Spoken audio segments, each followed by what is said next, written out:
Ooh, we got this down. Now I'm higher than the ceiling. 'Cause I ain't coming down when I'm up, when I'm up. So if you come around, bring the love, bring the love. Ooh, I don't need no hang-ups, hey, so hang 'em up. 'Cause baby, I'ma need me some more, more. Can't get enough of the love.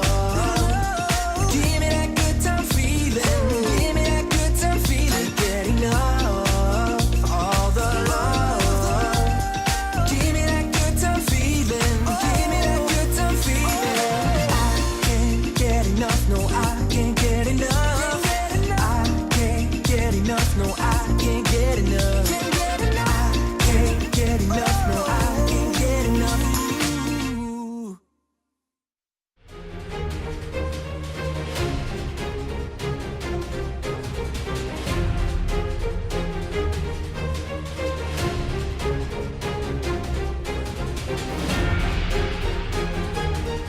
Welcome, ladies and gentlemen, to LCK Summer 2020. I'm Atlas. I am joined by LS for a wonderful Wednesday of video games. Starting off with an absolute banger of a match, Damwon versus T1. If you remember back, this was the MSC match that basically kicked T1 out of the tournament. Yeah, well, Damwon has been on a bit of a roller coaster in their gameplay, but they've been looking much more in form with the Damwon of old. Yeah. Not really the Damwon of spring. And I think that's going to make today's matchup a little bit exciting.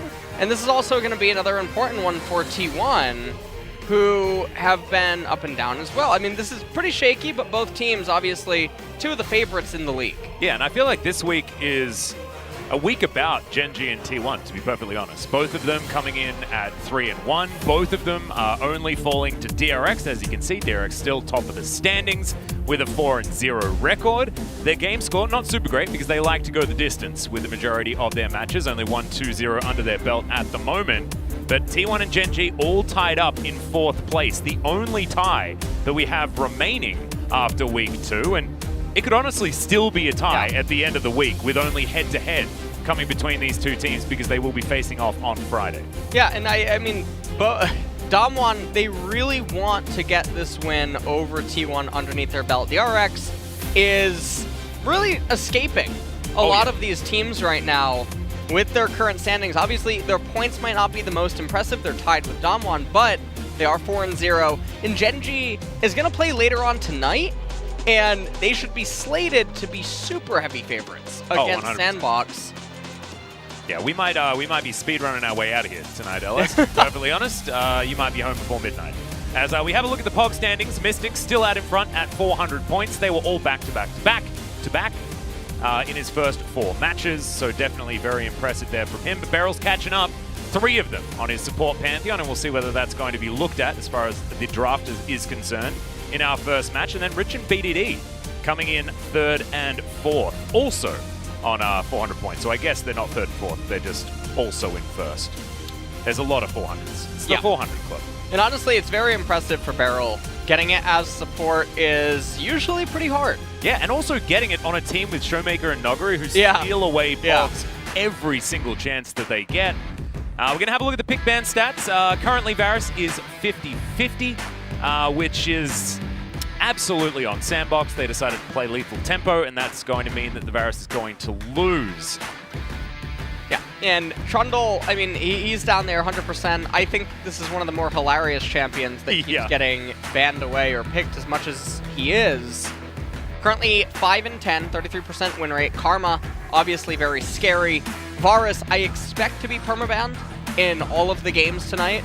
Yeah. Maybe Sandbox or something will get a funny idea, but I really doubt it.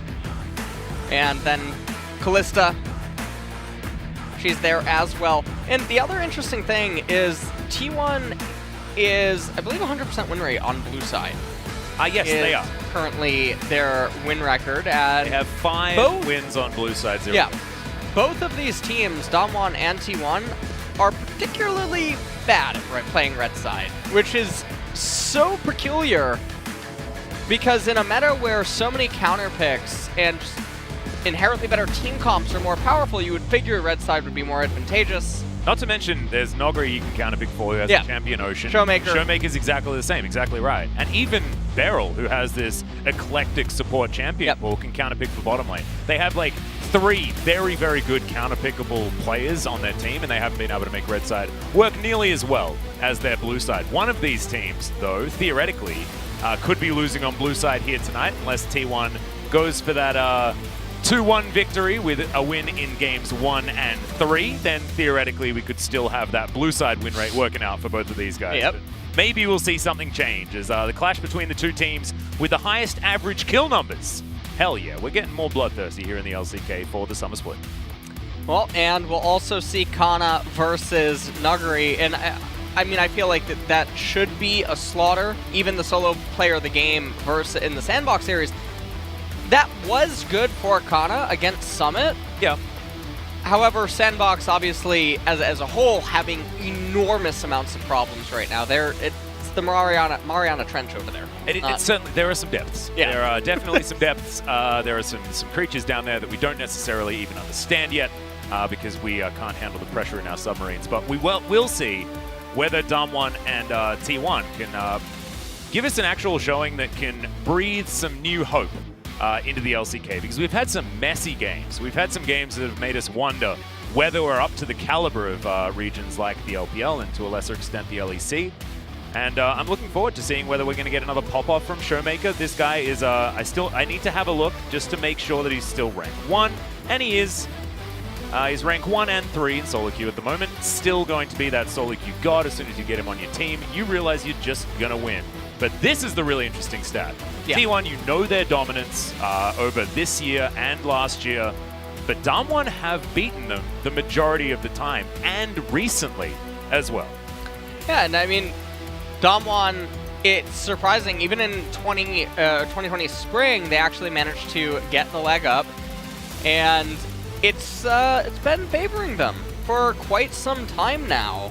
Obviously, these summer playoffs, we don't talk about T1 playoffs because they always manage to figure out ways to really just blow through everything, but these are some decent stats here for Damwon.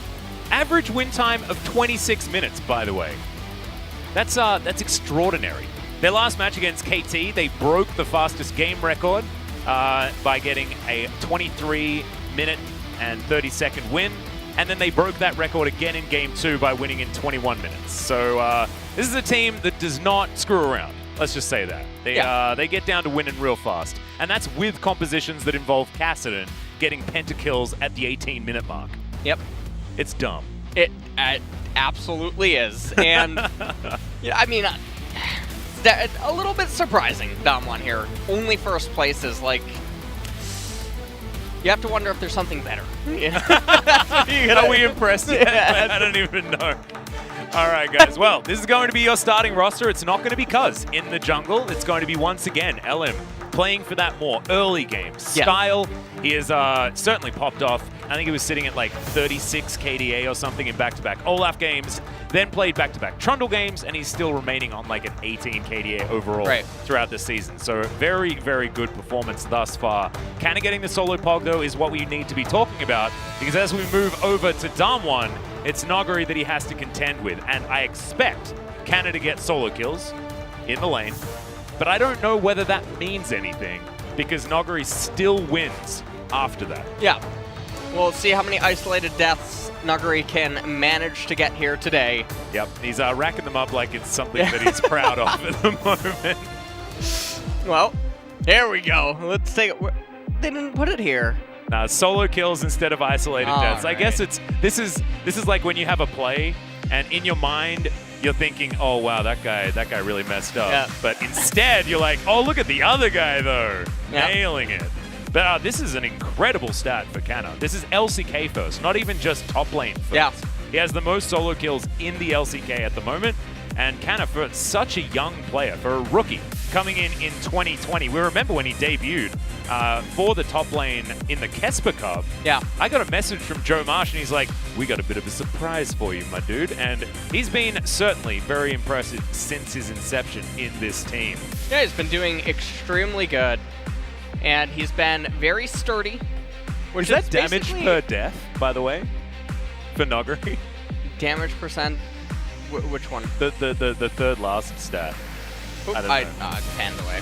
Well, another key player. I don't know what that stat is. Maybe our producer can let me know. I'm not very good at knowing like which letters mean what in a lot of things. It's actually, it's not really my thing. That and mathematics is certainly not my forte. As we're going to move over to our second key player matchup, Faker versus Showmaker. And Showmaker, yeah, the stats don't lie. This guy is an absolute god of the mid lane at the moment. We know that this guy has been trashing solo queue. I just spoke about it. We talk about it every single time because he's been keeping this account at rank 1 throughout this entire season. And what patch is today on, Alice? It's 10-12, I think. All right. Well, we haven't seen any patch notifications, so still sitting on 10-12. Unfortunate.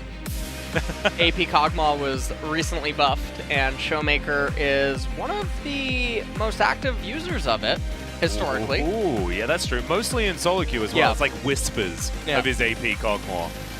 As we've got Meditating Canna here towards the top side. Understanding, I think, that this matchup is weird. And he spoke about it. I do have sort of his words, but I'll paraphrase for you. He basically said that Noggery is a scary opponent, but in lane I can beat him. And I think what that says more than anything else is that the laning phase isn't exactly where Noggery wins. Noggery wins after that, where he's killing the rest of your team, and it's not necessarily about you. But here we are into ban and pick for game number 1. T1 on our blue side, so theoretically, if you guys look at the stats, they're going to win. Because both of these teams only lose on red side. Yeah. Well, let's see if Damwon can manage to upset T1 streak on blue.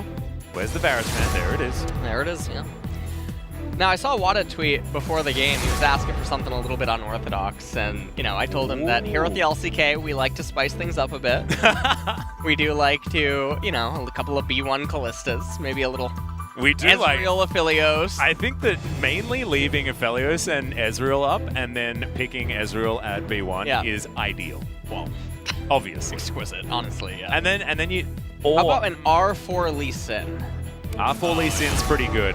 I do love R1 and 2 Ezreal Karma, though. Okay. That's my dream. Okay. We've seen that be catastrophic and amazing. DRX, though, who made it work most recently, did so with a draft that you would have been appalled by, and then watching them win with it would have been even more frustrating. As Syndra is going to be banned away, mostly aimed at Ghost. Ghost does like dodging laning phase by picking these more eclectic picks down there. His Ziggs was very good. His Syndra was okay, but so far on patch 10-12, Syndra's been a bit of a trap here in the LCK. As Damwon just looking for that Karma button. I don't know whether they're going to be able to find it, as it is going to be set instead. So we've got Aphelios, Callista, Ezreal, Karma, so many big picks. Yeah. Trundle also available, but Teddy's Callista finds minions on the map that aren't actually there, I'm pretty sure. He Flame Horizoned his own top laner at like 25 minutes. It's ridiculous what this guy does on the Callista to make sure that he hits those mid-game spikes. Ezreal Karma, boys. Come on, let's find it. The really interesting thing about this matchup also in particular is that one of Callista's biggest counters is Draven, and Ghost is one of the Draven players in Korea, but no, we're not gonna I already told you. I already told you what we're seeing here. Give me it. One more. R2 Karma. Yeah, give me that R2 Karma. I like how we memed about the B1 Callista and the Ezreal. It's Ezreal Trundle! Perfect. I think it might be even... No, I don't know whether it's even worse. But it certainly does help deny Canna going towards something like an Ornn very easily, which he does like to default to. As, okay, so they could Olaf Taric, and that could be pretty good. Ezreal face up into the Trundle is an old decision to make, where we saw a lot of Lee Sins just picked to deal with the Trundle. And LM certainly plays around very well in the early game, so I don't mind the idea. Well, okay, Callista Nautilus, in theory. The Lee Sin obviously has not had a lot of success in LCK for many good reasons. And the peculiar thing here is that T1, even though they're seeing an Ezreal and a Trundle that's coming in as an answer to the Callista and should dissuade hard on engage, T1 are just dialing down Or, well, they're buckling down, I should say. Yep. And now they're going to pick up the Bard. I actually quite like it out of Damwon, especially seeing the jungler come in. The Trundle does deny some of these more tanky compositions. And Ezreal Bard is very self-sufficient. That's exactly how Damwon want to play. They want to get Beryl out of that lane, get him roaming around, and allow him to make those plays. And I think Beryl certainly has been stepping up with his play in recent weeks. I think that's why Damwon is so scary, right? It's that Canyon's playing well and that Beryl's playing very well, and so it's not just the Nuggery and Showmaker show. And we'll have to see who they're going to actually reserve the counterpick for here in mid and top. It would be very interesting to have a flex champion come in on R4 against T1. Zoe. It's so strange. Not getting banned away. We see no Yumis or anything like that. It was Bard picked up over the Yumi. Not going to have priority there. And Karma hasn't been looked at all throughout this draft. Could be something that Damwon do pick at fourth pick on red side. But I don't really want to see Nuggery or Showmaker playing it, to be honest. It's not their style of champion. It's not the playmaker that you want to see. As there's LeBlanc. Yep. And this could be a very easy Karma to be picked up by T1 if they want it. Well, we will see if this will be the R4 Karma that could come in here. Has to be a champion that obviously can come in blind, but should respond to the hard engage and short range on the side of T1. Well, Wukong does make some sense. Certainly a strong top lane champion and will help with their team fights. I like Wukong paired with Ezreal as well. Yep. Allowing you to dive and then have your AD carry be more self-sufficient. And plus, Wukong Bard is disgusting, especially if you land a Tempered Fate and then the monkey just walks into the middle of everyone and says, yoo-hoo, and then everyone dies, basically. All right, the Mordekaiser Trap coming in once again. As Canna will... Oh no, okay, so it's Nico instead. This could be for Faker, but also could be for Canna on the top side. We saw Rascal play this already this season. And range versus melee is certainly something that can be made work, especially with the amount of self-peel that you do have with your E. Oh, is it happening? Is it happening already? Please tell me Faker's playing mid Kog'Maw. And it's blind as... Okay, never mind. Faker's playing his famous Nico in the mid lane and we've got Mordekaiser top. Yeah. Look, we could have dreamt, you know, it was a beautiful thing to think about because that could have also been Kalista top with Kog'Maw on the bottom side as well, but not happening there as Showmaker thinking about going back to his famous Corki. Oh. All right. Arma. The Karma does keep things still very interesting because if it was Karma, I'd be expecting there to be a Wukong in the mid lane. That's Silas, okay. Is going to come in here, and this is a bit surprising. Silas does have some pretty good ultimates on the side of T1 that he can make use of, and there's a lot of good damage spread on the side of Damwon. T1's team composition is very spiky at around 2.5 items, but I also can't imagine how they're supposed to actually threaten Damwon over Soul Point or something of that nature, so it's very confusing to me. The other thing is that Damwon's champions tend to go the distance a lot more. Yeah. Ezreal obviously goes all the way up to 4 or 5 items with his boots. Kalista's going to start tapering off this game around 2.5, 3 items. This Wukong, is yeah. For me, it looks like Damwon's composition is just more cohesive, right? It just looks like you understand what they're trying to do. This is a dive comp that you can use to augment it with something like the Bard. Getting those Tempered Fates in the right position is going to be very important, but it could also just win them a team fight, right? Yes. And Pop Blossom's a fantastic ultimate to steal. Death Realm is a really interesting one to steal as well. And Depth Charge needs no introduction when it comes to stealing ultimates. So this is a really cool comp coming out from Damwon, but pretty standard on the side of T1. And what they've shown is that you give T1, like, if they're within a couple of standard deviations of their opponent's composition, they can just be better players on the day. Yep. And it's likely that we see the amount of mastery that Faker has on Nico, that Teddy has on Kalista, just reign supreme in this matchup. Well, Game is going to start here.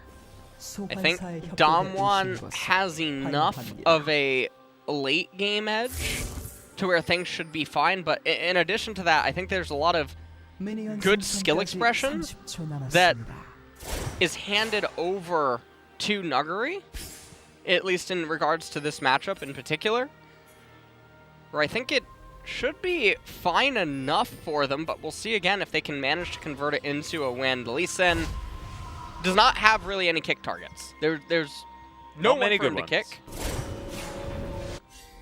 It's going to be near impossible to get onto Ezreal, get onto Silas later on. He's going to have Zhonya's Hourglass, where he's going to have an ultimate prepared. You get onto Trundle, and, well, he's super tanky. He's going to subjugate Pillar. Wukong, he's just going to cast his ultimate. So it's very hard to play Lee Sin in this game.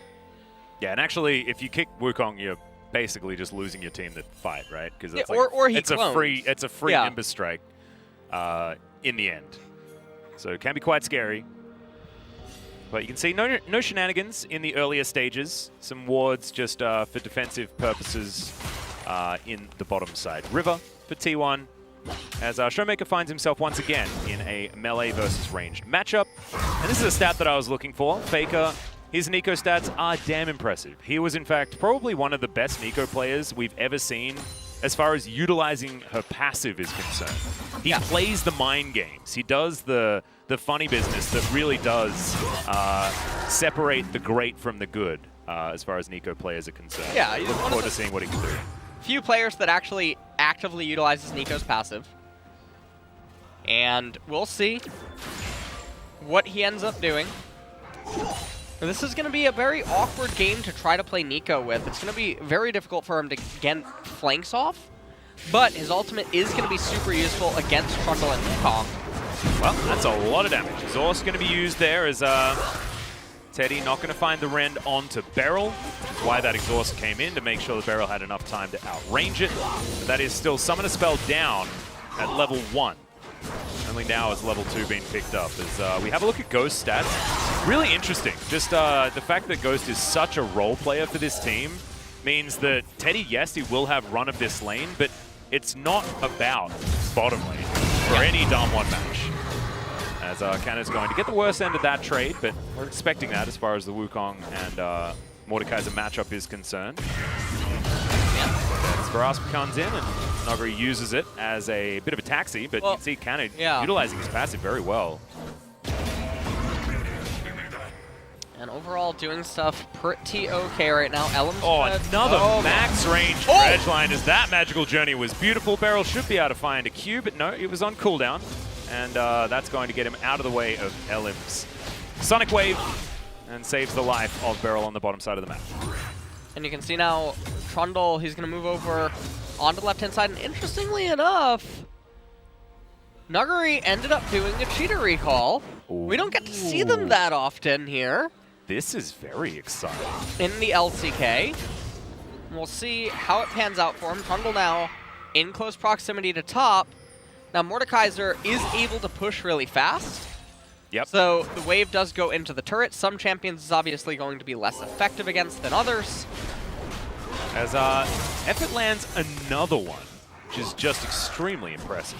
I think it's 3 for 3 as far as dredge lines are concerned, most of them being max range. Really good stuff here from the T1 support. As you can see, Nuguri didn't miss out on too much when it comes to the farm, and he should be able to get this wave in a good position. Is he going to cheat a recall, then freeze? Well, could you imagine? It's slow pushing now. Yeah, it's slow pushing. He's not going to be able to do it. So, because the wave went into Wukong's turret, they're reinforcing. Yeah. I got a little bit overexcited just after the cheetah recall had occurred. And he's gone soldier build as well, Nuguri, stepping into the DRX top laner's shop, collecting himself most of Doran's stuff. And we'll see whether that's going to help him out. Kanna instead just going for the double cloth armor, and pretty comfortably going to build that into a Seeker's Arm Guard. As Effort lands another max range dredge line. Beautiful. Right here up in top lane, as this wave arrives, Wukong needs to just hard shove in the wave. Yep. Because obviously, Mordekaiser will threaten to try to freeze it if he takes it too slow. And he can just ignore Kana because he has too much HP, there's too many minions, Kana won't actually take a trade, and now he can back up and recall again. If he wants to, that should be the play. And no, he's actually going to go on a bit of an adventure. So also does the push a little too slow. Yeah, big trade. Yeah, nice trade back there from Faker as Showmaker finds yet another one. Kingslayer certainly does warp this matchup just a little bit because you can keep yourself sustained relatively well as the Silas. Another one comes through as there is a magical journey for Ghost to take. And he'll go grab himself some hot cocoa, or at least it should be hot cocoa, but I guess the astronaut bard skin is very, very You have cool. candies. Yeah. Candies are pretty cool. I still like the cocoa the best. True. Maybe I'm just old-fashioned like that. It's alright. Not a big deal. Cocoa does taste very nice. Well, first strike's going to be a Cloud. LM's going to take that one away right now. Gold looking very, very even at this stage of the game. Both of these teams probably wanting to wait until about 2 items to fight anyway, just as a rule. But we haven't had too many skirmishes. Certainly doesn't work out for someone like Lee Sin, who does want to be tussling early. As Showmaker's just going to abduct his way out of the snare from Faker. And, I mean, all the lanes have, except for bottom, have been going pretty normal. Nothing really too exciting. And come second Dragon, it should be a tipping point enough for mid and bot lane to threaten that one. So Damwon should be looking to get that Infernal. Everything else aside, though, not a whole lot is happening.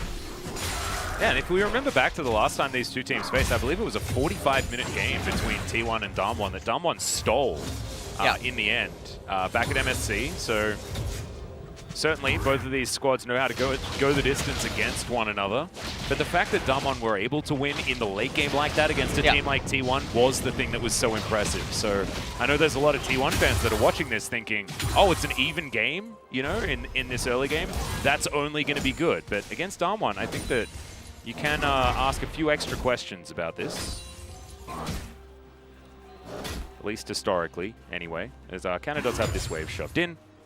But Nogri just happily scaling on his Wukong.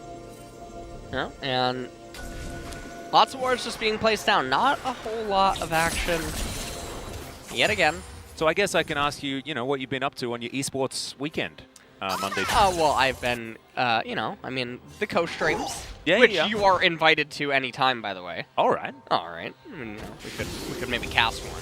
I reckon that sounds cool. That sounds real cool. And yeah, other than that, really not too much. I've been coaching Michaela. All right, nice. Tyler One's girlfriend. Yeah. I think I saw a little bit of that stream. Yeah. How's that going? Is she progressing well? Well, you know, I mean, she's finally playing Annie, so everything is fine there. Yeah, it's normally 50 games, but maybe out of 0. we're gonna get there, you know. Well, Ellen looks to be able to take... okay. Canyon clearing out some vision. Damwon know exactly what's going on here, so it's going to be a 50-50 on Shelly. She goes down to about 1,500. Canyon not wanting to go further forward. He had Subjugate. Probably could have kept himself alive, but no. Damwon going to play it safe. His Barrel's going to turn up towards this bottom side. Teddy here just by himself. It's going to be absolutely fine. Barrel just helping to push this wave forward. Crucial Barrage. It's going to sort out the minions that Ghost feels like taking, and he's going to look for a recall here as well. Did manage to pick up a bit of a CS advantage, and as you can see, Damwon, based on the fact that T1 did rotate up for Herald, Damwon are going to be in the lead by about 400 gold. That should turn, but these are the sacrifices that we make for picking up Shelly and Shirley. Well, we'll see what Damwon are going to eventually do in this game in about a minute and a half. That's when the Infernal is going to come up. Ezreal does have his Monomune already. Fieldwater. I'm unsure where exactly Teddy's gold is at right now at this point in time. Kana playing it very safe. Also, I really like his itemization. He went for the Bramble Vest. Yeah, that's what I was oohing about before, yeah. Don't like Nuggery's itemization. It's a Black Cleaver with a lot of teammates that deal a whole lot of magic damage and an opposing team that doesn't build any armor. So Trinity Force would just do so much. Yeah.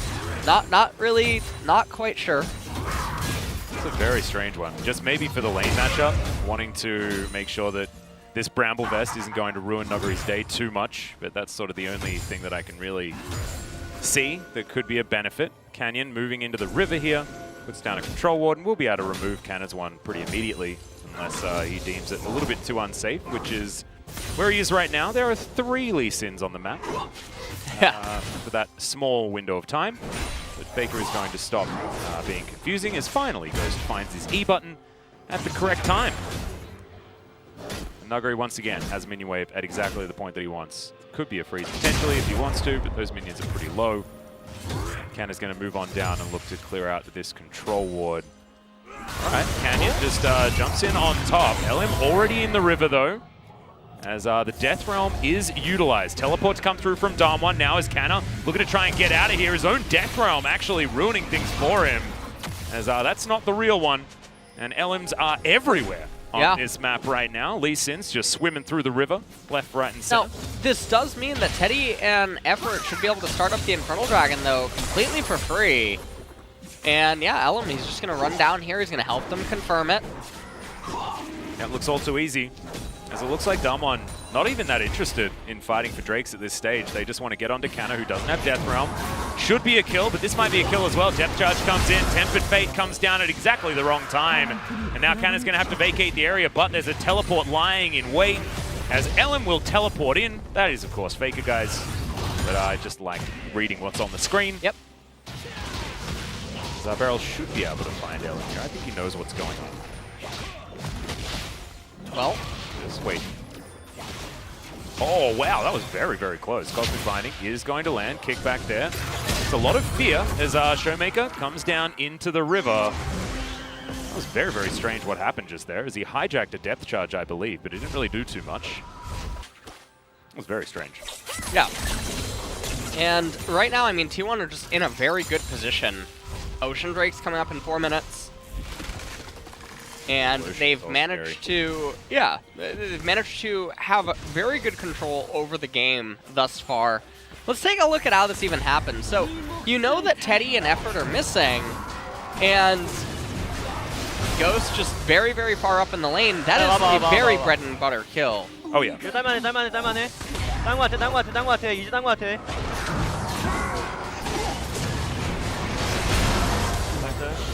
The timing on the Ren just beautiful. Able to confirm that kill before the Tempered Fate even came down, and now that money is going to continue pouring in, as we've got only a few seconds until the plates are down, but Shelly is going to be able to grab a whole bunch of crockery out of this top lane outer turret, and Effort's here looking for a potential dive as well as a dredge line. Not going to be the greatest, but Effort didn't actually touch Noggery, so he's going to be tanking up the turret still. They're going to be able to get his flash. There's the flash forward. And Effort is well and truly dead. Abscond is going to lock down that one onto the Nautilus. So, I mean, that is certainly punishment for not finding a dredge line. Yeah. And they picked themselves up a kill, and interestingly enough, I mean, the gold score is even, despite T1 getting so many edges. Yeah, having so much control around this map as well. So, getting the kill onto Showmaker, very big right now for Damwon. T1, they do crash in the Rift Herald. I don't know what Effort was going for, ever, in a million years. Yeah. He flashes away. He also ends up blowing his stopwatch, which is very unfortunate. Showmaker was able to land that knock-up, get the kill for himself, and now at this point in the game, I mean, we're still dead even in gold. T1 ahead by 100. They do have the Infernal Dragon, 2.5 minutes until that Ocean. And when that Dragon does end up fighting, the big question is Ghost going to have Miramana? That depth charge went a very, very long way, as Showmaker going to be able to move out of it relatively quickly. Still had Proto Belt available, so a lot of maneuverability there for Silas. But you're right, I actually think that this next Ocean Drake fight is going to be very, very telling as to how this game is going to go. Because if Damwon can start stacking up Drakes, not only is it going to massively delay Souls, it'll also let them get to a later game that they're very happy to get to. Well, Ocean is also a very big problem for T1's comp, which is very skirmishy. Yeah. So sustained team fights, if Damwon can end up getting multiple of them, is going to be pretty bad news bears. Nuggery is also very far ahead in the XP department. He is about 55–60% to level 12. Kana still 10. Yeah. And the wave is in an awful spot. They're going to rotate to Rift Herald and just look at the items across the board right now. And the fact that Nuggery's going to arrive first with the rank 2 ultimate.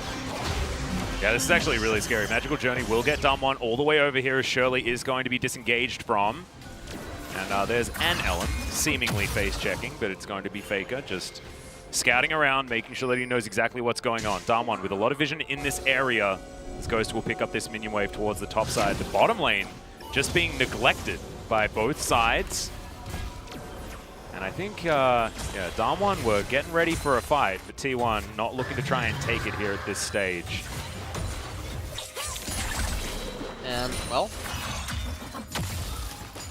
at this point, we're probably just going to have ping pong for another 30 seconds or so. Wukong has picked up a Sheen, so, oh, it's going to be Black Cleaver into Trinity Force. Now, I'm not sure why the invert wasn't done. It also seems a bit strange when you want to build Death's Dance. And I remember this was very popular when Wukong was freshly reworked. This Black Cleaver Trinity Force idea. Look, it's odd. The Rage passive doesn't stack, makes me very upset. I don't like wasted statistics. But it's a pretty comfortable way to get to 40% CPR. Could be Iceborne Gauntlet for some weird reason, but highly doubt. Well, he picked up another longsword, so I imagine that's going to be for Phage. Yeah. I'm a little bit surprised he wouldn't just pick up a Ruby and then go Stinger, or just outright Stinger, because he already has Rage passive. Right.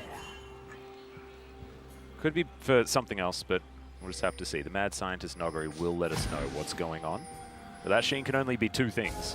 So at least we know that. Well, 3, I guess. Well, not going to build Lich Bane on the Monkey, though. Really looks like, I mean, this game's going to just be decided by one fight. Ghost is missing a lot of his HP right now. You can see they're fighting for position. Kana has his ultimate, and so things can get a little bit dicey. Ghost is making his way all the way around. You see he's still trying to stack his Mirror Mana. And it looks like Damwon are just going to start it. Kana has Flash, so he can pull Canyon into the Death Realm. He can. And I believe Damwon know where Canna is as well. Yep, Ward right in that brush. As it looks like it's just going to be a 50-50 as now Canna's going to have his ultimate stolen away. It's actually Faker coming through for the flank. It's Effort. Fate's Call is going to save his life for the moment as Death Realm does come in. Ellen's still looking for that kick target. Can't quite find it as Effort's very, very low. But Damwon haven't lost anyone yet. And T1 straight up lose the fight and will lose the Drake. And that was a really good team fight by Damwon. They seemed much more aware of what each other wanted to do in that fight. And the other big problem is Mordekaiser's stuck right now, as is Lee Sin on their items. Didn't quite have Black Cleaver yet, didn't quite have Leandri's Torment. And those are pretty important breakpoints. Ghost also did manage to have the Mirror Mana available for the fight. And that's the 3 Drake timing that a lot of Ezreals, they fail to actually get to that for item completion. So, Showmaker takes the Death Realm, says, Kana, you're actually coming with me. And so brings Mordekaiser out of the team fight, and then down at the bottom, Nuggery manages to say to Faker, no, you're actually not getting in here with your Nico ultimate. Lee Sin doing Lee Sin things. It's actually crazy the amount of ultimates that weren't used in that fight. Pop Blossom still remains off cooldown. Cyclone still off cooldown. It was basically just Mordekaiser and Silas fighting one another in their respective Death Realms that they casted on each other. And then everyone jockeying for position and not finding the ideal scenario, which works out in favor of Damwon in the end. So very interesting team fight. Damwon not going to be the benefactors when it comes to the gold, but picking up that first Ocean Drake could be a sign of things to come and could very much be dangerous here for T1, because the longer Damwon delay Soul Point, the better this game is. As XP, Nuggery's 2 levels ahead of Canna right now. Yeah, Nuggery is so big at this point in the game. And again, the other thing is Nico is about to hit her second core item, Twin Shadows. Yep. Gonna be very obnoxious, but the problem is that there's 3 minutes until Dragon. So even though Nico and Lee Sin are about to hit their next item breakpoints, there was so much downtime for Silas and Ezreal and Wukong to get to their next item breakpoints, which are gonna be a little bit more difficult to come by. But that's going to mean that the next Dragon should still go in Damwon's favor. Got a couple of Cyclones coming in here from Nuggery. He's looking to take down Canna. Death's Grasp, though, and that's going to be a turret shot taken. Good flash, but it's not going to be enough. And Showmaker will pop Blossom for the 1-for-1. And actually works out in favor of Damwon, given the assist that does go over. But that's going to be Canna picking up a solo kill, so we We said that that was probably going to happen, and is still going to be the case here. Although not exactly the worst news for Damwon. Tempered Fate is going to go wide, as is the Dredge line, as now Magical Journey gets barreled to safety. And Damwon, with their disengage, are able to fish for these fights so easily. Yeah. And Damwon right now, they are down about 700 gold. Also remember that Infernal Dragon is very valuable. Showmaker up in top lane, getting a lot of value for himself. No Faker is not level 10. He just is currently cloning someone. Always very perplexing that changes even in the icons. Canyon just to put down a pillar for fun. I like the Trundle synergy with Bard as well, being able to put up pillars for the Cosmic Bindings. One of those fun interactions. But as you can see, slowly but surely, T1 are getting themselves further and further ahead, currently to the tune of about 800, which I guess isn't the largest of numbers. Yeah. Only one turret apiece for both of these teams as well at 21 minutes. Remember, last time we saw Damwon play, this is when they were winning the game. Like, literally, the game was over as of right now. As Faker down here on the bottom side, there is a real LM with him, but the decoy is going to come through. And now Nogri's going to take the 2 versus 1. He has no flash, remember. Another Cyclone comes in as, yeah, he's just going to die. There was no follow-up possible. Yeah. And maybe he just assumed that he was dead. I'm not entirely sure. There was a lot of people coming down the river. Yeah, he knew that there was others coming down the river, and so seemingly looked like he just wanted to die now. He'll be up for Ocean Dragon. Not actually going to have the Trinity Force available, though. Effort going to keep himself alive with his Stone Plate. May not have that one available for the Ocean Drake fight. Instead, he's going to get snared. And Ghost is just looking for some extra poke damage. Does find it here as Faker. Yeah. Split pushing. He seems to be at inner turrets at about the 25-minute mark almost every game as Showmaker's looking for Canna, and he'll find a lot of damage onto this Mordekaiser. It's getting scarier and scarier in this side lane. And T1 now at a 2,000 gold lead, although Ezreal very close to getting this last turret. Not going to be able to get it, and actually Ghost is going to try to recall and then teleport in. Let's take a look at the fight here. 위에 살짝 싸운다. That death roam is very weird. Yeah, I just like his ability to pull him back 오케이 됐다 into 이거. the 좋았어. tower 좋았어. range. It's going to make 너무 sure 좋구려. that he'll successfully take down that kill. And now we'll watch as Nogari realizes his fate. Yeah. So he ends up cloning, but he's going the other way. There's no real way for him to get out. He just re-engages. He knows Callista's, I guess, coming down the river. Pretty simple pickup. As we come back into live, though, we got an Ocean Drake fight. Yep. This is the battle we've been waiting for. Showmaker has a hijacked Death Realm that he's ready to utilize. Teddy pretty close to Death's Dance, which would have been a huge spike for this fight, but unfortunately doesn't have it just yet. Starmon will take down the Rift Scuttler. You now have permanent vision available, and actually a lot of vision here that T1 are yet to clear eventually. Get rid of that last remaining ward, but Damwon will return the favor. Looks like this area control working out for Damwon at the moment. I'm looking for Beryl to actually land a Tempered Fate that's going to change this fight, because we haven't seen too many of them be very effective thus far. Zelem's standing on a ward. It feels like Damwon do have this area on lockdown. But still, Canyon doesn't have a QSS or anything like that. They're going to have to be very careful about what Cannon's going to be able to do in this fight. Hook just barely missed. And everyone's just really posturing right now. And the Bash brothers here towards the bottom side. That's the scary part. Cannon not going to be able to comfortably flank with Silas and Wukong both in Fog of War. Showmaker comes in, he'll take down that ward. Beryl! This out of turret could be in trouble. Tempered Fate might need to be used defensively as Beryl will take himself a Magical Journey to get out. LM not going to follow him, as you can see. But they got Canyon Subjugate out, so it's actually a very big victory. Kana! Alright, he is underneath the turret, will have Death Realm available and will put Nogari inside it as Beryl comes down. Great Cosmic Binding. Cannon's not going to find the Obliterate, but Ellen just destroys the Lee Sin. Canyon gets pushed back as well. That's no jungler. And now T1 are actually going to utilize. All right, okay. Nogari comes in. Pop Blossom not going to do quite enough, but Nogari's not going to complete any kills either. The Showmaker extraordinarily low. And that's not the real Faker, my friend. Kingslayer is good as he steals away the kick onto LM, and Ghost is going to at least take down the Nautilus, but this is a catastrophic fight for Damwon. T1 really putting themselves in the lead now. Yeah, and Ezreal trying to stand strong right here. Teleport coming in from Faker. Yep, and this is out. actually a full health Faker as well, so looks like Ghost is almost definitely going to die here, but you can see they're actually trying to fight this one out. Finally, the Blooming Burst is going to be enough, and now Soul Point will belong to T1. Yeah, and it is going to be a pretty early, well, not early, I guess. 29, 30 minutes is not super early, never mind. But T1 are in a commanding position now.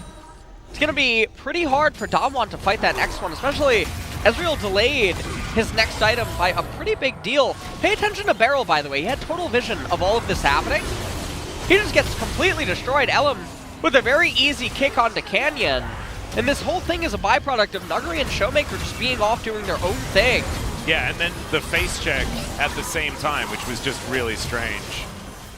Faker's stopwatch, absolutely fantastic in this moment. As Ghost needs to be hitting a few more of these Mystic shots, but honestly, this team fight was already over. Ghost kept himself alive, but not for long enough. Yep. Goes over, tries to kill Lord Grompulus of Croaksworth. Yep. Ends up dying. Does get Faker's flash, though. Still, Faker probably going to be happy with that one. They guarantee the Soul Point, and now they're ahead by about 3,500 gold. Death's Dance done on Teddy. Proto Belt built up by Canna, and he's building towards his Nash's Tooth now. I mean, finally, Nuguri does pick up his Trinity Force, and we almost have Leandri's on the way for Showmaker. But it's feeling like Damwon aren't reaching the breakpoints that they're looking for, and T1 are getting scarier and scarier. You can see it in the goal graph here. Very early, it was even, just bouncing back between the two squads, but now it's really getting out of control for Damwon. Right now, 3 minutes until the Ocean comes up, and at this point, Faker, it looks like he's going for Death Cap as his next item. And Teddy has the Death Dance complete, has the Executioners, and you can see that Ezreal's itemization also, it's been stifled by the Quicksilver Sash, and like you pointed out, Leandri's coming out for Showmaker soon. But Wukong is kind of stuck now at this point. The Infernal Dragon is doing pretty good amplification for everyone on the side of T1, and all that they need to do now is take the game super slow. They could freeze, they won't. But they could do stuff like that, and it would really force Damwon's hand. Because Damwon doesn't really have an ability to do any Baron attempts, anything super fancy, and T1 holds all the cards right now. Yep, and this is a moment that we all know about T1 as being very, very scary for most teams that are up against them. They don't relinquish control of games like this very often. So you can see Teddy going to clear out this minion wave very comfortably, and now seems like eyes are turning towards the Baron. 2 minutes until that third Ocean Drake is going to be spawning, and Ocean Soul will be on the line for T1. Nuguri does still have a gold advantage over Canna. Whether or not that's going to do anything is going to be the question, as we're close to 2,000 gold in the lead for Teddy. It's what happens when he plays Kalista. I'll have to have a look at those CS numbers as well, as Faker going to go aggressive.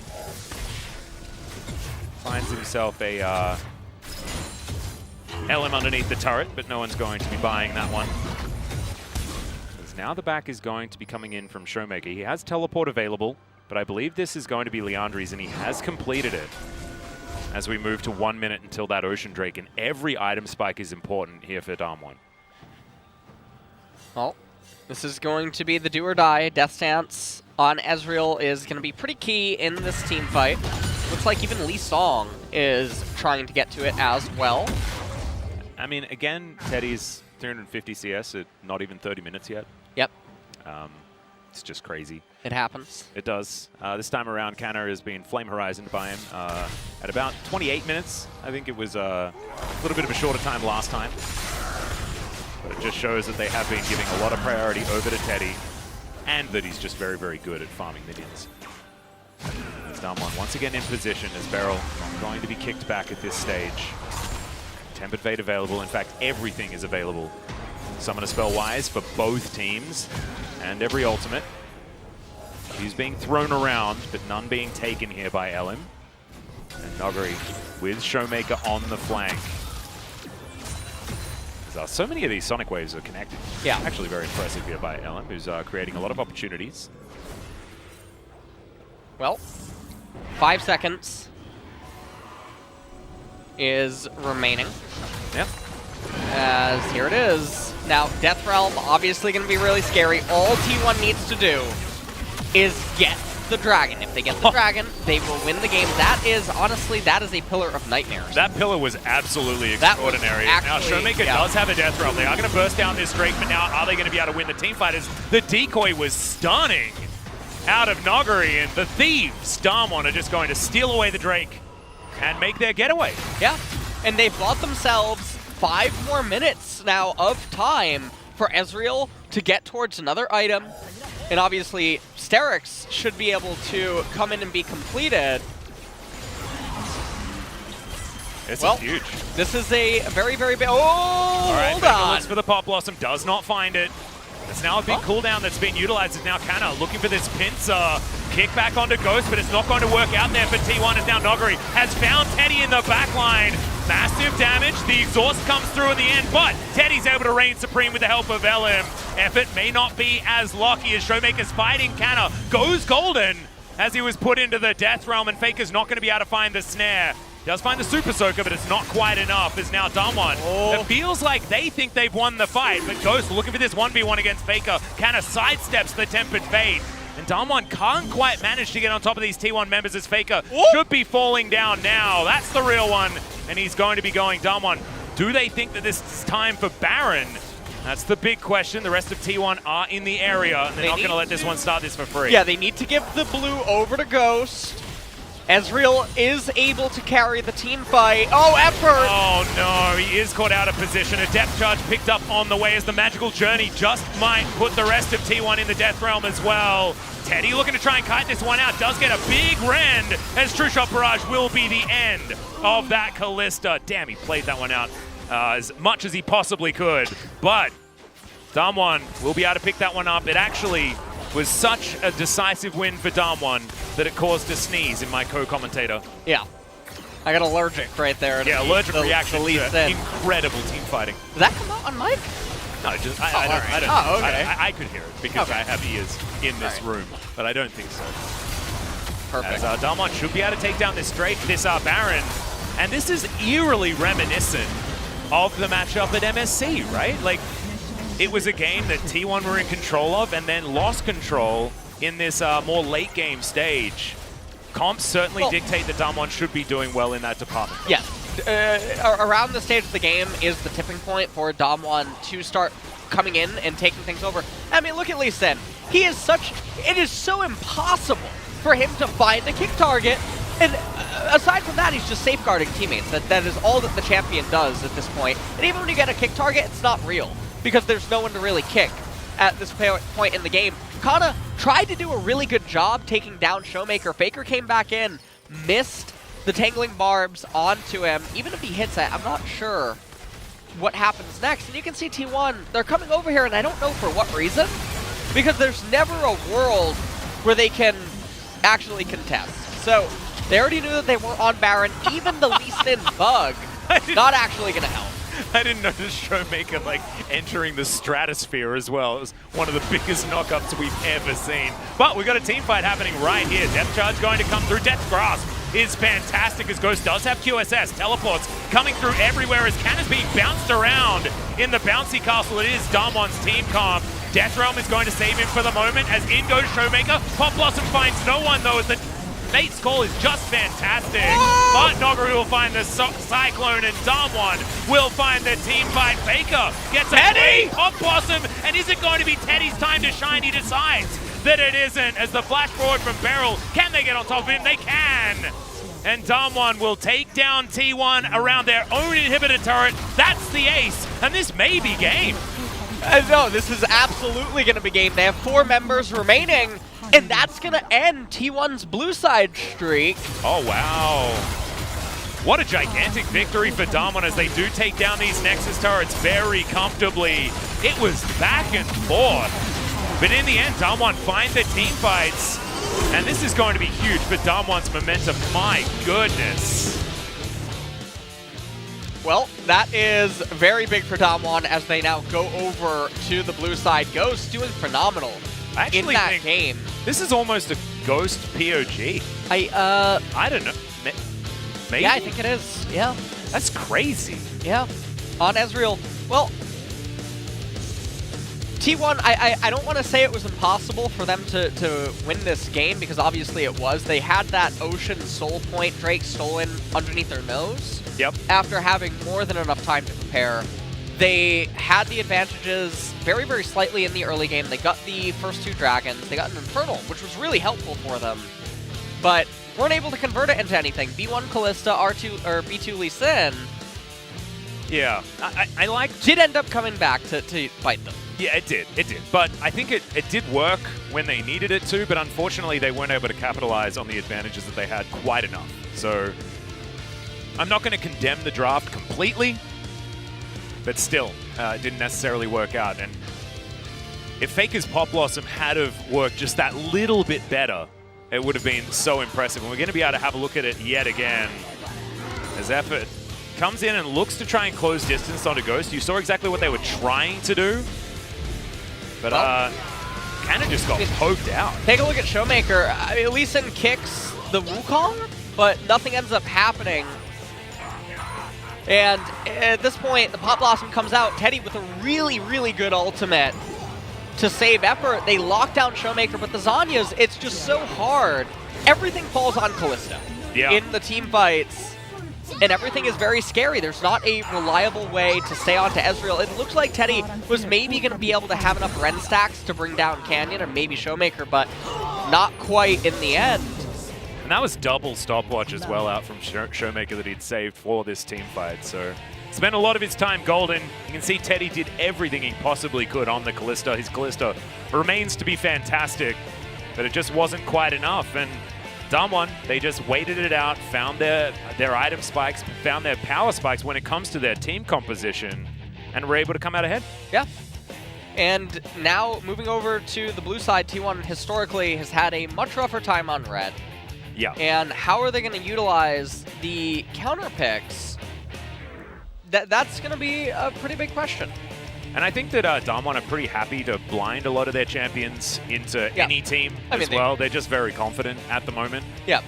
So it's going to be really rough. Both of these teams haven't lost on blue side, maybe until today, if T1 can fight back in game 2. The other thing is that, remember, Wukong came in blind, and the answer to it was the Mordekaiser. Yeah. Yeah, we've seen Mordekaiser's not necessarily work out. I think he was like 3 and 6 or something so far. He's certainly not working for any of our teams. He's very trash. I think that it really is like a solo queue thing. It's a solo queue thing or it's a scrim thing where teams don't play the same in scrims as they do on stage. Things are very different because of the environment and the atmosphere as well as the reasons. So sometimes really bad champions end up getting picked a lot, and even though they're very reliant on opponents' mistakes. Yeah, and we have to remember LS is a massive fan of Mordekaiser as a champion. I am. Just unfortunately, he's just not quite up to snuff here in the LCK. I won Trinket. He was my most played champ. He was my first champ. Mine too. I mean, I was playing him from season 2 to 4 almost exclusively, very long time. So don't worry, I love him as well. But he's just not right at the moment. But ladies and gentlemen, we'll see whether he's going to make a return in game number 2 as T1 attempts to fight back and bring us to match point. We'll see whether we get 3 games after the break.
얘들아 조심 미드 물리는 거. 조심.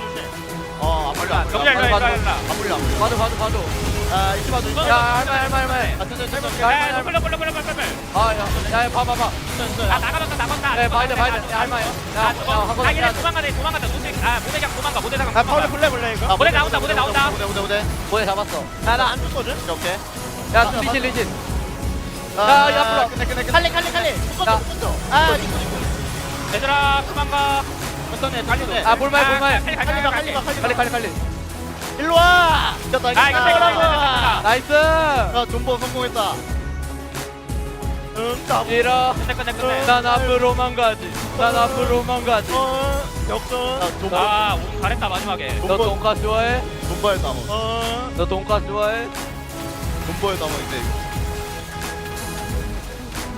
난 앞으로만 가지. 아, 재미없긴 하다 이런 조합하니까. 아, 우사인 볼트가 왜 세상에서 제일 빠른 줄 알아요? 걔 노잼이긴 하다. 아, 20분 동안 정글만 보고 있지. 나이스.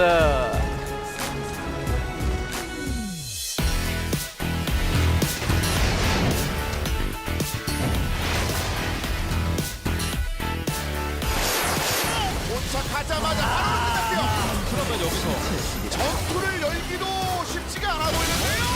한치가 걸렸는데 시도가 자꾸 잡고 그리고 케냐의 케냐의 대각을 만들어준 거거든요. 상대방 너무 못했죠. 초비의 루시아를 못 막아요. 이렇게 되면 너무 좋아하죠. 와. DRX.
연계에 있어서 약간 미스가 났죠. 사이드에 있는 저 친구들 계속 쏴대니까 에이밍도 밖에 나가기 어려워요.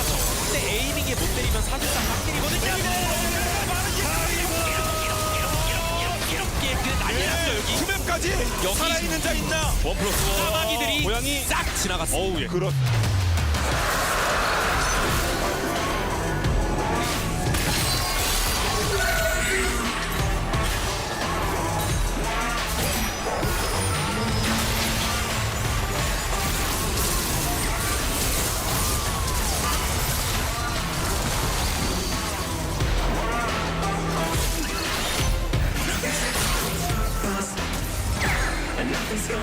너구리는 잡아야죠.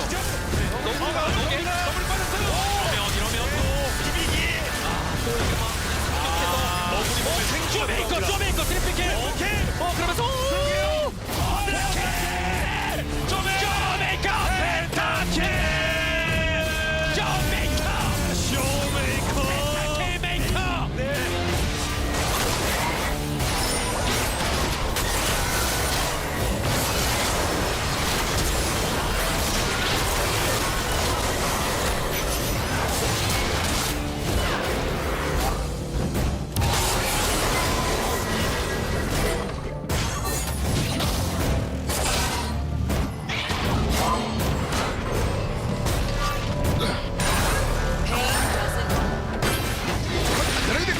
콤비네이션이 기가 막힙니다. 프로 챔피언간의 그 움직임들이요. 카운터로 대놓고 죽이네요. 그러면서 한 번 더. 데자뷰. 아까 한 번. 이번에는 다르다. 한번 더. 오!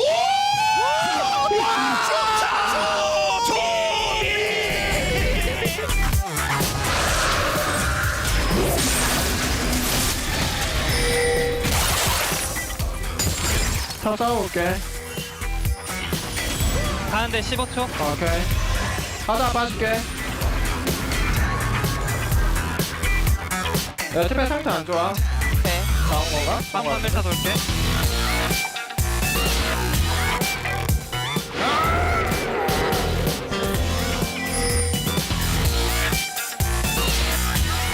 자, 우리가 일단은 잠깐 들고 벗어났고요.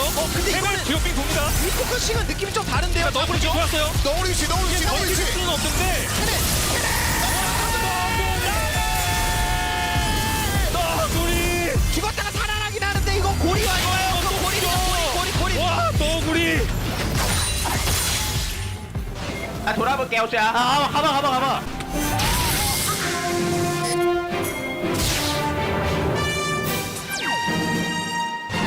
와볼래?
Welcome back everybody to the first day of July here in Korea, and we had a game to start up the LCK week number 3. For today's analyst test, we'll be joined by Victory and Lyra for the analysis. We had a clash of aggressive teams here, and Daman was the one securing a win in this game. We had a lot of ban cards going over to mid lane. They try a lot of different style, but Daman Gaming, they always go for one style, giving Ghost the card that he can stay in lane by himself and making a lot of play and setups in the top side. Daman, this time around, they had a very strong teamfight champ in the top side and mid lane, so they managed to hold on to the late game and have a massive win in the end. 후반 한타 때 니코에 비해서도 어떻게 보면 좀 더 활약할 여지가 많을 뿐더러 And also speaking of some of the picks, 드래곤이 이번 경기에서는 정말 중요했어요. the Drake was really important, and Mordekaiser was doing a lot of work, but at the same time, Showmaker, he kept stealing away the Death Realm, and he was keep zoning the enemy jungler away from the Dragon fight. Showmaker, his control, and the Silas pick was the cherry on top of this game. But we did not have a lot of fights in the early phase, but whenever we had one, it was a blast. Let's take a look at here the mind game between the two mid lane and the mechanics of the smart players.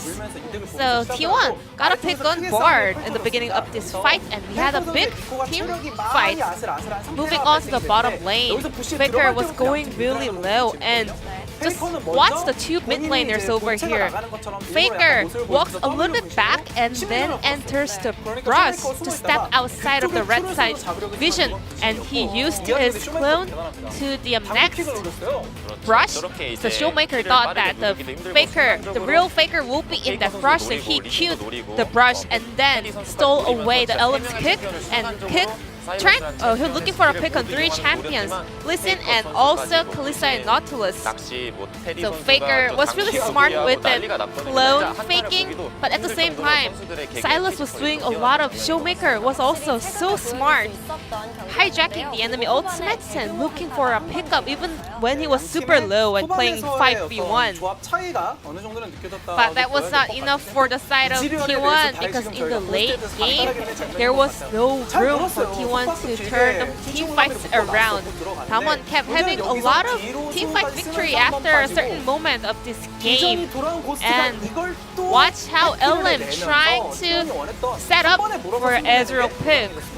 However, he went in to do an insect kick on Ezreal, but Ezreal already had QSS. He had his dash skill, he had flash. So with all these items, these passive items, that sense and QSS, it was not easy for T1 to find any meaningful target to pick and pick up. As Ghost survived in the first engage, he was so healthy in terms of his HP, so he even ended up picking up a kill up against Faker. In conclusion, T1 did not find a game-winning conclusion in this game, and Damwon managed to hold on to the late game and had a power spike of team fight and secure the win. It's time to check the POG of this game. Ghost on Ezreal. A lot of people always say Ghost is a supportive role in his team. He always go for a very safe and passive pick to give more power boost on the top side of the map. But this time Ghost was really popping up and he was standing out. He was proving why he is also the core member and the AD carry of such an aggressive team, Damwon Gaming. Whenever T1 players were trying to collapse on Ezreal, he managed to survive. We were looking for maybe a Aphelios pick over here, but we saw the reason why Ezreal was picked over Aphelios in this game up against Kalista. And victory with the Ezreal hair color, Ghost won the first POG of July. Then let's move on to the game number 2, T1 versus Damwon Gaming. Thank you so much, Jisun, as usual, for your analyst desk translation. Some eyebrows need to be put down after people observed the observer votes. All of them for Beryl for some reason, the only people that had actually voted for him. As our Ghost will pick up a well-deserved player of the game. I thought he played fantastically well. I think his Ezreal is really starting to come along. And there are so many incredible Ezreal players. This man on your screen right here is one of them. As T1 will now take up their appropriate colored side and see whether they can bring us to 3 games, which I think could be very, very difficult given the blue side win rate that we've seen for both T1 and Damwon. And I'm also worried about how they're going to try to utilize red side. As here we go, we're going to get into the ban phase here. Oh, Nuggery getting a bit of a massage before this particular game. I'm not sure if the hands aren't moving. Yeah, it's not a great massage. There we go, little bit of one. He heard me. He checked. Yep. You know, that's exactly what happened there. As okay, it looks like we're a little bit delayed on the cards. As no pun intended, Twisted Fate banned away, as well as Pantheon. Is still up. Now, very scary. The weird thing is that Pantheon can't come in blind as a support, so banning it away is a little bit peculiar given that red side is already a little bit hard pressed. Well, there's Kalista. So Damwon wanting to deny any Varus being left up. I know Teddy's pretty outspoken in saying that he can use Kalista to counter the Varus. Whether that's true or not is beside the point, because that's just what he said in his opinion. Senna is now banned away, so Aphelios Varus, Ezreal, they're all still up right now. I mean, Damwon can ban anything at this point, and it's fine. What I really like is the fact that Damwon are banning Kalista on blue. And I'm not sure if it's because they just don't want to play against it, or it's because they acknowledge that, well, Kalista should come in only as a counter pick. Yeah. And they're banning away that option. From T1, Set gets banned again. I don't know what's going to happen to him, as the next patch is due in like a week. Ooh, the fiddle ban. But if you saw the Reddit change list, Set wasn't on it. Yeah, I think that... And he's maintained the number threshold to get banned or nerfed. I'm not sure whether that... Is it just if it's in any league? Yeah, any league. Yeah, right. Yeah. As Varus is going to be left up and will, of course, be locked in. Let's see whether it's going to be lethal tempo, Keck W. That was really good. Yeah, I'm still actually burned from that one. As T1 will lock away the Ezreal, and Ellen could go towards the Trundle this time around if you would like to. And looks like we're going to have Ez Trundle on red side once again. Yep. Varus coming in. Now he is very flexible. Okay. Okay. Yep. Well, there we go. There's the Syndra locked in as well. The purple combo here for Damwon. Yeah. Yep. Well, we'll see you in game 3. Syndra is locked in, and so they're threatening a very strong mid-game play, at least. On the side of T1, though, what they could end up doing is they could just pivot towards a tanky type of team composition. Oh, this is really scary. Okay, not going to go with the Azir. Sorry to cut you off, but I was thinking that Damwon still have a flex pick in that Varus, and they could have done the old counter into the Azir by picking the lethality Varus right there and putting Syndra into the hands of Ghost. So I like the pivot from T1. And with LeBlanc picked up, Showmaker is one of the best Syndra players in the world. And Faker is one of the best LeBlanc players in the world. Yeah. He probably is the best, right? Yeah, yeah.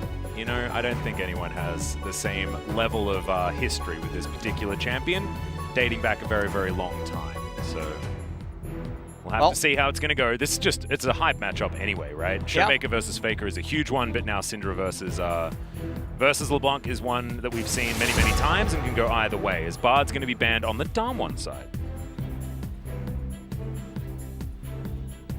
We'll see how T1's going to choose to pick on R4. It should just be the support pick, most likely coming in.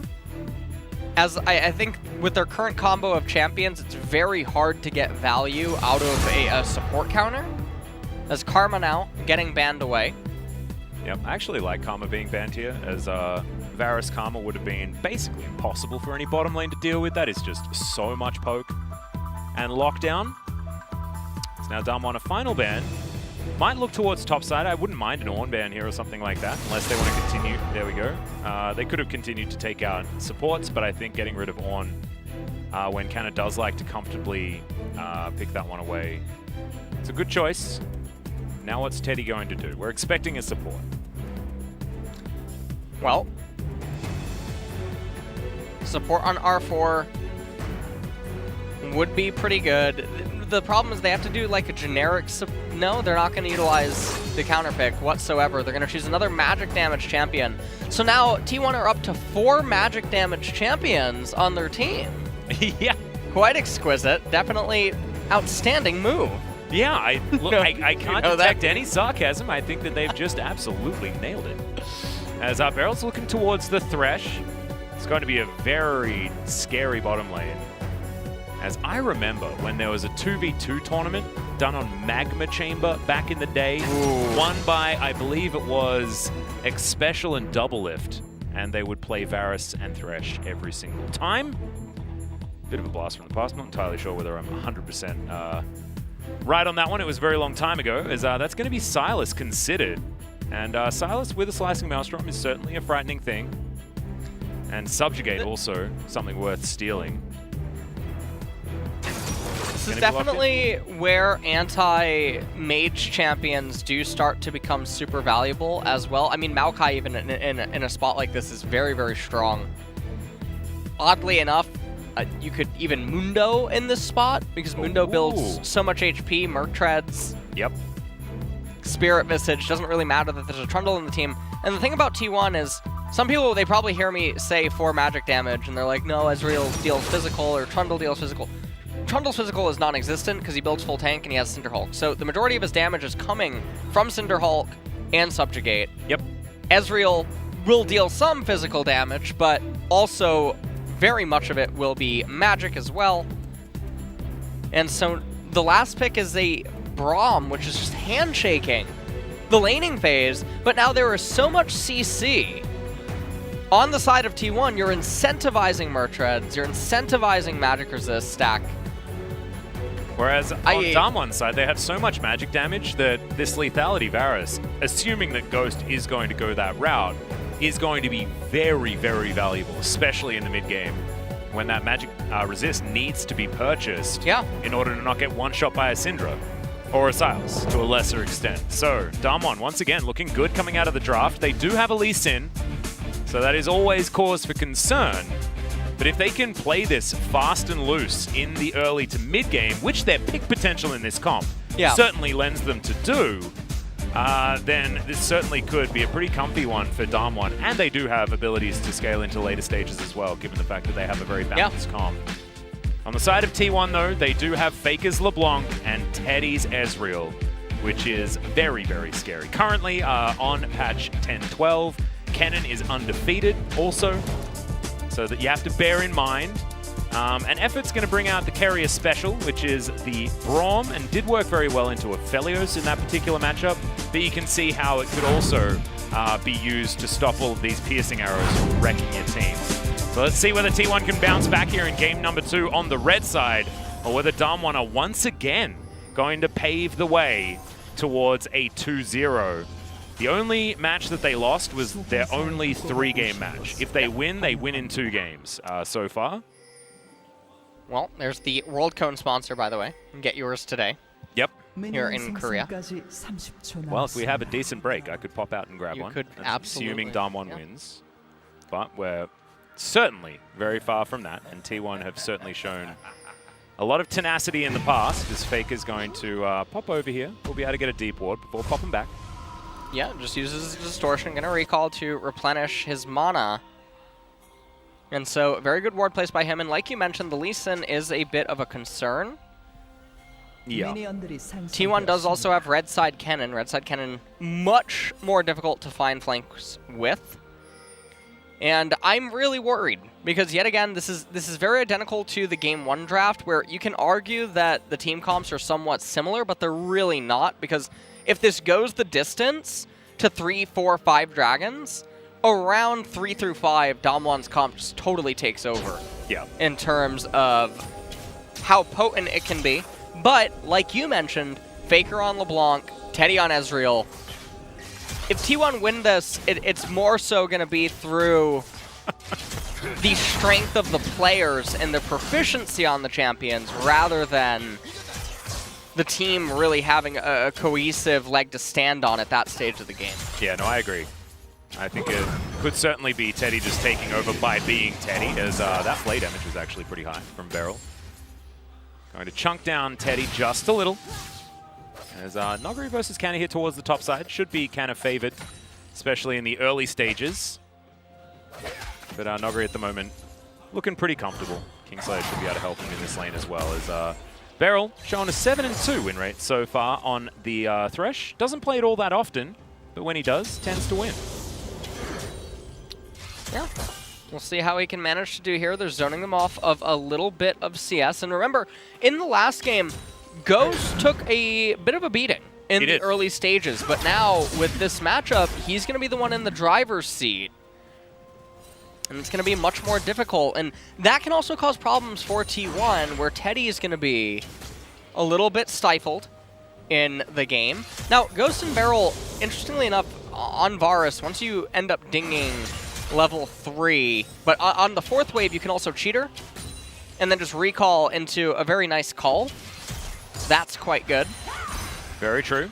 Alternatively, Not really sure what else they would end up doing. We don't really see a lot of people cheater. That's why in the previous game, Nuguri doing it, very surprising.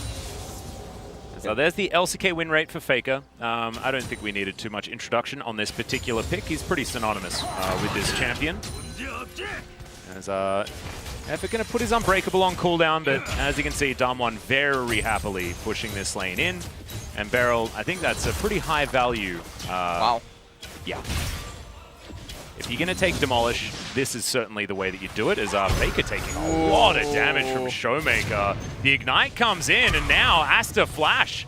As the auto not quite enough. That's why you drink your potions, ladies and gentlemen. But just an Ignite trade for a flash. So nice right now for Showmaker too.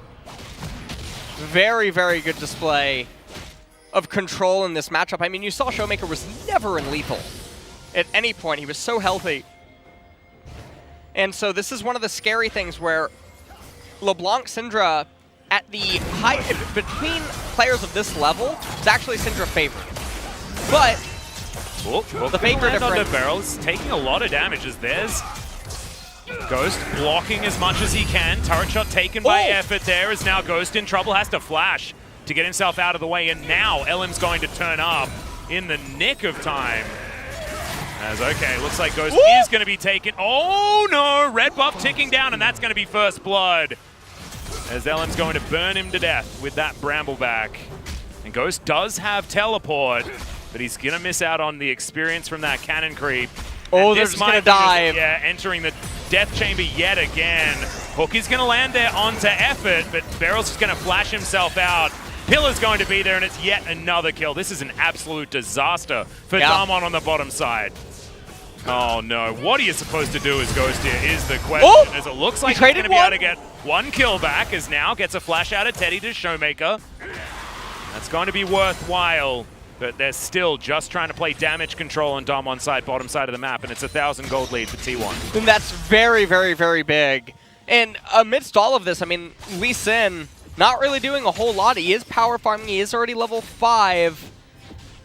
And Nuguri about to actually ding 6 on this incoming wave. When we take a look at how all of this happens, they just manage to get the stun onto Beryl. They're greeting on summoners is what is happening, and that's what led to all of this.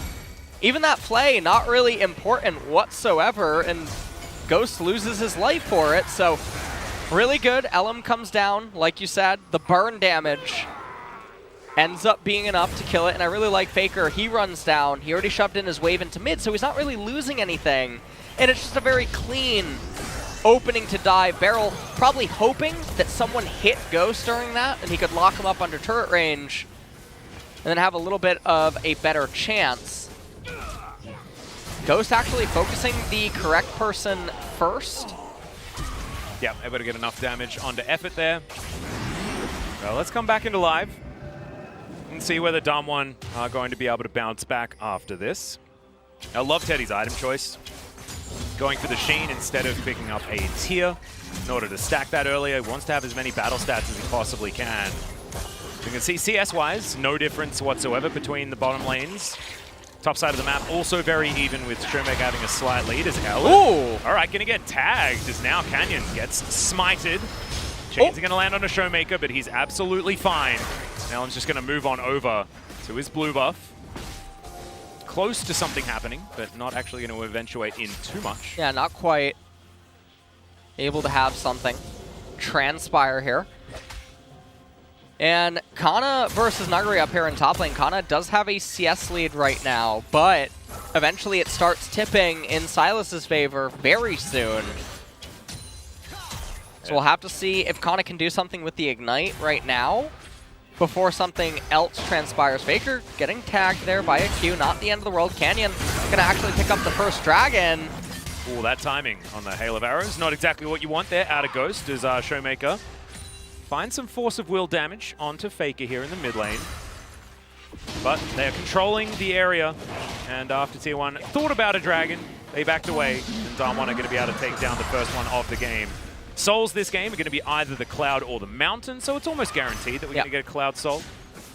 As, why would you? Because I've always got to try and curse it. Oh. And if I say that it's not going to be Cloud, then we have troubles, as Faker's going to connect the chain. Showmaker in a little bit of trouble. Yep. Just going to be a one trade there from Faker. Just needs another round of spells, and he should be able to take this one out. Showmaker might just be looking for a recall, as these minion waves are a long way away. I was able to get this recall off because I believe this wave's a cannon. So, not going to be the end of the world whatsoever. And you can see Faker just trying to hard shove in that wave. Damwon are still behind, about 1.5 thousand gold. You can see Nuguri trying to maybe get some value here.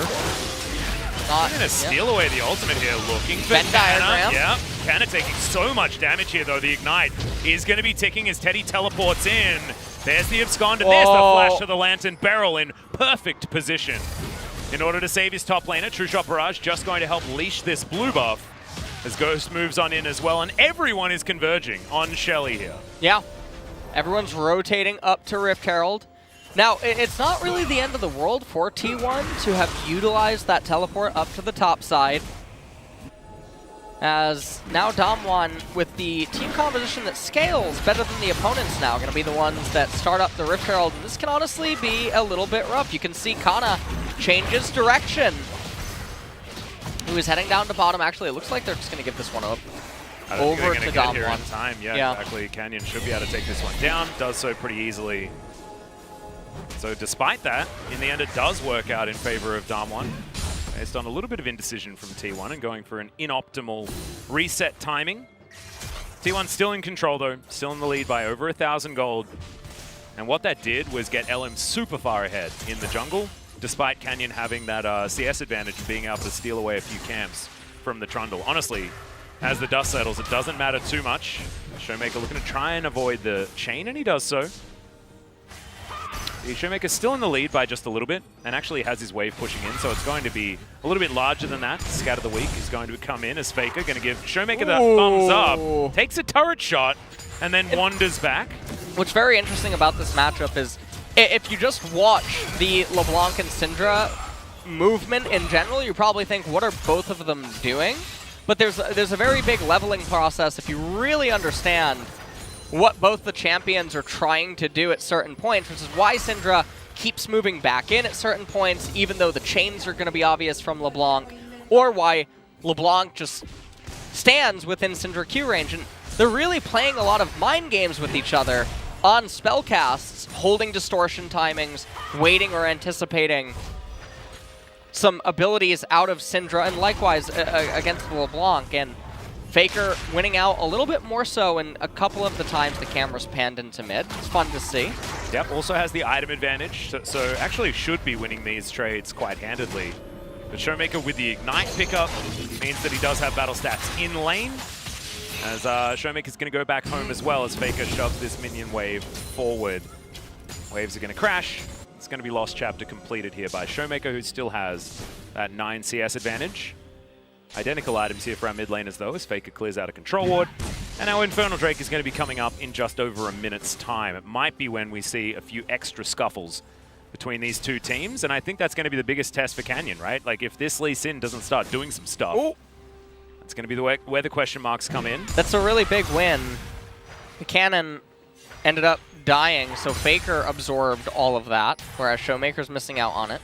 Super subtle, but minor victory. You do that 3 times, you get a kill. Yep. See Showmaker down relatively low. Does have that safeguard shield there. They're looking to try and push this wave forward. I think they were thinking about a Herald timing as Faker gets pushed back. Showmaker losing out on these trades now by the looks of things, despite going back and augmenting his items. Yep. Shot Barrage, just clear out a wave here for Teddy.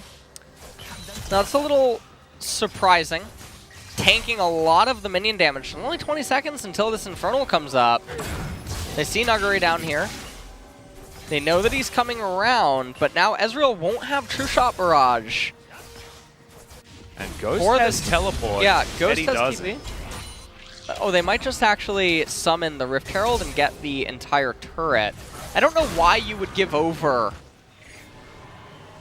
a dragon like this to T1 for free? I don't know whether they necessarily have to, although Canyon does need to make his way down. So it's looking like this Drake should go over to T1. Yeah.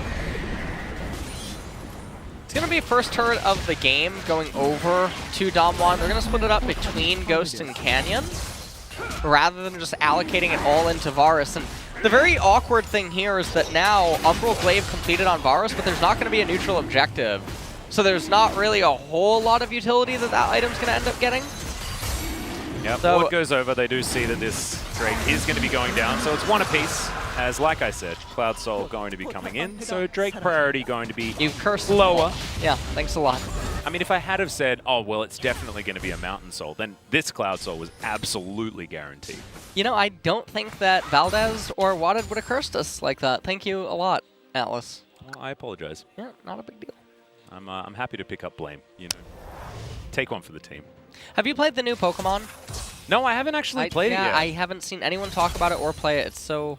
I think it's because all of the other Pokemon announcements have kind of overshadowed. Yeah, Pokemon Unite. Yeah, I'm excited. I am too. I'm looking forward to you playing Dugong and just freezing every wave. I'm going to complain about V1 Charizard. Faker might just be dead here as the chain is going to land. Distorts out of the way of the Sonic Wave, though, so is going to survive for the moment. But Flash now down.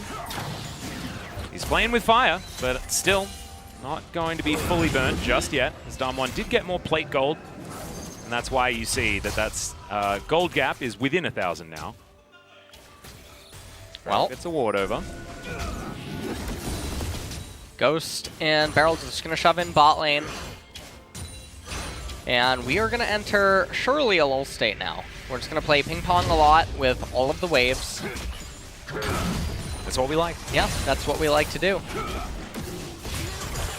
We'll see what either team can actually achieve. Now, the other problem for this also is that, unfortunately for T1, Cloud Dragon being third means that Damwon doesn't need to necessarily care about that. Yeah. It's not super impactful by any means, so it's one that they can just forego in exchange for continuing to scale up more and more, and that's going to cause a problem. So, I think with a 3-stack of Cloud Drake, you might be able to get 2 Unleashed Powers in a team fight. you can definitely use LeBlanc's ultimate a lot. Multiple times. Yeah. Certainly high value. I think True Shot Barrage would also benefit. Use it at the start, use it at the end, probably. We shall see. Both of these teams, varying degrees of value coming out of that. Goes to clear out this wave. Counter moves back to the top side. Don't worry, guys. He is a doctor. As Noguri has another slicing Maelstrom. And Nuguri just running away from Kana right now. Now, Kana could take this wave and freeze, I think?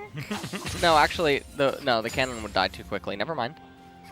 Wave is, well, this wave would have been coming in, so actually, yes. Okay. Would have been the remnants of the wave. That would have been fine. No, he can do it right now, I suppose. No, he's going to clear that out with a lightning rush. We can see that on the mini-map. And so, yeah, we're just going to play ping pong for 2 minutes. Oh, Showmaker takes a bit of damage. Oh, There's Faker. Oh, man. there's the ulti. That's going to do it. This time there was backup, and Faker overstepping just a little too far. His LeBlanc does like to take risks, and that one certainly bit him. As now Canyon's going to take down Shirley, and there's not going to be any contest with no mid laner on the map. Faker will have teleport when he does respawn. Oh, Pillar. A lot of damage there on the Barrels there, yeah. And another Rift Herald was taken, and that'll be definitely used to crack the mid-tier 1, which, honestly, Faker's done a pretty good job at keeping healthy so far in this game.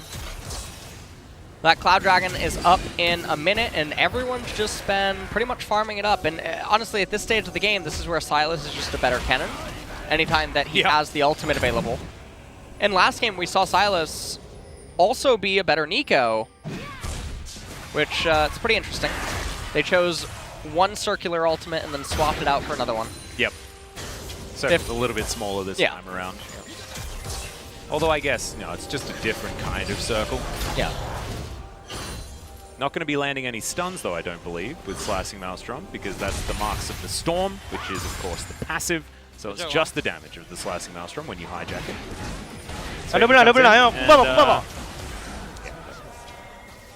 Fortunately, you go invisible, but it doesn't stop you from taking all of that damage. 내가 캐리한다. I'm gonna carry. And so, seems like he's feeling very confident with his play so far in this game. Oblivion Orb picked up by Kennen with blasting, probably going to try to just get Morello, but then after he gets that, well, actually, there's an Amp Tome. So there's a chance. Leandri's Oblivion Orb? He could get, or Void Whoa. Staff. Void Staff would also, you know. That would also be fantastic. Yeah. And I like the fact that Kana hasn't actually upgraded boots yet. In games that are very stalemated, you don't need tier 2 boots for anything because you're always fighting. Whenever a fight's going to take place, you know when it's going to happen and under what terms. Yeah. Okay, you could have froze, but not a big deal. We're just going to send an entire wave back into Nuguri again. And this first Cloud Drake is just going to be taken for free. Yeah. You can see the T1 just not prioritizing that one whatsoever. Damwon have stolen away the gold lead after that kill onto Faker gave them so much extra control of the map, and taking out that mid-outer turret is putting Damwon in a position of a lot of control this stage of the game, which they should certainly have. Syndra Varus, very, very strong on 2 items. And we have Edge of Night completed after that Umbral Glaive, and Ghost is going towards his 3rd. Serrated Dirk, which is very frightening. As Showmaker panics and presses all of his buttons. Isn't going to be punished, though, as Ghost not taking too much damage from that True Shot Barrage either, as Teddy, curiously, is picking up the Trinity Force this game for that extra 2-item power spike, which paired with the Kennen and the LeBlanc does sort of shore up having 2 items on all of your carries and then having that extra power spike. Whether they're going to be able to utilize it is certainly the interesting part of it. We'll definitely see how T1 are ever going to find a way out of this situation because, so you run down the list, they can't split push. Atlas, do not point to me to the book. I didn't want to say anything. It's all right. The Nexus doesn't have much left long, you know, like, turn to the last page and, you know, you'll get the ending to the story. But T1 doesn't have split push opportunity. They do not have fast Baron taking potential. They do not win straight up team fights. It's very hard. It all comes down to, can Teddy manage to poke down Damwon before a team fight unfolds to where it's a sizable enough advantage. But that's hard because you're really playing a knife fight against Varus and Syndra because they can keep up with your range. Or 2, can Faker manage to do Faker things on LeBlanc? But both of these things are just very unfortunate situations. Oh, there's another Q that's going to land there from Canyon as Faker. Not going to find that one. It's Canyon, so Faker's going to make it out. Rift Scuttler going to be secured 3 minutes until Cloud Drake. The Baron is available, has been up for about a minute. No one really going to be looking for it, though, as Muramana and Trinity Force both coming in at around the same time for Teddy. He is very strong in comparison to where he used to be. As Effort almost caught out of position. That was frightening as Showmaker down here towards the bottom side. It's just going to easily take down this outer turret. And the advantages for Damwon aren't stopping here in this mid game.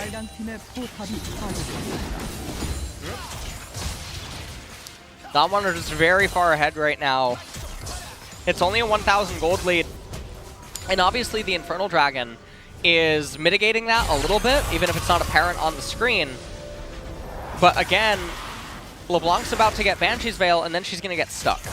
Because it's hard for her to come by waves that she can pick up easily. Yep. Without being contested. And then she's not going to be doing a lot of damage, because she has no penetration. So there's the ulti from Ghost. Does find the hail of arrows there as well. Arcane Shift already on cooldown. Teddy at half health, but now it's Damwon walking away with just a longer cooldown on the ult. There's, okay, in goes Faker. The ultimate there to follow up from Effort, but they're also not going to find anything. In the end, 1-for-1 when it comes to ultis. Cannon with his kick available, sitting at half health, still pressuring forward. It's going to be very hard. All right, Showmaker. He's a bit of a savant. Getting a cake here, is what he, you know, he does have the void down staff. to parry Baguette, let's go. And the reason that he doesn't need any other sort of magic resistance is because Merc Treads on LeBlanc, not Sork Pen Boots. No Oblivion Orb, no Void Staff. And in sight, this LeBlanc's not dealing any damage. Edge of Night already completed on Varus. I'm very surprised, actually, that Ghost didn't elect for either a Mortal Reminder as his third item outright. Yeah. Given the trajectory of the game here, Silas now with the Zanyas and the GLP both completed. He'll probably end up getting a Banshee's Veil later. I'm hoping for Leandri's as the third item into a Void Staff. Certainly going to help him do relevant damage as this game progresses. You're right, Banshee's Veil, high value.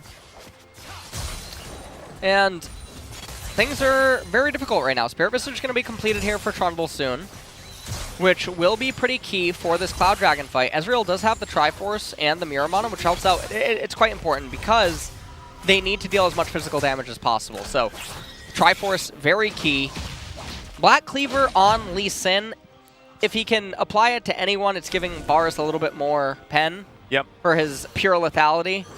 He has the Yumu's now complete for this team fight, and things are really going to be scary because across the board, you look at all the champions, and T1 is the team with more members that are a little bit stuck right now.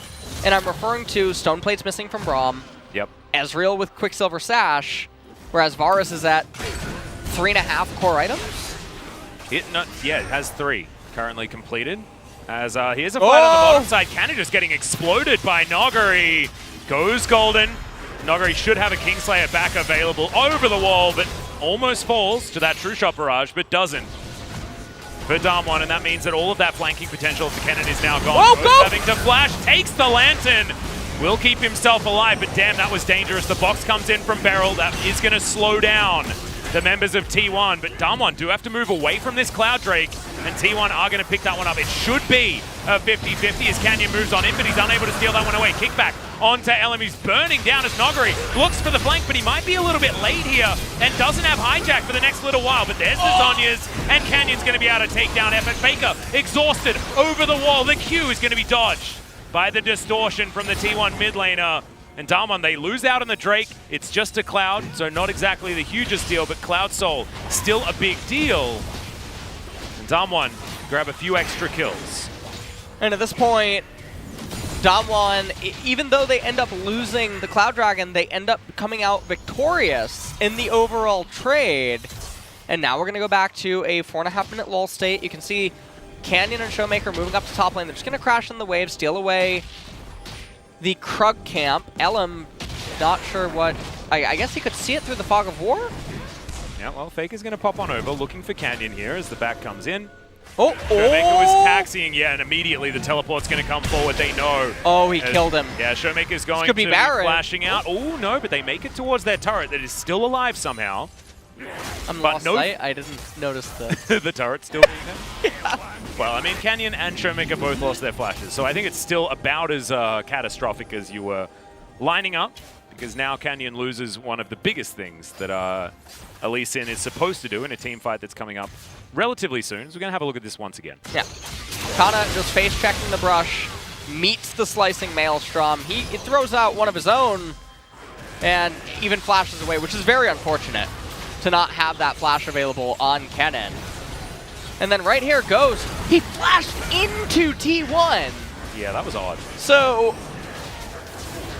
I'm not sure what makes you do that. I mean, PayPal is plentiful, I guess, as Elam here does manage to win the Smite fight. Yep.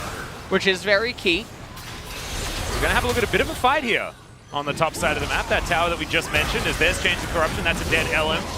You can subjugate as much as you want. You're still going to die with that amount of orbs on the ground from Showmaker, and that's Jungler dead at 27 minutes here. Possibility of a Baron, but not a possibility of a Cloud Drake, as Ellen will be available in the 2.5 minutes time. That one does have. And T1 have a lot of vision around this Baron area, so will take a lot of clearing before Damwon can actually attempt it. And there's 15 seconds left on the Trundle, so not going to suffer a defeat when it comes to the Baron. Faker avoiding hooks. Doesn't have a lot of mana. He should be okay. It's Ghost now by himself. Looking for some piercing arrows. Not going to find one. Picks the gap there between Faker and Epic. That's 6 points from where I'm from. And looks like Teddy is just trying to mess a little bit with Damwon. The game is in a very rough situation right now. You see everyone just grouping up to top lane. coming in to try to That save was a weird Faker. interaction. Now, I have no idea what Ellum was trying to do, Oh, dear. as gets caught by the Varus ultimate and just brought down immediately. Because there's no team fight that should ever be brewing there, but also at this stage of the game, no, you do not lose or win over 500 gold on that turret, 250 of which would be dispersed throughout teammates. So, as we go back to the item inventory, okay, Mortal Reminder almost complete now on Varus. Ezreal, still a little stuck on items. It's going to be a very long time until that Death Stance complete. And it looks like Faker, he's not getting any pen Oh, wow. whatsoever, just going straight for Death Cap. But everyone has magic resistance, or Varus just has the Edge of Night. Well, Effort might be in trouble here. Chains of Corruption are going to land again. The Unbreakable, pretty high value. Ooh. No one's actually going to take that. Beryl just needs one Oh. auto, so he's going to be able to take down the Braum. Now Ellen and Faker know that they're not going to be able to go 2 versus 4, so they're going to have to escape. Noguri looking for the flank, as he doesn't find the abscond onto Faker. Chains miss onto Canyon as well. And Damwon just feel like they're in so much control right here. Ward goes over. Faker knows exactly what vision they do have. Just doesn't have a lot that he can do about it at this stage of the game. I want to have a look at a gold graph, LS, because I feel like it's just been steadily increasing for Damwon as this game goes on. Well, T1 was ahead with Yeah, that they were. very big blunder in bottom early on, but I mean, all that is happening right now is the inevitable being delayed. With each minute that passes, Damwon's champions get better and better and better. Ooh, Ghost not going to find Teddy. Q misses as well from Canyon.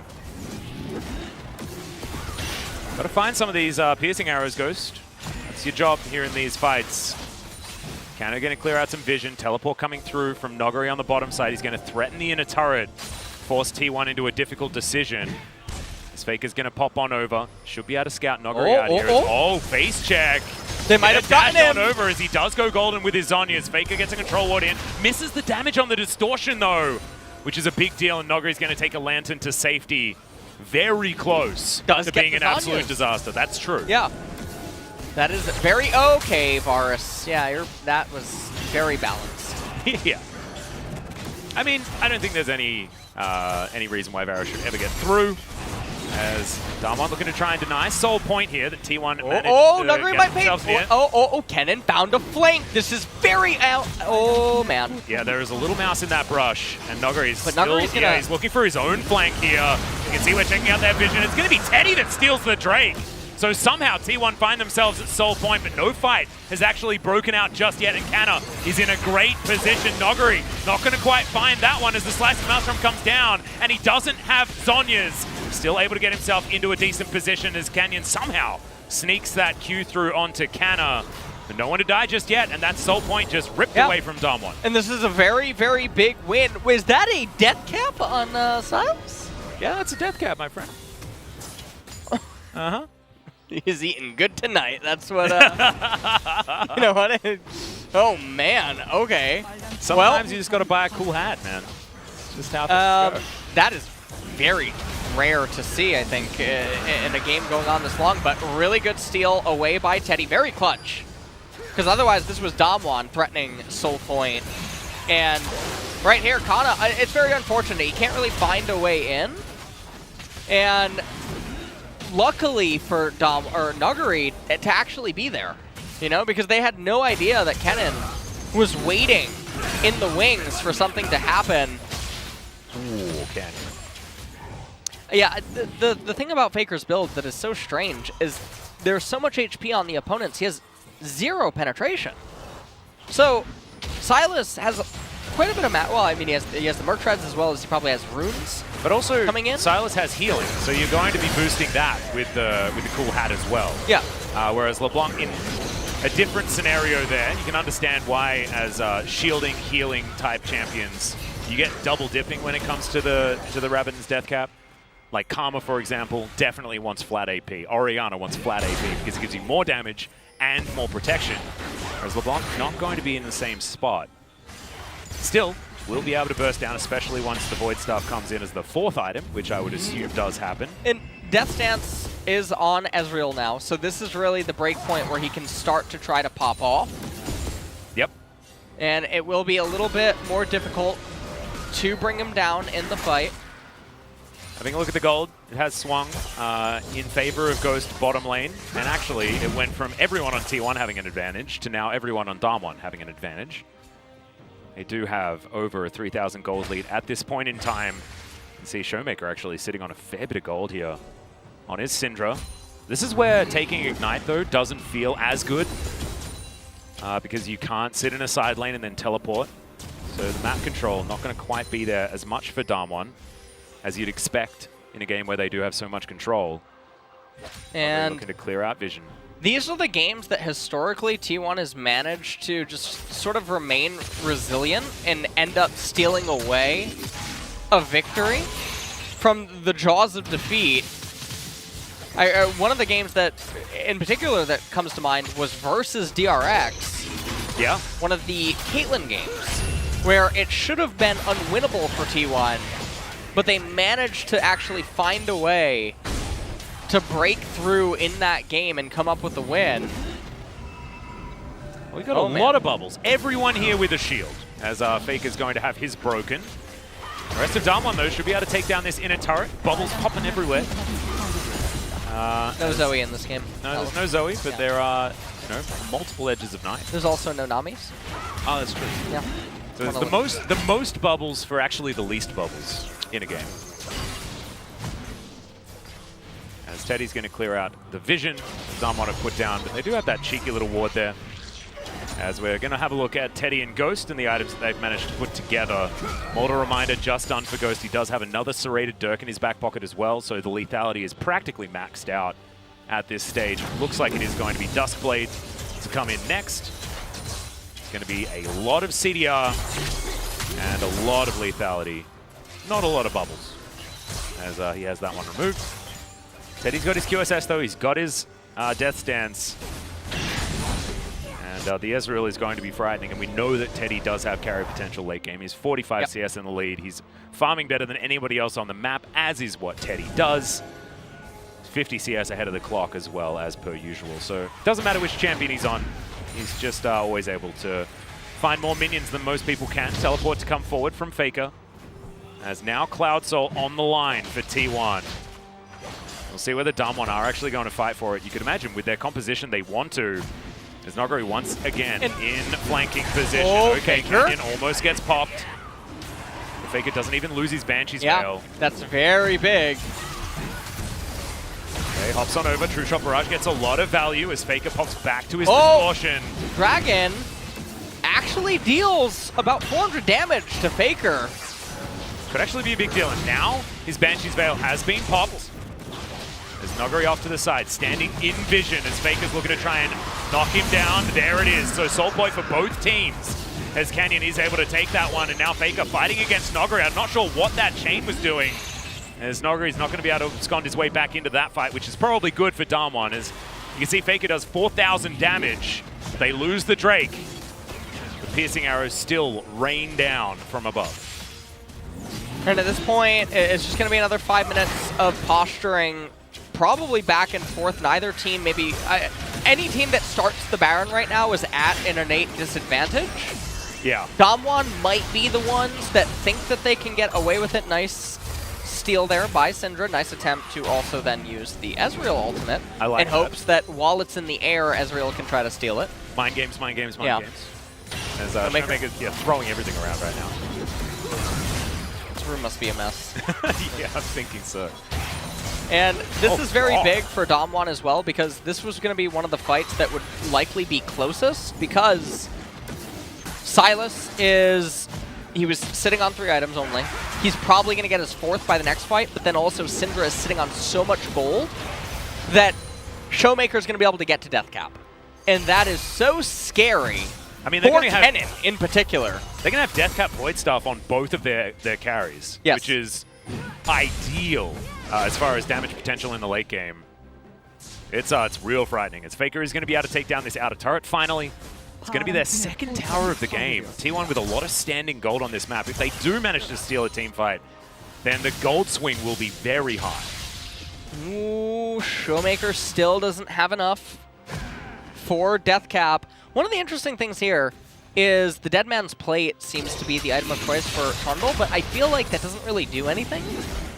It's just a lot of HP and then armor, so you have to wonder, against a champion like Sylas, who's going to have Slicing Maelstrom, Syndra, etc., is that the item that you would want most? Because he's going to get HP for himself, but a Solari Locket activation would give him the same HP. Oh, there's Chains of Corruption. Faker wanting to jump in, gets the flash and takes down Ghost. Showmaker comes in though, and Canyon's already dead. Faker does fall, but that is 3 for 1, and you'll take that any day of the week if you're T1. Showmaker trying to get something back. Effort's going to survive, and they get the outer turret in the mid lane. Meanwhile, you've got Noguri on the bottom side, unable to help out, and that should be a Baron going to T1. Yeah, T1 should be able to get this Baron in a completely unexpected turn of oh man. Well, I mean, this is still going to go down relatively slowly, but yeah. Showmaker is a sitting duck. They all decide to pile on top of him, and Canna has full health. This is scary. Teddy gets the flash out of Showmaker as the Baron's going down. Oh no! Is going to turn up. Can he actually get into the pin? Oh, what the heck? Showmaker just steals it away. And Noguri gets himself a Slicing Maelstrom. This fight isn't over yet. As Abductive Scond, Noguri's still waiting for it as Arcane Shift and the Stand Beside Me gets Teddy and F it out. Oh my god, what a disaster. Oh, he had to smite early because his HP wasn't high enough, and you can understand what Teddy was trying to do. He did such a good job throughout all of this as well. Faker goes in onto the Varus, gets tagged by Showmaker, retakes the distortion, tapped by Beryl, who ends up bringing him down, but like you said, 3 for 1, you'll take it any day of the week. And then Showmaker comes in. Said, I got it. Oh my god. Back.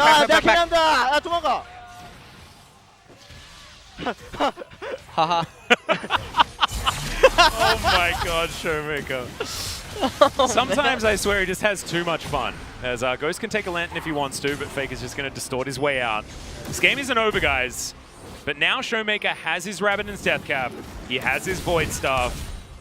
Still looking for that one extra item, but you were talking about penetration. I mean, Noguri just completed his Void Staff, has an Oblivion Orb on top of it as basically a luxury item.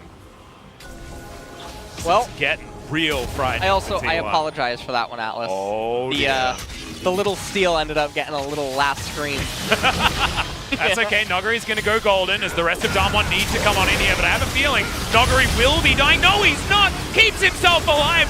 Survives for so damn long as effort is the one that eventually takes him down, and now Damwon are getting corralled. Ghost is still up. They're looking to try and converge onto LM. Edge of Night going to be there, so Ghost is going to survive for the minute. Does have his Ghost Blade, and that's what's going to allow them to walk their way out.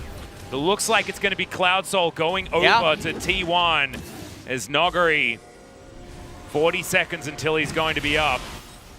Looks like Damwon don't want to give this away, as it is going to be secured by T1. Teleport to come forward, so Cloud Soul secured by T1, and Elder Dragon up in 6 minutes' time. And Noguri, I mean, he's fallen victim to this many times. Oh yeah. In LCK, where he had one job, which was just be ready for the Cloud Soul. Ended up being caught. Tried his best to end up living. I actually thought his heal would have been way bigger than it was. Yeah, especially with Death Cap. But he did not go up. Win rate with Dragon Soul. Wow, what an interesting. Yeah. I would honestly, I'd feel bad if you didn't have it. I mean, we did see a Infernal Soul lose just the other day. I believe that was DRX. They were able to steal away a Game 2 win. Yeah. Well. Faker's just bouncing around the lane, as you can see. Teddy very close to 6 items. More of Malmortius now completed, so the Lifeline passive going to be there. So big for him as well. Against the Syndra and the Sylas. The Varus is so much more important now inside of this game. And they really have to just make sure that they're on point, protecting. I mean, the Syndra and the Varus are the king and queen right now. They need to be protected at all costs. Also, I just want to point out, by the way, we're going even more items deep. Lee Sin has picked up no MR. I thought he would have picked up a Hex Drinker at the very least. And Silas also Oblivion Orb picked up, not Banshee's Veil. Very surprising. Showmaker almost getting taken down very low. But yeah, you're right. There are some itemization curiosities here in this game. Canyon does have that stopwatch that he's building towards a GA. So that should help him. I mean, his assassination potential does exist, I guess. 12 seconds on her R. Not bad. Not bad at all. He's going to be distorting around a lot. As Epic gets taken down very low. Noguri does have a Slicing Maelstrom at the ready, and they've got so much wave clear. But still, his inhibitor turret, bottom side of the map, is down very, very low. Any sort of time that Noguri gets with the turret is valuable here for Damwon. Elam actually didn't pick up Deadman, so he got Warmogs instead. Okay, maybe his teammates were just like, no, don't do that. And he's like, all right. Flat health, definitely good against magic damage as T1 still trying to protect this. Yeah, not there. And they know that T1 doesn't have teleport, so they don't have to be afraid of a flanking cannon. Oh, good avoidance there by Canyon. So it's all about Syndra trying to land Qs and Es, as well as Varus with his Qs. And this is the minigame. They're playing dodgeball right now, and honestly, T1 look like they are very adept at dodgeball. Yeah, Beryl not so much. As Faker once again comes from the side, lands the chains onto Canyon, takes a fair bit of damage back. But now with Beryl and Canyon on such low health, looks like they are going to have to back away and prepare for this next Baron that's up in 30 seconds time. We are going the distance this game for the last 44 minutes. Yeah, they know Varus is recalled right now, so they don't have to be afraid of anything. I have no clue what anyone's picking up. Lee Sin did not have enough gold for Guardian Angel. Nor enough space for a control ward. And a Morella Nomicon was picked up by Naguri. And so this is truly the end stages. So Cloud Soul is very helpful right now. Cannon, also, yeah, I mean, Faker has the item edge right now over Showmaker because he has that Oblivion Orb in his inventory where Showmaker has the control wards. So an advantage there. Obviously, Varus is disgustingly strong right now. 4 lethality items and Mortal Reminder against champions that have no armor, pretty much, whatsoever. Swapped his boots out for some Swifties as well to make sure that he's going to be able to reposition as effectively as possible. Is Q going to miss there from Canyon? This is a time where one kick from Lee Sin could just ruin the lives of T1. His kick targets aren't exactly the greatest. Faker can get himself pretty safe with his distortion. I think bottom is hurting. And what I mean by that is that it's piling up enough on its own that it can actually raise the turret. Ah, danger. That's okay, Damwon getting more and more feisty. And these piercing arrows starting to land from Ghost. Desperately need them to hit. Yeah. If you're a Damwon fan, T1, the more they can avoid it, the more they can get themselves to a point where they can just start a fight with full health, which is what they want. Both of these teams are just so afraid to take the team fight right now. Faker might have Morello, given that he didn't push on for another wave, even though he has teleport. So expect the Fabled book to be in his... No, he's not, actually. He's going to pick up blue trinket and now red trinket. And maybe an elixir. Perhaps he bought himself a little Sorc elixir. I think elixirs make some sense at this point in time. Yeah. We're coming down to brass tacks. Now, okay, here's what... If they don't immediately fight at the Elder Dragon, we're gonna have to dive into... We're gonna have to dive into vanilla ice cream territory. Oh dear. Yeah. In order to induce a fight. Sort of like, that's how it goes. Oh, piercing arrow going to miss. Faker. Oh, Hook is going to land. Has this been the throw? No, he's going to survive. Gets himself out of there. As not even the redemption is going to take him down. Man, that was close. Getting some Jin Air flashbacks as this clock is very far into this game. Oh, man. Faker, he does have teleport. And remember, home guard. Yeah.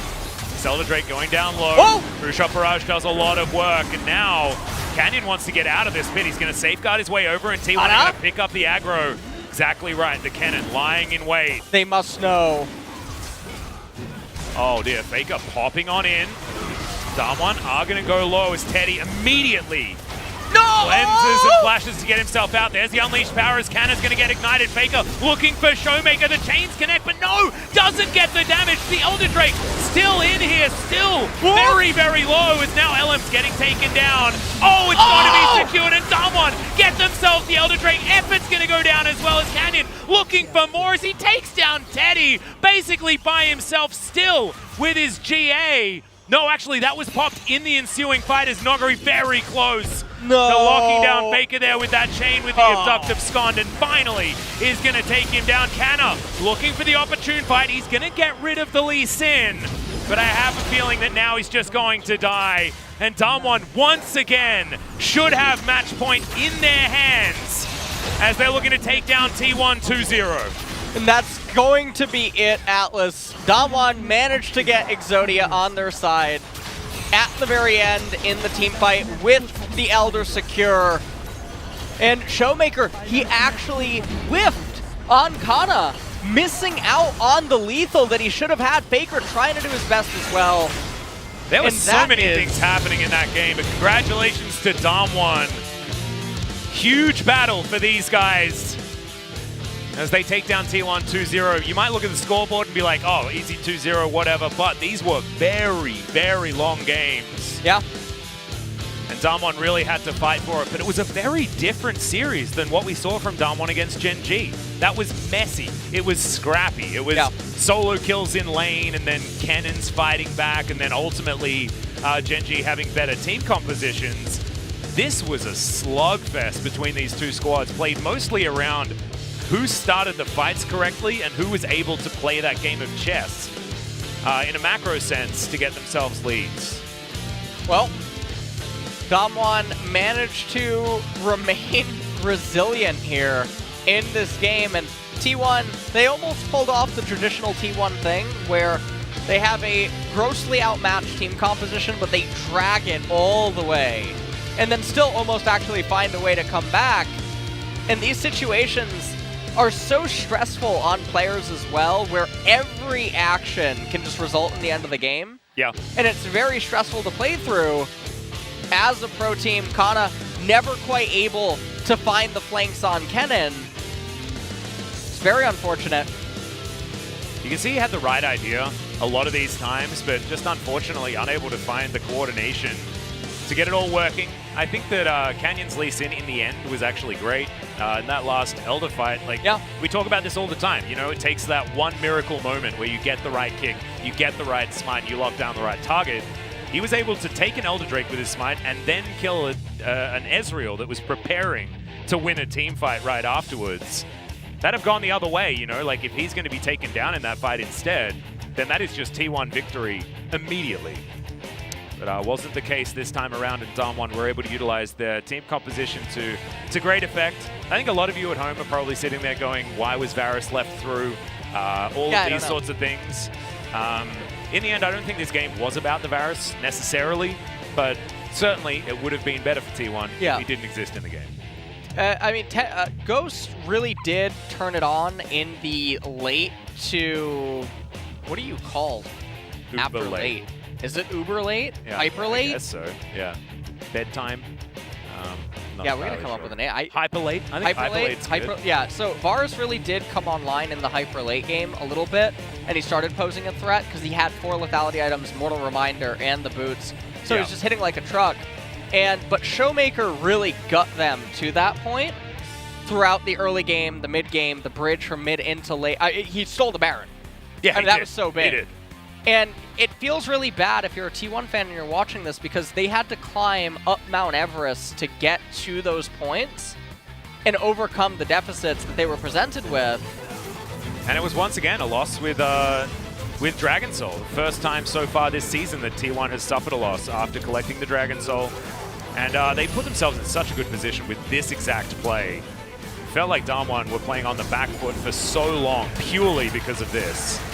But the problem is that LM, from this point on, did basically nothing. He was 2-0-1, and then couldn't really affect the map.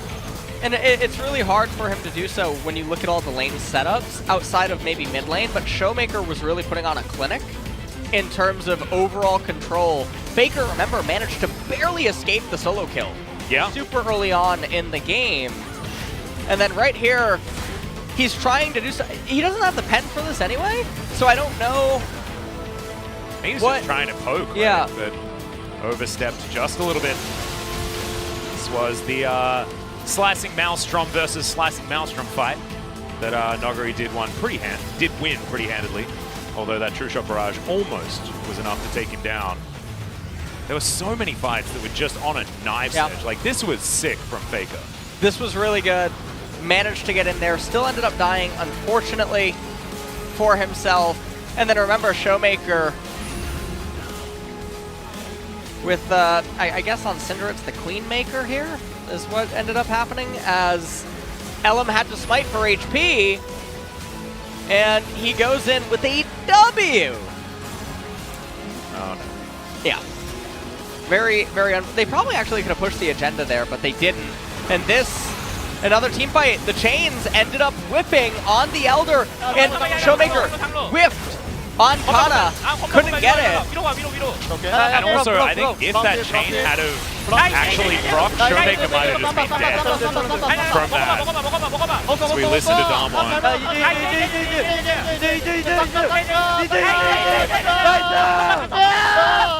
야 캐넨 노플이야.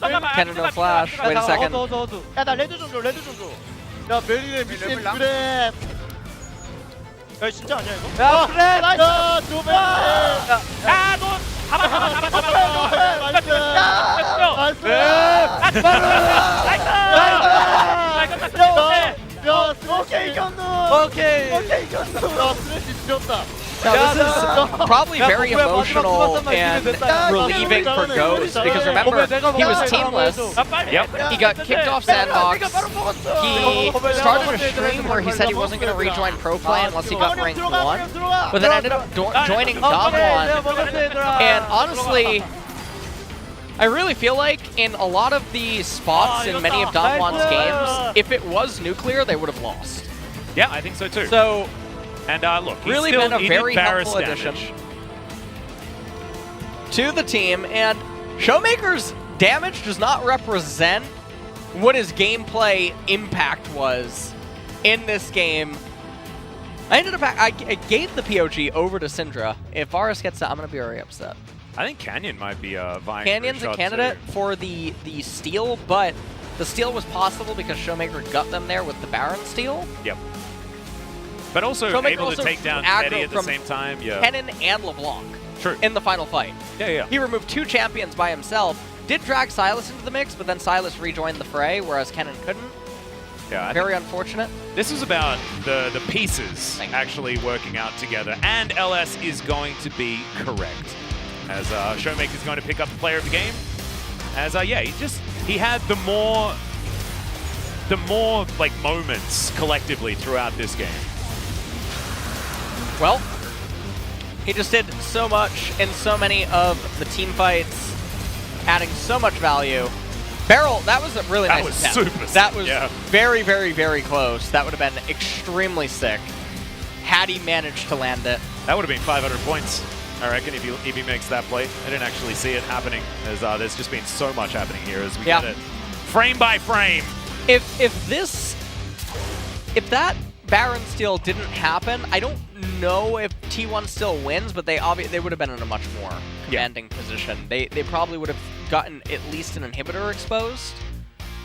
Although maybe Syndra's wave clear is it's pretty interesting, I guess. But it's pretty good. 12 out of 12, by the way. Everyone agrees with Okay, you. great. 100% on the Showmaker. As we are going to throw it over to G-Sun for some interview translation with our 2 players of the game.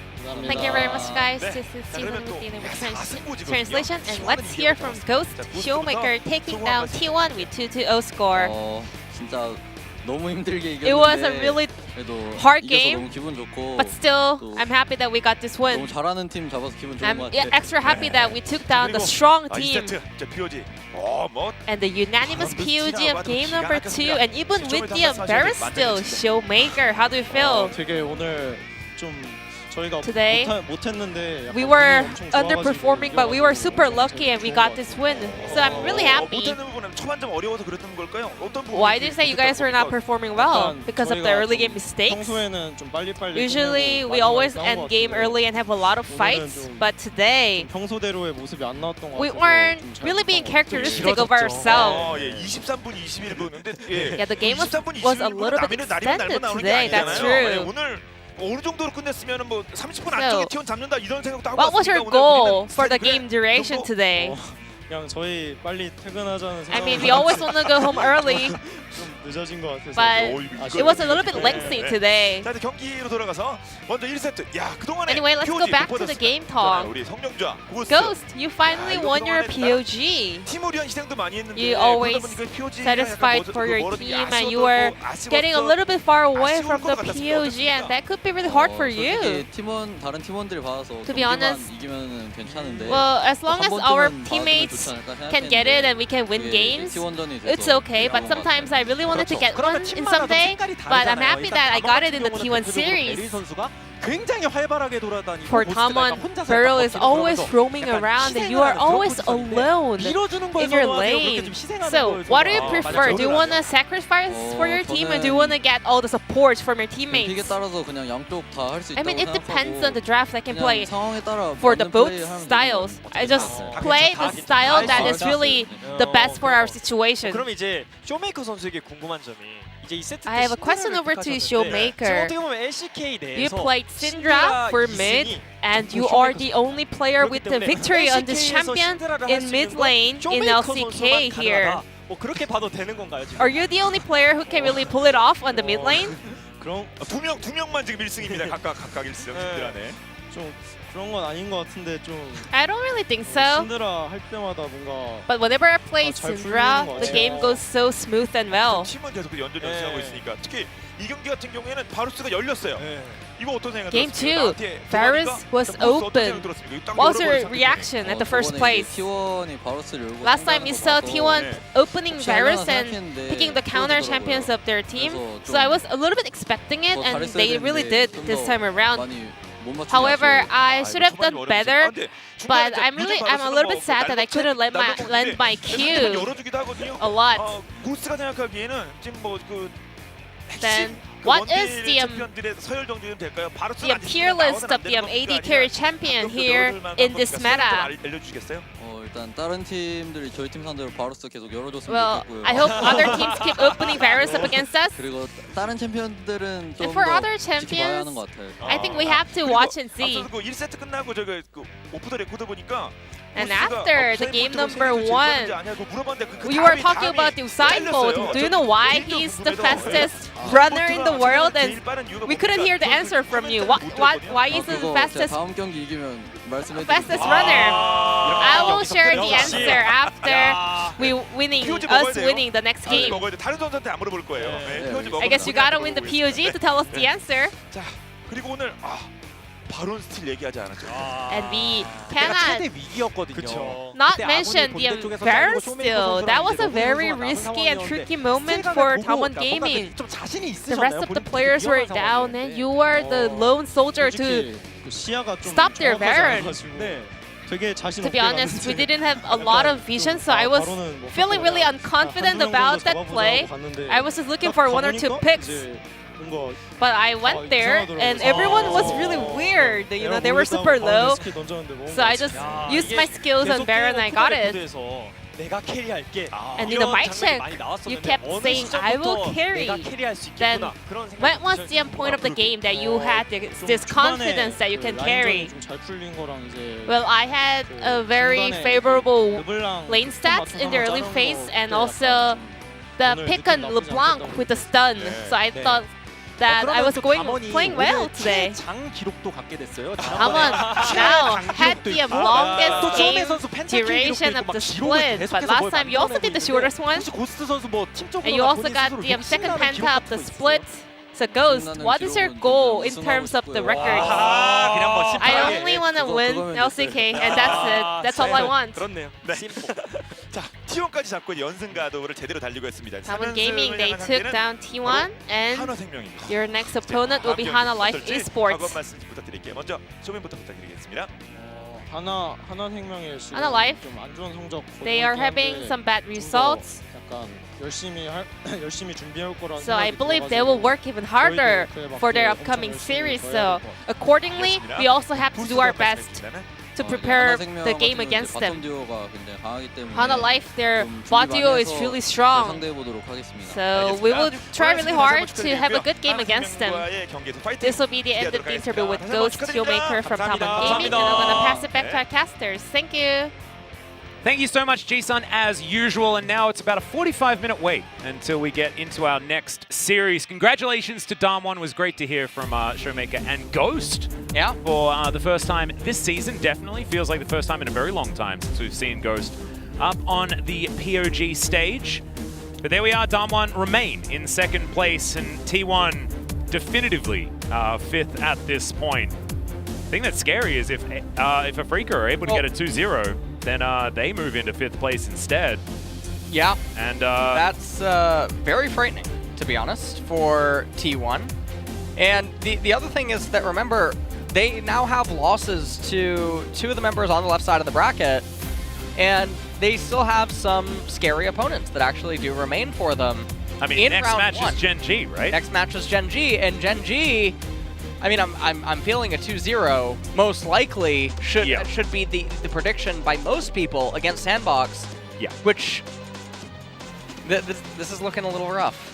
And it means of a round one. It means if we want to remain in our head-to-head lockup of Gen G and T1, it's going to need to be a T1 2-0 if Gen G are going to 2-0 Sandbox. But that's going to be after about a 40-minute break, something like that. So, you know, go get some dinner, something like it. Depends what time it is, of course. But I'm sure you can find something to do for that amount of time, and then meet us back for Gen G versus Sandbox. We'll see you there.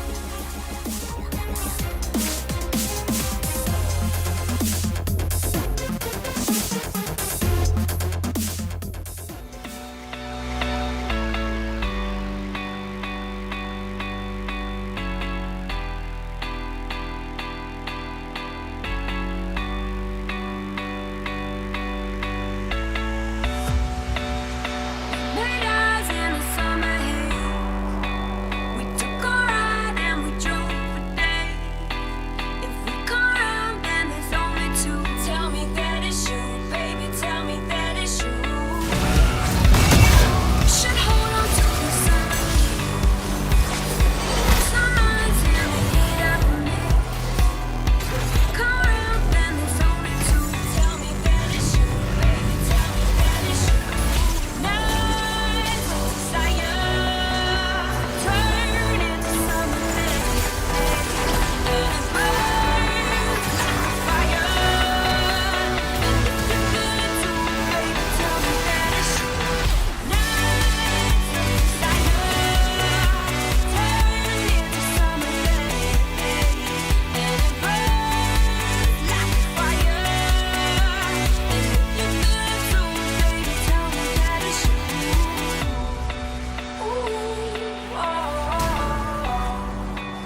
touch the sky, going higher and higher. There's no time to cry, that's all I want in my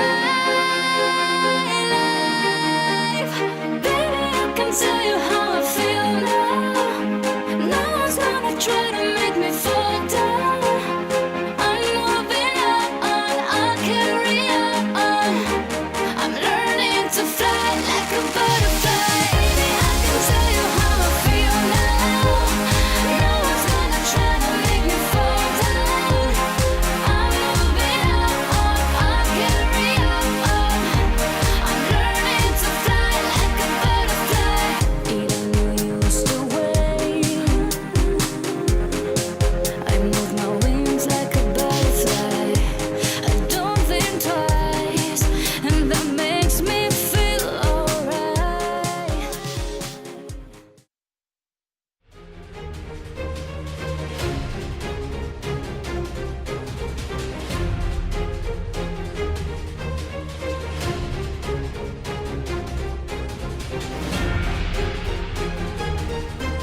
Welcome back, ladies and gentlemen, to 2020 Summer LCK. I'm Atlas, joined by LS, and we have a match on our hands coming up here as Sandbox do attempt to take down Gen G. The road for Sandbox has been really rough. It has definitely been filled with a lot of very strong teams, and it's not over yet, as they're going to beat Gen G tonight, and I can't imagine anyone who would actually predict them to win here. Yeah, I think the odds on a Sandbox victory, if you were to bet on it, would get you a lot of money. Yep. That being said, I don't think there's any smart money on Sandbox here tonight. I think Gen G are looking good. They actually came off a victory against Damwon in one of their previous series. We just witnessed Damwon take down T1 2-0, and that does make Gen G look a lot stronger than I think the standings would have you suggest after their loss to DRX. And I think that Gen G, coming into tonight's match, I mean, if there's a time to have any sort of experimentation with drafts or anything along those lines, it would be here tonight. Whereas Sandbox, they can't afford such luxuries, so 3 wins in a row for Gen G, pressing down the accelerator pedal, versus 4 losses in a row, as Sandbox are looking very reminiscent of Jin Air of old. Yeah, it's certainly a nosedive at this particular point in time. We do need to talk about the teams that they've been up against. They started off with a loss against Afrika, then they played Damwon, Dragon X, and T1. Yeah. So, yeah, it's been a tough road for Sandbox, and like you said, it doesn't get any easier up against Gen G here. But the second half of the first round robin is going to be a little bit better for Sandbox. Plus, I believe this is the last match that Sandbox has without Yamato on the stage. Yeah. So after this, he is free from quarantine, and we will have our Cannon here ready to try and get his team back on track against some lower tier teams as well. Yeah. As we move further forward here for Sandbox. So we'll have to see what can end up happening. Sandbox first roster update coming in for Summer, utilizing their 10-man roster. Who will be their breakthrough? Now, the surprising thing is that their substitute players, or who they have available on their 10-man roster, it's hard to imagine a lot of swaps actually even occurring. Yeah. So that's why, even though it is a 10-man roster, I don't think it's a 10-man roster in the way that a lot of people would perceive it to be. Yeah, you wouldn't necessarily want to put in Lonely over Summit, right? Like we saw that happen last split, and it didn't necessarily work out. We are going to be experimenting here. We're going to keep you, we'll keep the mystery alive for a little bit longer until we do go over what particular swaps have happened for today's match. But I think that this is all down to experimentation that Sandbox is certainly going to be able to do, because their likelihood of winning is very, very, very low. Yeah. Despite them having a decent first turret percentage, nailed it. 66.7% of the time. Not bad, as we are going to go over the Gen G roster here, as Kellen is going to be moving into the bottom side of the map. Feels like we are basically alternating between Life and Kellen here for Gen G, but otherwise the roster will remain the same, with Ruler, BDD, Clid, and Rascal being very, very solid in their roles. I think shout out has to be made for Rascal, who's really come into his own towards the top side of the map. I think him and Kanna are really the good news stories when it comes to top lane here in Korea. Yep. As far as moving themselves up in the rankings, certainly still a lot of top laners that are remaining strong. Noguri to be a good example of that, and then Kane But Summit was another man that we were talking about being a powerhouse, but hasn't been in this season, nor the last one, actually. He feels like a shadow of his former self. We know what Summit's capable of, and we will continue to talk about him, but he does need to prove himself, as this is going to be the change-ups. Fate is moving into the mid lane. Dove is going to be stepping back, and no Gorilla this time around either, with Cabby, formerly Iroh, formerly Cabby, formerly on Griffin, is going to be moving towards that bottom side of the map. So let's see whether those alpha plays are going to continue with those level 1 flashes that we did enjoy when he was beside Viper. Yeah, this is going to be very, very interesting. And I wonder if they're doing this because this is the last hurrah before the easier lineups start taking place. But key player here, Rascal versus Summit. Summit finding 0 solo kills so far this season. Yep. Damage difference at 15, negative 292. Gold difference at 15, 3.2. That's a very bizarre gold difference. Yeah, it is actually really weird. Yeah, okay. Damage per minute. I think gold difference is actually that close to their opponent, like 2 gold, really? That seems really strange. That's an odd stat. Yeah. I don't know. Maybe we're getting it wrong. So production, please let us know. Try at the bottom, right, so it is actually just gold difference. It's just that low. It's a very weird stat. You're exactly right. We're going to have a look at Rascal here. Getting settled in for his matchup against Summit. Summit always looks calm, but I feel like his play doesn't suggest that he's very calm. As Clit, coming off a very good Lee Sin performance recently, was able to actually start fights and skirmishes, much like the Clit of old from back in the LPL. I'm not sure whether we're going to see that sort of play here today, whether they're just going to be the old wrecking ball of Gen G that slowly but surely will destroy you. As these are the 2 newbies coming in for the 2020 summer season. We have seen Fate before in spring, but Cabby making his first appearance here on Sandbox. Yep, and we'll see what they can manage to do here. This really feels like they're being thrown to the wolves. This match against straight up Gen G, as I really can't imagine. I mean, Fate's champion pool up against BDD. His champion pool looks exactly the same as Dove's champion pool, by the way. And Cabby only having played the Braum. Now, interestingly enough, Cabby has been pretty consistently super high on the Korean ladder for a very long time. I used to actually coach him 2 years ago. Really? Yes, he was on the KG team. That's that I had very a stint cool. with before being told I had to stop, as not allowed apparently. Okay. But it is interesting having Cabby move in, because I would imagine that one of the mainstays for Sandbox is going to be Gorilla, because he is sort of like the brains trust of this team. Yep. His mechanics certainly have been slipping in their previous matches, so that could be a likely reason as to why Sandbox have been relieved of their support. As, not going to waste any time. The Varus is going to go, as Set and Yuumi to be taken away from Sandbox here. As it feels like any former Griffin support player just shouldn't be allowed to play Yuumi. It seems to be the case. If you learned a thing or two from Lehens, maybe just don't risk being Yuumi'd. Yeah. Well, Sandbox already off to a pretty good start, at least in the ban phase here. Varus has been banned away. Team earlier tonight did not manage to do that. Yeah. We won't talk about that. As there's the Callista ban. So Gen G have a free Aphelios if they would like to, but it is going to be the Karma instead. As, oh god, this is actually really smart from Gen G, because now if Sandbox pick Aphelios, then they get to put Karma Ashe in the bottom lane, and then Aphelios doesn't get to play the game. At least for a large portion of the early to mid game. How many Atroxes do you want to see?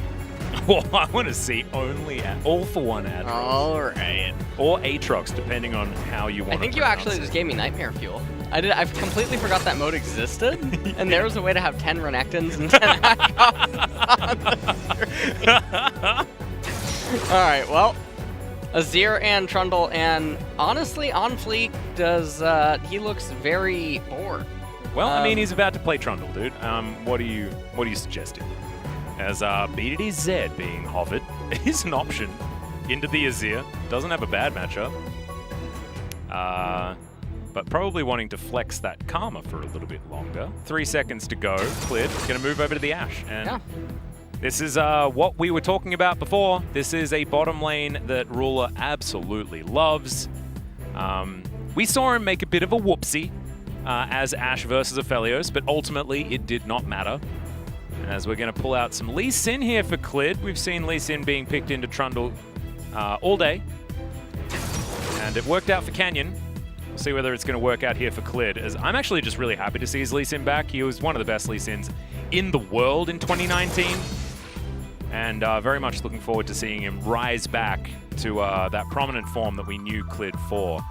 As Aphelios is going to be locked away, so Sandbox just runs straight into it. It's like they saw the post there, and they're like, oh, let's just keep running. See whether we can run through the post. The super peculiar thing about Aphelios is, okay, sure, he's good against Lee Sin, but he's running into Ashe and Karma, which is extremely peculiar. Now we'll see. Now the other thing also is that Karma is a flex pick. Yep. She can go mid-top or support, so if Sandbox tries to R4 the support pick, then Gen.G can actually get a potentially even more favorable matchup down in bottom without having to rely on Ashe Karma. So we'll see what ends up happening there. I would assume Thresh should be banned here from Gen.G. Yeah, they're respecting that Karma can be flexed multiple directions. And Zoe. Yep, has been something that BDD has been known for in the past, and does okay into the Azir matchup. Very interesting that, you know, you bench Dove and then still first pick Azir. When, I mean, Fate certainly has it in his champion pool, absolutely, but I like seeing roster switch-ups actually being utilized for an added champion pool or a change in how you want to draft, and it hasn't actually happened so far. Cabby, of course, was very well known for his set support, but it's now going to be the Thresh that I was talking about. Didn't get banned and therefore should be picked up here. Cabby's going to be taking that for his debut game in the Sandbox jersey. And now they could actually, I mean, they could just Morgana. Oh, God. Down in bottom would be very good against several of... I'm going to hell tonight, Al. First class. Oh, there we go. First class. This is something that Rascal is very happy to pick. He prides himself on his Renekton, just to give you guys a backstory. But it's still not going to save him from the LS Wrath. As that's an Echo. So it is looking like that Karma is heading into the support position.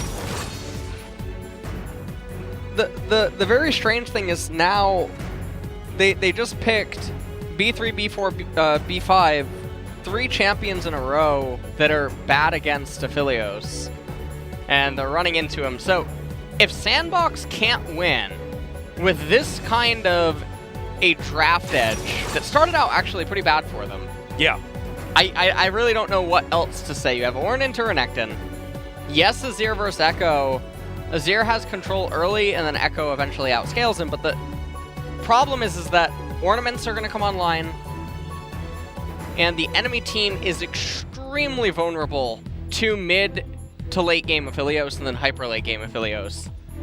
And Gen.G does not really have a very good leg to stand on. There's realistically only one kick target, and it's a champion that he can't even get onto. Yeah, this is really, really tough. Unless you're going to kick an Azir while he's sliding towards you or something like that to deny a Shurima shuffle, this is 100% Gen.G deciding that they want to win this game by 22 minutes, and if they don't, they're just going to lose. And on the other side, Sandbox have the most quintessential LCK team composition you can possibly see. There is nothing more we're going to scale to the late game than exactly what Sandbox have. Well, this is going to be interesting. I still think that given the champions, Gen.G should be able to win, even though what I mean by that is there's enough control that's granted to their key players. Yeah. That they should be able to still win out if you're a Gen.G fan and you're worried, but that's because of the team discrepancy that's present. This is one of the top teams versus one of the lower ends, but this is a really, really good draft edge for Sandbox here.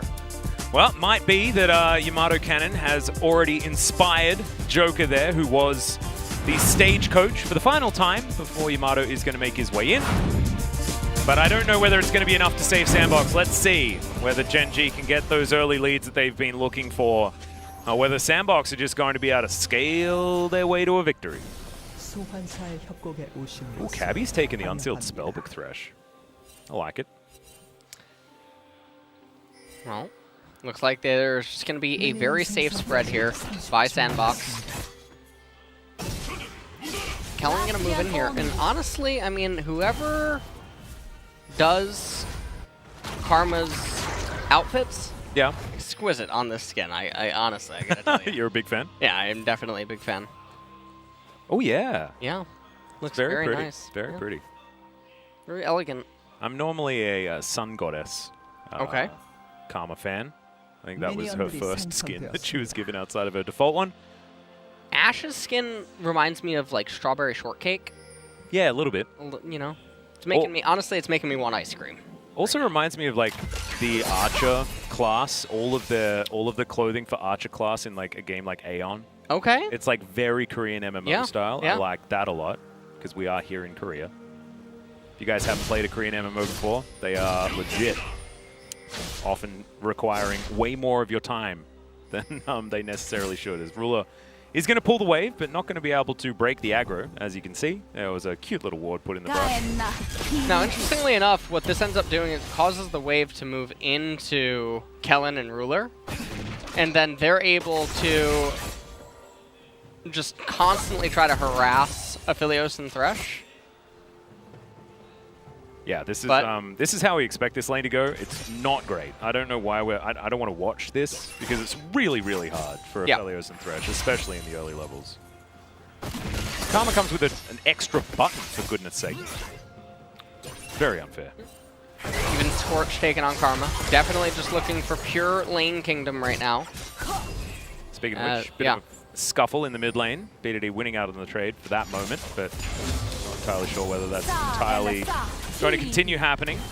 11-4 is the CS margin here as Hawkshot flies out. And Ruler, what? Oh, did they notice? I don't think they actually saw the wolf camp. Yeah, I mean, they could have definitely seen the animation, or that the wolves were not in the, is it burrow? Yeah. Is that the word? The Mirkwood Den? Yeah. It's the den, Mirkwolf Den. Totally fine. Because wolves, they live in a den, so that would make sense. Summit's going to build some stuff. Time Winder here in the mid lane. BDD will have shove advantage by the time he gets a few points in that queue.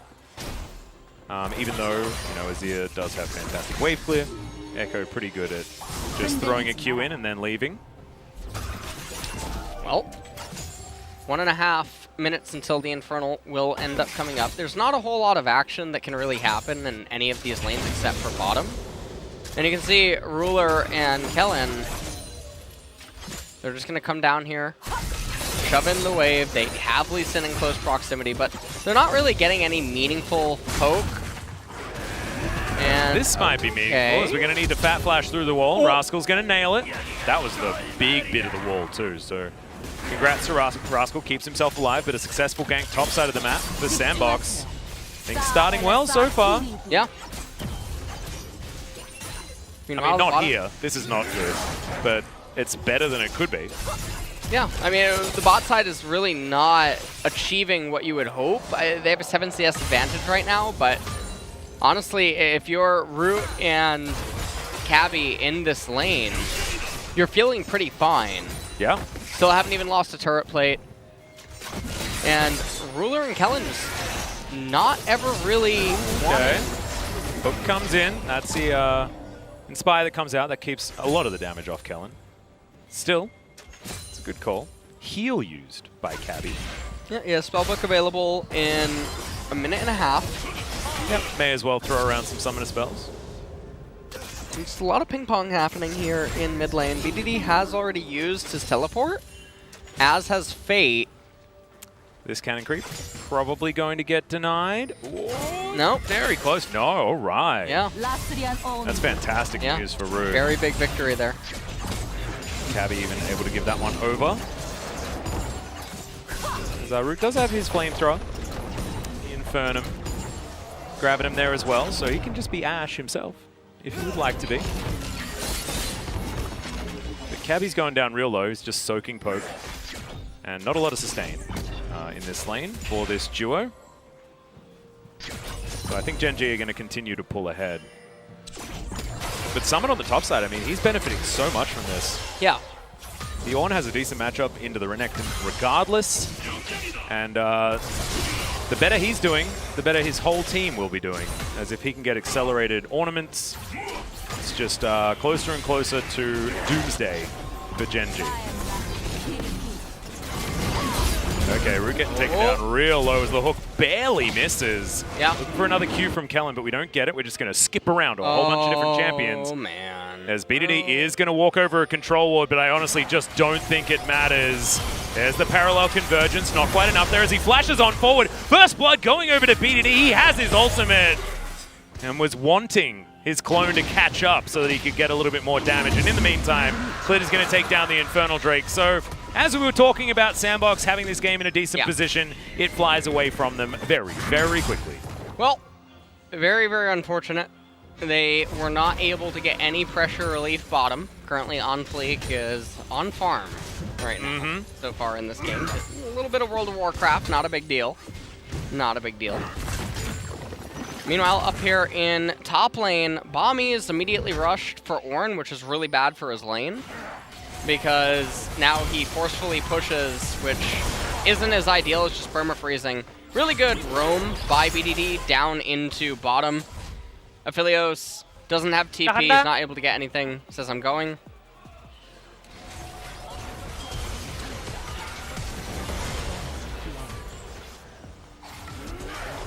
Ends up R'ing in response to the hook. And that was pretty much it. Yeah, pretty clean. But this is what this comp has to do from Gen G. They need to start things early.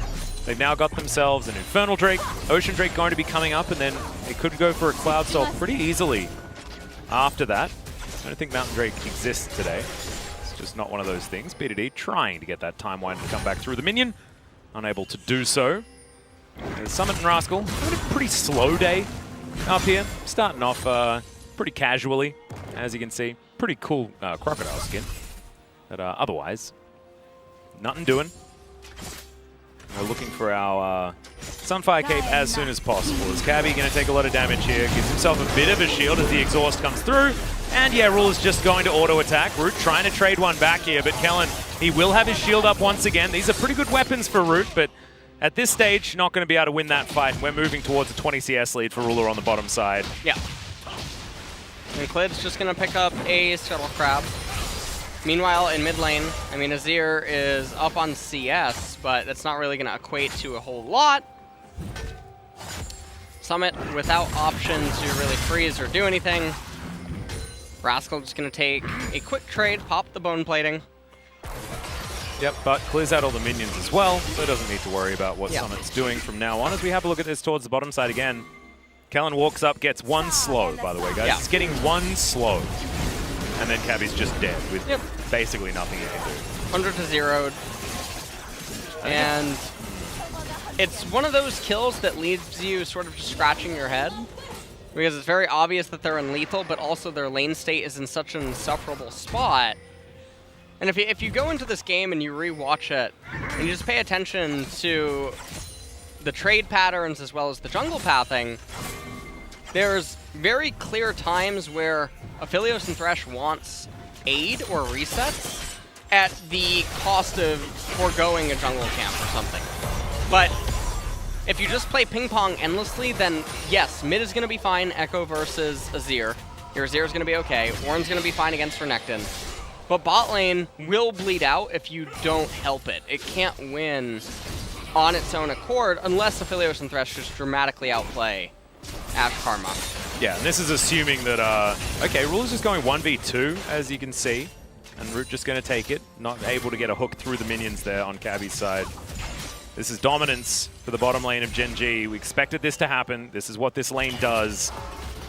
But I was also expecting a little bit more. Like, this was completely face up. First and second pick from Gen G. And so you'd expect that Sandbox would have some sort of response, but as of right now, 25 CS in the lead. Not too many responses available for the Sandbox bottom lane. BDD goes back, collects himself some Sorcerer Shoes and a gun. Oh. Rascal at this point. Just still going blow for blow. He is actually down on EXP. Summit's already 9 and has a cannon right in front of him, so that's a little bit surprising. Yep, there's the on-horn. Okay. Slice, dice not available. As, sometimes you just want to throw a ram at things, you know? Yeah, the really weird thing is that Rascal has Dominus available, and even the full Ornn combo at that point wouldn't execute. So a very peculiar attempt. Now maybe it could just be to get Renekton low enough so that Ornn's Joust would win. Oh, that's a great pillar from OnFleek because the hook is going to be flashed from Kellen. Cabby had his eye in there though. That's a free summoner spell. Rule is still trashing this lane in the meantime, but definitely a good news story. But Clid, who picked up Shelly earlier, is going to park her on the bottom side, and it's only going to make things worse for Sandbox. Is that value volley? Very, very good starting. Felt really good. As, yep, Shelly's going to pile all of that gold onto the Gen G members. Not going to get that first turret just yet, but it's 11.5 minutes into the game. So there's still plenty of time to lock down that last plate. Yeah. Speaking of plates, none taken in any of the other lanes. Only 4 in favor of Gen G to the 0 of Sandbox thus far. And it looks like Gen G is going to get an Ocean Drake, and then after this they're going to roll Mountain.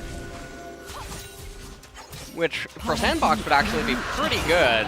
Hey, nice. Look at you go. You know, I mean, I cursed it before, but that was much better. Honestly, it's totally fine. Yeah, nailing it. You curse it, but I leak it. Yep. As, okay, gonna take a lantern and then not be able to do anything because there are a billion slows, and there's the arrow cleared, biding his time, wanting to get behind the members of Sandbox. Q's are gonna land. Teleport's coming through from almost everyone as Rascal gets in there very close, and that's going to guarantee this last remaining plate and the first turret.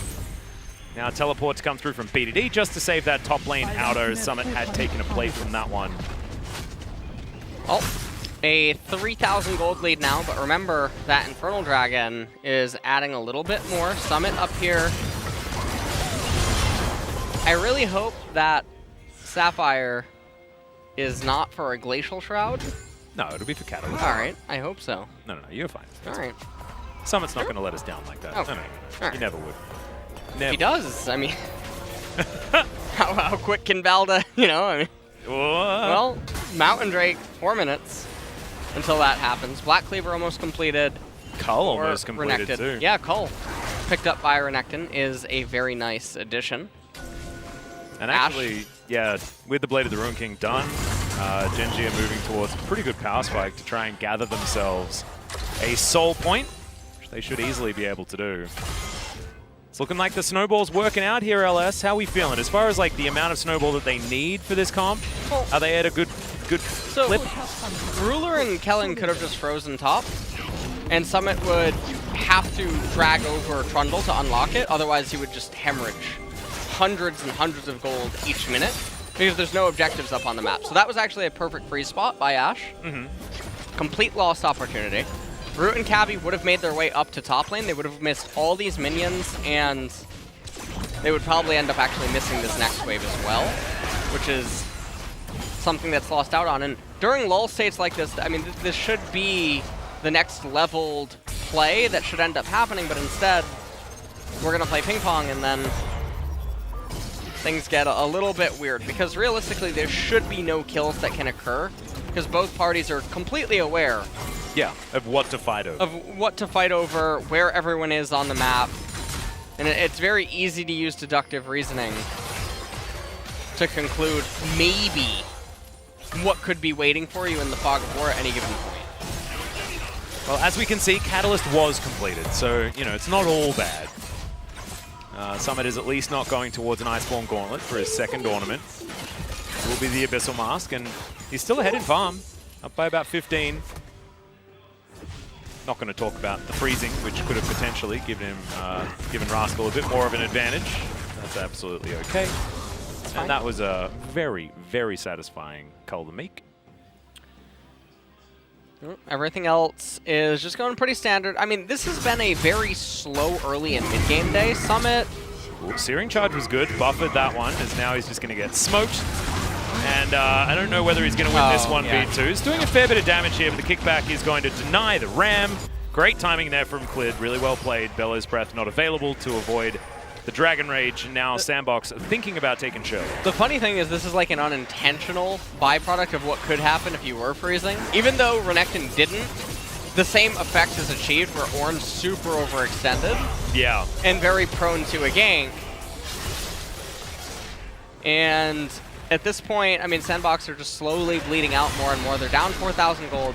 Now, as soon as Ornn completes both his items, that actually, I mean, it's really big. It helps remove the gold deficit to an extent. But the problem is that Gen.G are going to be threatening Soul Point super early, 22 minutes or so. Well, there's the ulti to come out from Fate. Oh, the damage from BDD! Man. The sickest of outplays as BDD's going to just get rid of that turret aggro, and Clid's going to go into counter jungling immediately after that really beautiful play. This Shirley not going to be able to take down the outer turret top lane. And, oh man, Gen.G looking in flying form right now. Well, at this point, things are definitely getting very rough. This is going to be Mountain Drake going over as soon as it ends up coming up.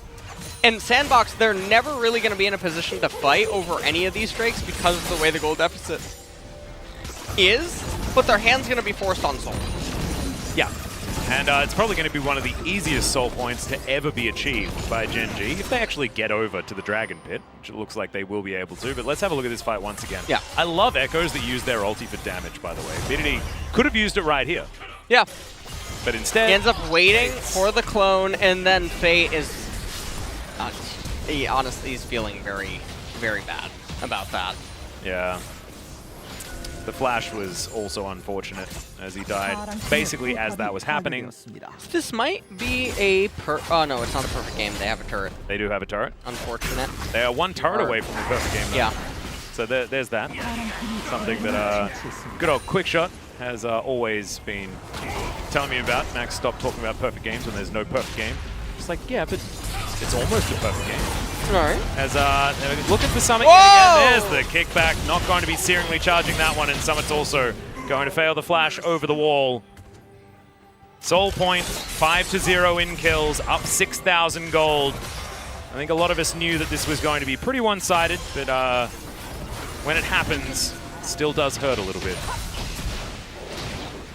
Sandbox just relegated to being almost in their base, even at the 18-minute mark. And at this point, I mean, it's 4 minutes until Mountain Soul comes up. Over 6,000 gold deficit, but you factor in what Mountain is doing, as well as Infernal, and it's bigger than that. And we're 18 minutes in, so things are very, very, very hard. And if you're Sandbox and you have on rose-tinted, or if you're a Sandbox fan, you have on rose-tinted glasses, and you're also under the influence, you might think, well, Aphelios can still 200 years, right? And you know what, Atlas? Yeah? You're right. Oh, you know, I mean, yeah. There is a chance. We have to remember that Sandbox's comp just does scale extremely well. So that whole story needs to be stated, but with how things are going right now, it's certainly not looking good. As that flash was unfortunate, to say the least. It's just looking so impossible because as soon as the team fight breaks out, Ashe and Echo are just going to have a field day.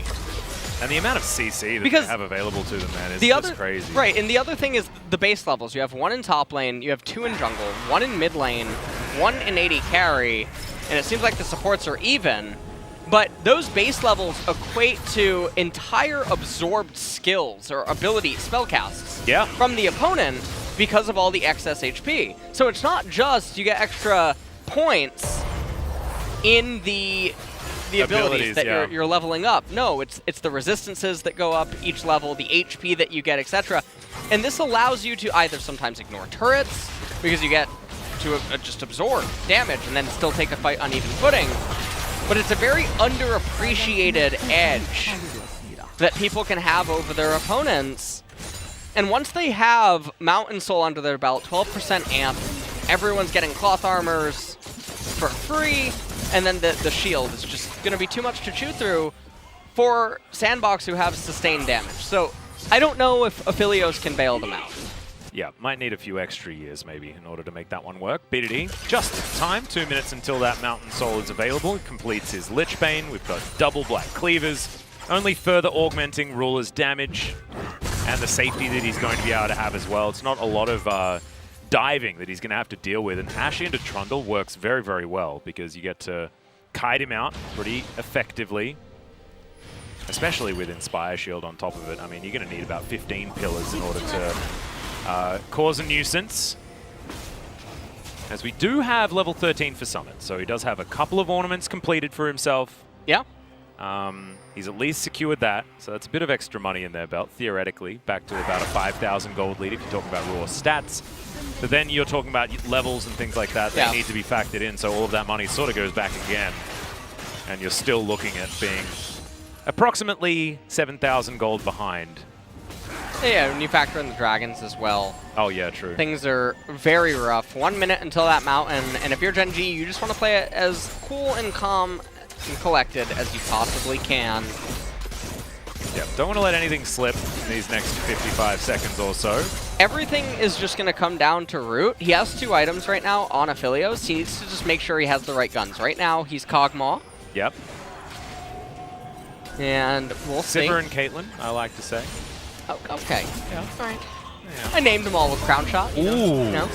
It's a pretty good sidestep there from Root as BDD is going to dive onto him regardless. Still, that's a lot of years that we just saw as Rascal pops his dominance, flashes forward. Good cleanse, but Root's still in trouble. Can't flash enough as the bottom lane has already been taken down. Kellen is fighting Summit right here. It's going to get breathed on, but looks like the kiting is going to commence. And yeah, parallel convergence. Clid's going to get out of there, and Summit's just ran around. And now with 3 dead, 8 kills to 0, Gen G should be able to take down the Mountain Soul and then move pretty comfortably towards the Baron or the enemy Nexus, depending on which one they want to take first. Yeah. And, I mean, an Azir turret gets summoned here in mid lane, but this is really just looking like a very, very soon-to-be-over game. Atlas says that is Mountain Soul that does get picked up. Unfortunately, Azir was highlighted. I really wish I could have seen the amp on one of the Gen G champions.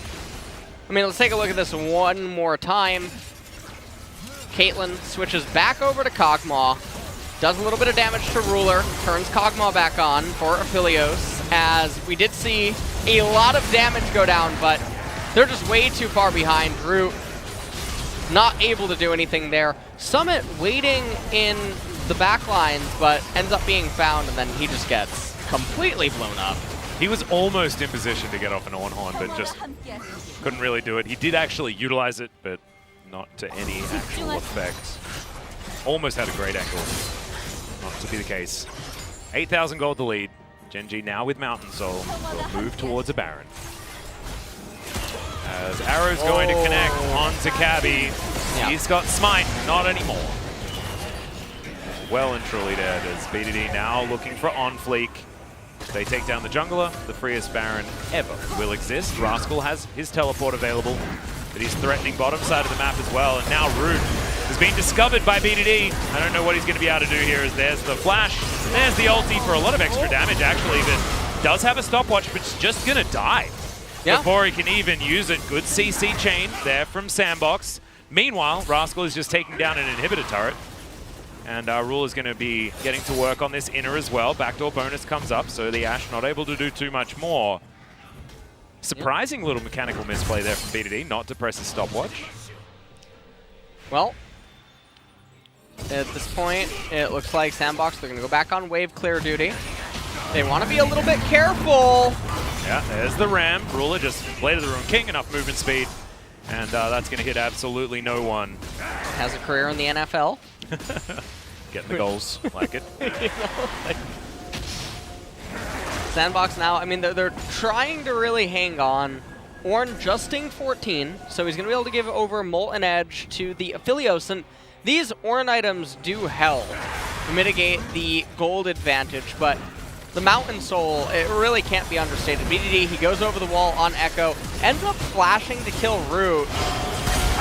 Clid, he's going to go golden. Ruler's going to turn up, but now Root gets into the right position. Oh my god, the kiting out of Ruler's Ash is just disgusting.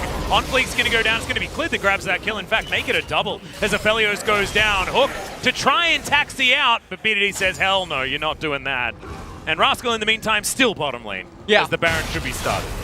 Baron is being started up right now. Rascal's going to back up, and honestly, that Ash kiting was very, very pretty to watch. It really looked like Ash took on the mantle of Aphelios for a second. It was a little bit like that. I was wondering how many years went into creating Ash. She was one of the first champions, so I don't think that they had that much experience there unless they were on the Dota mod team. As Clid going to be discovered here by OnFleek to start the game-winning fight for Gen G. Yeah, I mean, Clid manages to get over the wall, and then take a look at Ruler's Ash here. I mean, Aphelios tries to do something, and oh my god, he says 200 years, and Ruler says that, I don't know what he says, actually. Maybe Ash is secretly Aphelios' mother. I have no idea. I don't know. The kiting was pretty insane. And there's really not much left for Sandbox in this game. They're down 13,000 gold and soul. Elder's coming up in 2 minutes, if they manage to hang on that long. There should be Gen G just walking down some Baroned up minions in order to take down some Nexus turrets, some inhibitor turrets, and then of course Nexus turrets as the arrow is going to pierce the heavens. Please, observers, can we continue watching it circulate Runeterra indefinitely? The minions are having a closer battle than the two teams are. Yeah, it is a bit like that. Not when the Baron's there, though. Well, they are trying to hang on. 12,000 gold. Molten Edge is there. Yeah, Molten Edge. We're not going to pay attention to Azir's book, but there's no ornament, actually, anywhere else. So I'm not really sure what the reasoning is on that. Oh yeah, there's no possible ornaments. There's no possible ornament. 15. Yeah. Okay. Really unfortunate for Ornn. Ornn is feeling very sad right now. His items are on clearance. Yeah, this is the thing. Just can't sell anything right now, you know, as the Ornhorn does come down. Ruler is going to get pinned. Does still have flash available though, and he's deciding he's not taking any damage at all. This is just insane. If Root can't get autos onto the Axe, then it's a problem. Or maybe he's just going to get taken down. As Clid was trying to get in there, but he's got a GA, so it doesn't even matter. Parallel convergence is there. The hook timing's great from Cabby. And you can imagine that Gen G probably still happy to take a fight 4v5. Yep. They, in fact, did take a fight 4v5 as Rascal was breaking the base bottom side of the map. But still able to take down the jungler. Yeah. Ruler gets a shield. Oh, God. Grab at him. Yep. Does end up getting used. Ruler almost back at full HP. Healing is just revolting. As BDD, he's looking to go back home. Gets himself a bit of a reset with the last 20 seconds of the Baron buff, improving that recall.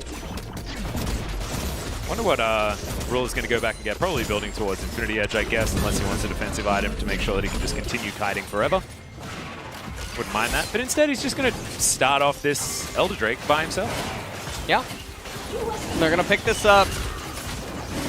The Baron has expired, but with that Elder Dragon, it should be a clear-cut enough way to beat the opponents. Cabby might try to Lantern in on Fleek. Okay, they're really going to go for it.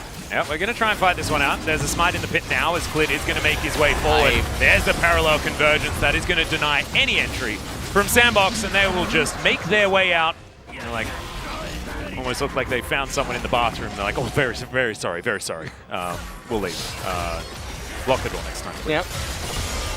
As that was what BDD was trying to do. We're going to have a look at this once again. Clid getting caught out, and the hook was fantastically timed from Cabby. Yeah, We'd have to give credit where credit's due. So Karma's shield comes out, and I mean, Ornn does his full combo. They do manage to get a couple hundred damage onto Ashe, but then she heals it immediately back up. So there wasn't really that many abilities cast on her. And Azir was not able to really get in range. Clid does end up dying, and also losing his Guardian Angel passive. Yeah, so that's good news. For Sandbox, who have now got 2 kills. We're getting further and further away from that perfect game. 2 kills and a turret. Well, Azania's Paradox as the ornament of choice for Azir. Yeah, that's desperation. It's not the item that you want. That's okay. It's a bit awkward with Azir because you really want to have you want to have Death Crown. Yeah, but it's very hard to get to. Now also it's a luxury item anyway, so a lot of Azirs aren't going to be able to afford building it. As BDD going to ult himself out there, didn't want to risk it. And Ruler's just being frustrating. We'll just clear out that ward very easily. It's slowly but surely, but honestly it just feels like there is no chance for Sandbox and Genji are taking their time. 3 base levels in jungle, 1 in mid lane, 3 in AD carry, 1 in support, 2 in top lane. It's almost as if they have an extra champion when you factor in the Mountain Soul as well. So they're playing it super, super slow and safe. They're respecting 200 years. And they've got more than an extra champion's worth of excess gold as well. Yeah. They could fully kit out another champion. Theoretically, is that arrow also going to pierce the heavens? I just like watching them drift away. Sort of beautiful. BDD, he doesn't. He just wants to kill an Aphelios, and he does so. Blink and you might miss it, as that is... Yeah, it didn't take 200 years for that one to happen. As Rascal underneath the Nexus turrets now, and this should be the last fight here for Genji. Parallel convergence gives a big shield over to BDD, and the Crocodile is not dying here today. Not even tanking up the turret. As you can see, Ruler, he goes down relatively low, but I think the turret did most of the work. Yeah. Now Fate and Cabby find themselves still alive, but not on a Summoner's Rift that they want to return to anytime soon. Nexus turrets to be dealt with, and Genji will secure game number 1 in 32 minutes. Maybe took a little bit longer than you'd otherwise expect, but was a very, very impressive showing with a composition that, if you watched most of the other LCK games, shouldn't be winning a game like this. Yeah. They managed to just get very, very far ahead, and a lot of it came off the back of the bot lane, which is the one lane that we knew that would be vulnerable. Yeah. So Aphelios was picked into Ashe Karma, brilliant. And then they followed that up with the Thresh pick when the Karma could have pivoted as well, but then they lost the lane outright. So that was very unfortunate. On Fleek never did anything to relieve the pressure. Neither did the Azir or anything. Not that the Azir really can. It's more so on the jungle at that point. And Ruler just got so far ahead. BDD made the one roam to bot lane. Aphelios didn't have TP or anything to come back into lane. So things are really bad, and it just slowly built up, and eventually the game ended. Yeah, there weren't any surprises there at all, really, apart from maybe Clid dying. It was basically a perfect game. You could almost call it that. And it was played pretty perfectly on the side of Genji. I think a lot of it is to do with Sandbox not really offering much resistance, right? And I want to kind of see them go back to more of that mono red style, because then at least they're doing something, you know? Go out, you know, swinging instead of, you know, your scaling composition being absolutely out-snowballed with nothing that it can do at any point in the game. If the Aphelios and Thresh didn't fall as far behind as they did, they would have been able to probably contest third dragon, but so many pieces just kept falling apart around the map. Yeah. The comp in theory, when you're really outclassed in terms of teams, relying on a composition to carry you in mid-late is pretty reasonable. 16.5 thousand gold, by the way. Yeah. That is a huge lead. As everyone out-damaging their opponents, do you see that? aside from Renekton. Take a look at that right there. What's this? Right to the left of the stick. Oh! Yeah, Sandbox was ahead at one point. Oh my god. And they let the lead slip away from them. They did. How could they? Just absolutely obscene. All right, Genji needs to go back to the drawing board now. I don't think that you could ever let that one slide again. I can imagine Odin's going to be pretty riled up about what his team has done. But, I mean, I'm expecting Genji to come back swinging in game number 2. I want Sandbox to go back to the mono red. Give me the Aatrox, give me the Lee Sin, give me all of the early game that you can possibly muster, because just slowly losing was depressing. Center. All right, let's go to a short break. When we get back, we'll see whether Sandbox can fight back.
전투를 열기도 쉽지가 않아 보이는데요.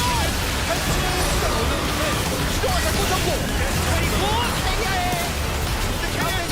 리가가 만들어준 거거든요. 상대방도 이거 어쩌죠? 초비의 루시아를 못 막아요 이렇게 되면. 너무 좋아요. DRX.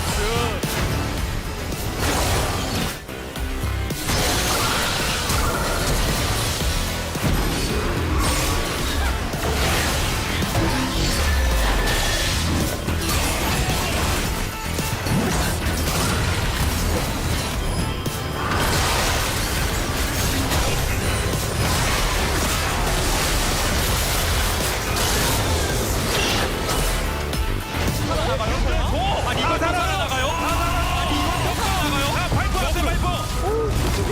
영주야 살리다 들어가고 아니요 완전 와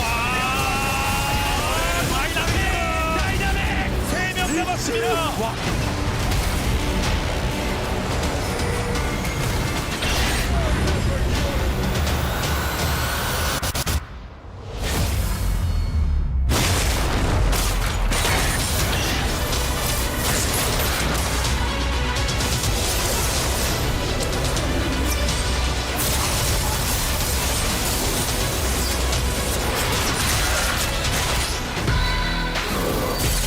스킬 연계에 있어서 약간 미스가 났죠? 사이드에 있는 저 친구들 계속 쏴대니까 에이밍도 밖에 나가기 어려워요. 근데 에이밍에 못 때리면 사실상 확실이거든요. 이렇게 난리 났어요 여기. 수맵까지 여기 살아있는 자 있나? 원 플러스 원. 사마귀들이 고양이 싹 지나갔어. 어우 예. 그렇.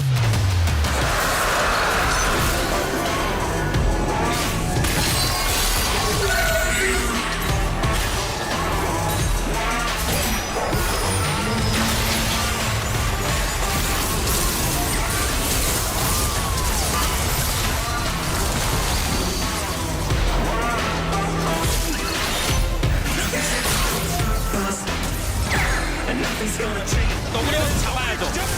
너구리가 너구리 빠졌어요. 이러면 또 비비기. 또 이거만 너구리 쇼메이커 트리플킬. 그러면서 쇼메이커 펜타킬. 쇼메이커 펜타킬 메이커.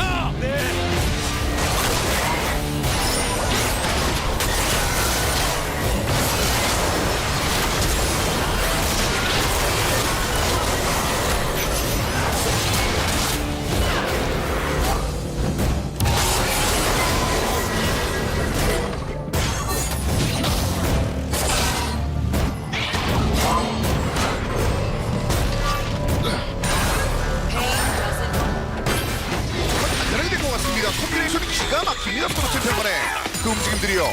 카운터로 대놓고 죽이네요. 그러면서 한 번 더. 아까 데자뷰. 아까 한 번. 이번에는 다르다. 한 번 더. 오!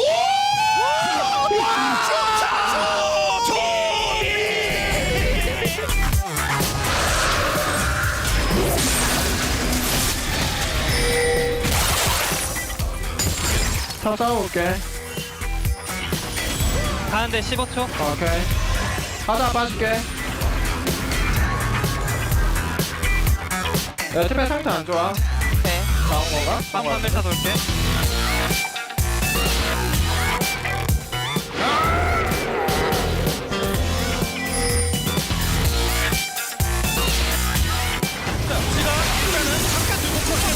벗어났고요.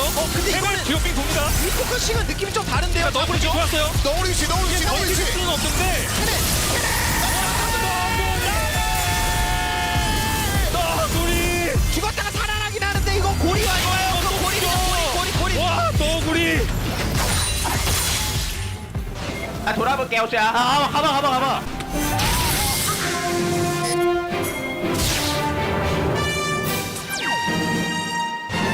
와볼래?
Welcome back everybody to the 2020 LCK Summer Split Analyst Desk. That was Genji versus Sandbox. Genji had a very early win against Sandbox.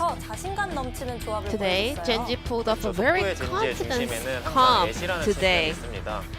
And the core factor was Ashe in the bottom.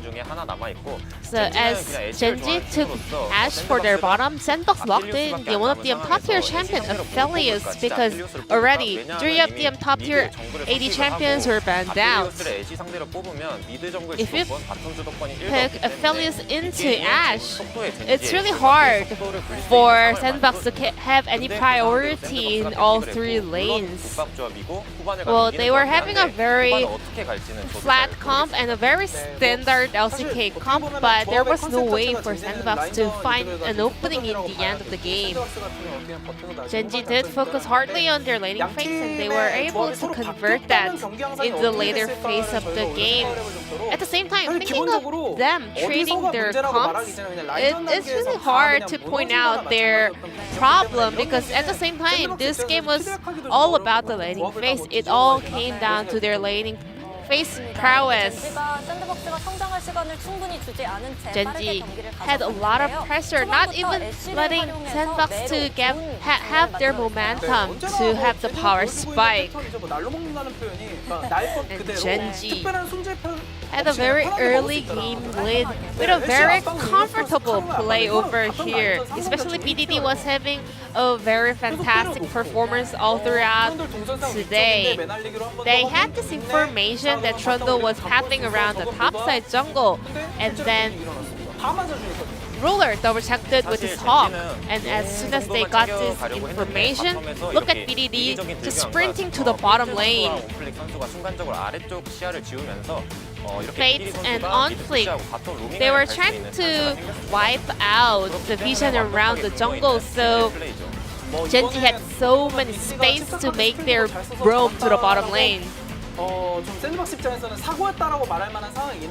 This was an accident for the upside of Sandbox, but at the same time, Trundle and Azir, they both didn't pay any attention to the bottom lane. And for Ornn, he didn't really cast his teleport, so he could actually transform that fight into 2v3 or 3v3. Well, you can say that Sandbox players are not jointed as we expect him to be. And for today, Ruler has extended his winning streak on this champion. He's now on 5-0 on Ashe. BDD was having some pop-up performance today, showing off his mid-lane mechanics up against his opponents. As he saw, Azir was trying to run away from this fight with his dash. He used his Proto Belt to block him. BDD was just eating him like a breakfast over here. He didn't really contest a lot of his ability. It was a simple combo, but a really excellent mind game coming out from BDD. Echo, as soon as he can body block that dash away from Azir, there's no way for Azir to turn this fight around. But in the end, that was the auto that cleared out that kill from Lee Sin. But anyways, it was definitely a huge mid lane gap from this game. Then it's time to check out the player of the game.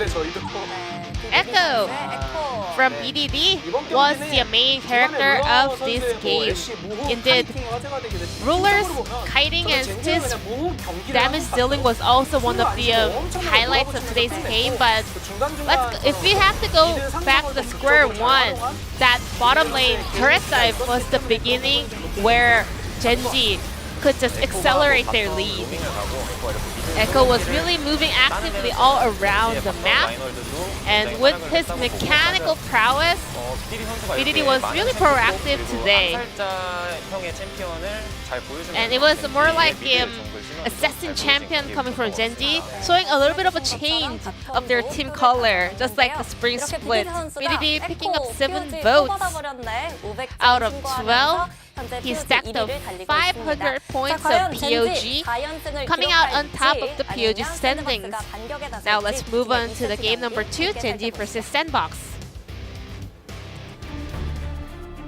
Thank you, G-Sun, as per usual, and welcome back to the Castle Desk. Ladies and gentlemen, here for game number 2 between Gen.G and Sandbox.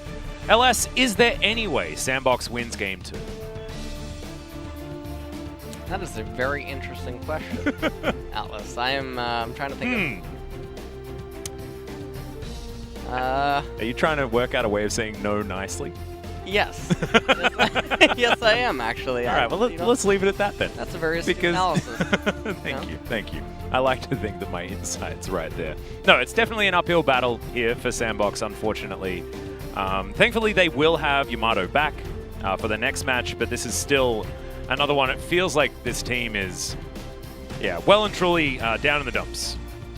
And when you're up against this sort of competition over and over again in your first few games, it really is demoralizing. And what we're seeing is more of a mental breakdown here for this team rather than them being completely outclassed on the Rift. Like, yes, we are seeing that, but I think the reasoning goes a little bit deeper than the Gen.G players are better than the Sandbox players. Yeah. I think definitely momentum is playing a huge part here. And Gen.G, they only lost in the first week, right? The same story as T1. Although T1 did just fall to Damwon, Gen.G are on definitely a winning streak here. 3 matches in a row thus far. As that Varus going to be banned away again. Bottom lane is where we're looking here for both of the teams, as Ezreal and Kalista banned both on the blue side. And this is a pretty big deal for Sandbox. They're banning away Kalista and Ezreal even on blue. It gives a free ban to Gen.G. Yeah. Right? 100%. Well, we'll see what they do decide to take away. It will be Karma. A lot of the first pickable champions have actually been removed here. Of course, all 4 of these champs definitely first pick worthy. Might be getting to the point where Trundle first pick is going to seem like a good idea. Don't know whether that's entirely true. As... see what this last ban's going to be. 4 seconds till Sandbox do need to make up their minds. And Trundle is going to be banned. So where are we? We're sitting at the moment Aphelios is looking first pickable in theory. Yuumi is first pickable in theory. Gen.G probably will ban it. We'll see what they're... I mean, it could just be sad too. Yeah, true. All right, yep. Gotta get them nerfs, dude. That's what you gotta do. Gotta turn the pages. Uh-huh. It's just how it is. As Aphelios might get picked up, B1. I mean, it's almost feeling like the best decision, especially with Karma now removed, so you won't have to deal with the Karma Ashe lane. Still, there are certainly other options that you can utilize as Volibear Instalock. Okay. Okay. Ashe? There we go. So they're going Freljord. they're going for the glacial passive here. So it's a few sets ago, my dude. Have you been playing much TFT recently? No, I haven't. Yeah, no, there's not a lot of it's fine. glacial anymore. But there is in this particular Gen.G composition. And Volibear at one point was actually really good in TFT. It's a while back though. It's on fleek. Thinking about going back to an old favorite here in the Jarvan 4. And it's going to be locked in. The Volibear is, in theory, a triple flex. Support, jungle, and top. We've only seen him jungle and top so far elsewhere. Yep. And we'll have to see how Gen.G wants to utilize him here.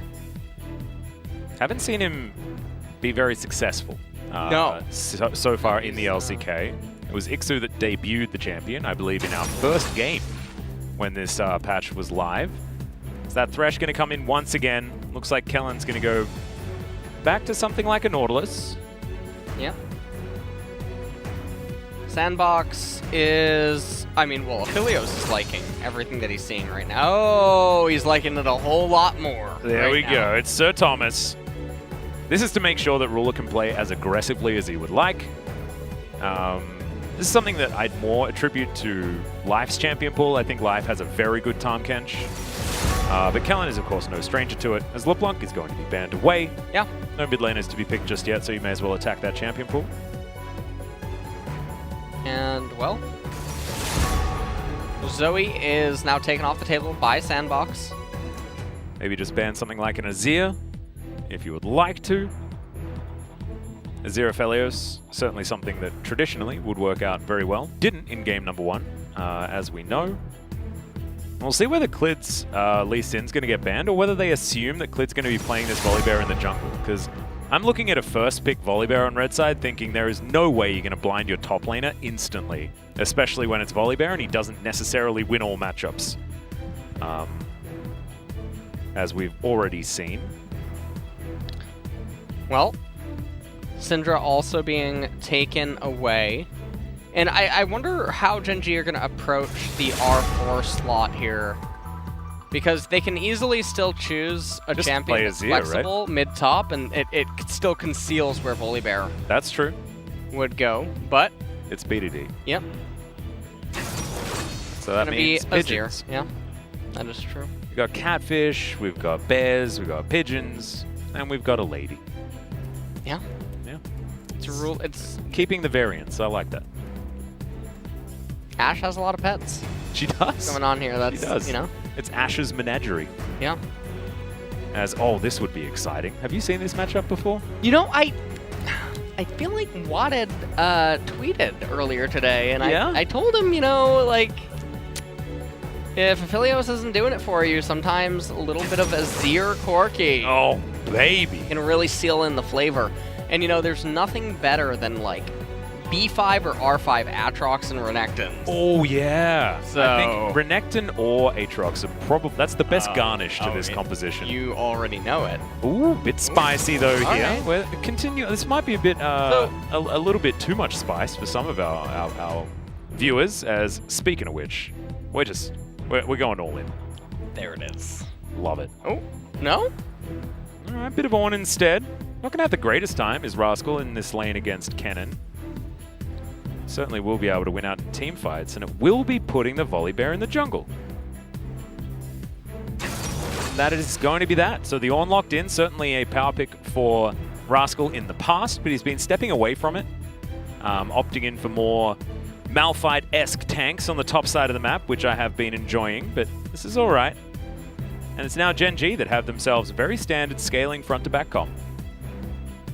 Well, it does look like Gen G have a much more hard wombo combo engagey team composition this time around. Sandbox still with a lot of scaling. Corki and Aphelios.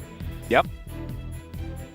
And a lot of Jarvan. team fight as well with Yeah. the Jarvan and the Slicing Maelstrom synergy, or I guess counter synergy, depending on how you look at it and how it's actually employed in the game. But you can see it feels a little bit more cohesive on the side of Sandbox, although their last comp, there was nothing wrong with it. It was just a little bit too late game for what was being provided, and maybe the Jarvan's going to add some extra early game oomph to get them over the line. Well, we'll see what they can manage to do. This one should be a lot easier for the bot lane to play out, and Yep. that can definitely cause a lot of interesting things. However, now the mid and top lane are going to be a little bit more susceptible all around. I do like the Ashe and Ornn's menagerie though, because you've added, you know, Ornn up there as well to join Ashe in raising these animals, but you've also added a ram in there as well. So theoretically, there's 6. Ashe is the zookeeper Yeah, definitely. in this game. She even has a hawk. And to go Ornn into is the like, spear. I think his name is he's a ram wrangler, isn't he? The Forge God. I mean, I know theoretically he's Forge God, but Yeah. he's also a ram wrangler. So it does fit into more of this zookeeping style of composition. Do you think Ornn and Volibear being on the same team and trying to win together is like Goku and Vegeta? Yeah, maybe a little bit. Well, Clid's see how having a it bit of a pans dance. that sounded like a Pokemon. It really did. Yeah. It's a Pidgey. It's actually a Pidgey. Is it a dance or is he just sleeping? Because he starts off 100% sleeping. I'm not totally sure. Okay, well. Okay. Headbanging. That's all right. We're going to have a look at some of the runes here. Press the attack, Volibear. Clid's going in. As you can see, bit of Predator for the Jarvan, the new and improved 10-12 Predator. And Clid's at least going to be running around the river quite effectively. And after he uses his summoner spells, thanks to the Nimbus Cloak, as Cabby and Root are just going to check their way through this brush, and we'll discover Ruler. Throws in a volley, and Sandbox relegated from this entrance to the lane. Well, Clid is going to be doing a solo start here. Yep. Yeah. It's going to be maybe full clearing here on Volibear. Has pressed the attack, Celerity, and Nimbus Cloak. And so Volibear is basically the same family tree as Set and Olaf in the jungle. Okay. Set is the strongest late game of the three, with Volibear being arguably the strongest mid game. And then obviously all three of them having a lot of early game potency that approach things pretty much in a similar way. Olaf's the fastest clearer of the bunch. Yep. But yeah, and it's just sort of how they are. So a little bit more dive potential on a Volibear as well, given that ultimate. But we'll see whether that Stormbringer is going to be working out here for the Volibear. First time we've seen it in the jungle here in the LCK, but of course you guys who have been watching other regions know that Volibear has certainly been partaking in some jungle. Root and Cabby not doing too awfully, as that hook is going to find that minion, and Ruler's looking for an angle on the volley. Doesn't actually find it onto the enemy champions, but clearing out minions is what the aim of the game is for this point in time. Volibear just with the full clear, and you can see on Fleek, he comes in there, he checks on the Raptor camp, sees that it's not there. Now, unfortunately, because of what's happening in mid lane, I don't think on Fleek's going to be able to do crab to crab. And I'm actually really surprised that Ruler and Kellen didn't just go up and get it. Yeah, probably should have. Yeah. As Clid's going to find On Fleek. Sky Strike not going to be getting any damage or slows onto On Fleek there, as he's going to get himself into the Shelly's pit. I'm going to go back home, try and grab those first couple of items. Cull start here for Summit. I like it. Noggery-esque maneuver. BDD just trying to come in, poking the Corki down. His mana pool is very low right now. On Fleek, Predator boots have been completed. We'll see if Ruler actually uses a spell this game. Apparently he did not use one in the last game. Ruler? Yeah. He didn't use a spell ever? Did not use a spell. Really? Yeah, apparently. I saw a lot of spells used. Yeah, but apparently he didn't use one. Ah. Well, that's very perplexing. Yeah. Well, Clid's going to look to try and steal this one away. On Fleek, lying in wait, wants to try and get a smite, I guess, onto the big one. Not going to be able to do so, as Clid's just going to happily walk away with everything, as you can see. Kellen in here is good old Tom Kench, just trying to stop Cabby from freely walking back into the lane. As okay. Root gets himself a Graviton, and On Fleek's going to move his way down, but completely within the knowledge of Gen G, is Cabby getting in position to try and find a hook. Might be able to find one, as now we've got a flag and drag to get On Fleek behind the enemy. It's going to be taking the enemy side Sir Grompulus. Yep. Well, On Fleek is not going to be able to really find anything super early on. Clid does recall. Oh, man. Is this just going to be Yeah, Kellen's just threatening to devour it. Yep, and it's going to lose its patience, so at least the timing is going to be there, as Summit had teleported back towards the top lane. And Rascal has really evened out the CS here. You can see he's going to go back as well, looking to complete his Catalyst when he can. But just going to recap on some consumables, things like that. Catalyst does actually come in. The other thing about this is that Jarvan, with the Predator boots, he's not finding anything, but also his laners aren't really doing him any favors on the Jarvan. And we talk about this a lot on the broadcast, that laners do not manipulate their lane states relative to their junglers' paths. And when you play a champion like Jarvan, you go Predator, you really need that to be happening, because otherwise you're just going to end up getting consistently out-farmed. and not having, I don't even know what he's looking for there, honestly. You know, that's maybe Azir. But of course, Azir is not going to be anywhere near this particular minion wave. There's nothing really to do. And Clid, he's going to move on over. You can see Rascal gets a really good shove out here towards the top lane, and that's going to result in a lot of added pressure that Gen G are going to have available to them. No big leads here for anyone. You can see it's going to take some time before Fate reaches his relevant point. He started with a tier. It's of course very standard, but not going to be giving you nearly as many battle stats as, say, a Sheen start would have been. Root and Kellen having a better time down here. Yeah, much better than Root in... Cabby, sorry. Kellen, of course, remember, was Root's former partner on Jin Air. Honestly, Clid really is the police in this game. Yeah. Absolutely. Just decimating on Fleek here. And he's... Clid is very close to level 6. On Fleek still 4. Oh dear. No, that's level 6. That's a 2-level advantage. It's a 2-level lead. And he might be stealing away a blue buff here as well, which would be catastrophic. We're gonna have a look at that. As oh, you see right man. here. On Fleek is very close. Oh, Cannon. Oh dear. This is going to be a pretty comfy dive, but not going to be able to get knocked up here as there's the flash. And I'm sorry, Summit, but you are well and truly dead. Yeah, and I mean, you see his giant wave, it's pushing away from Ornn. You know that Volibear's in close proximity. You know that you can just get flash queued on by Volibear, and then you will be dead because it'll give Ornn the way to kill confirm you, or the invert happens. Ornn starts it, and then Volibear gets you. You can't escape with flash. So, On Fleek needs to help Kennen shove out the wave. Because otherwise, he's just going to get frozen on, he's going to go down 2 levels himself. So, the only thing that they are doing, though, is they're on point with the Dragon Capture here. Well, that's a Devour. Very, very comfortable as Cabby's going to get volleyed. Rule actually finding Root with that one as well, who does have great weapons for this fight. Moonlight Vigil comes in. The arrow's going to land. Oh, no, On Fleek has put Root in the way of the arrow as now BDD gets the flash so easily. Scoops up a double kill for Ruler, and in the meantime, the top side of the map is going to be taking down Shelly.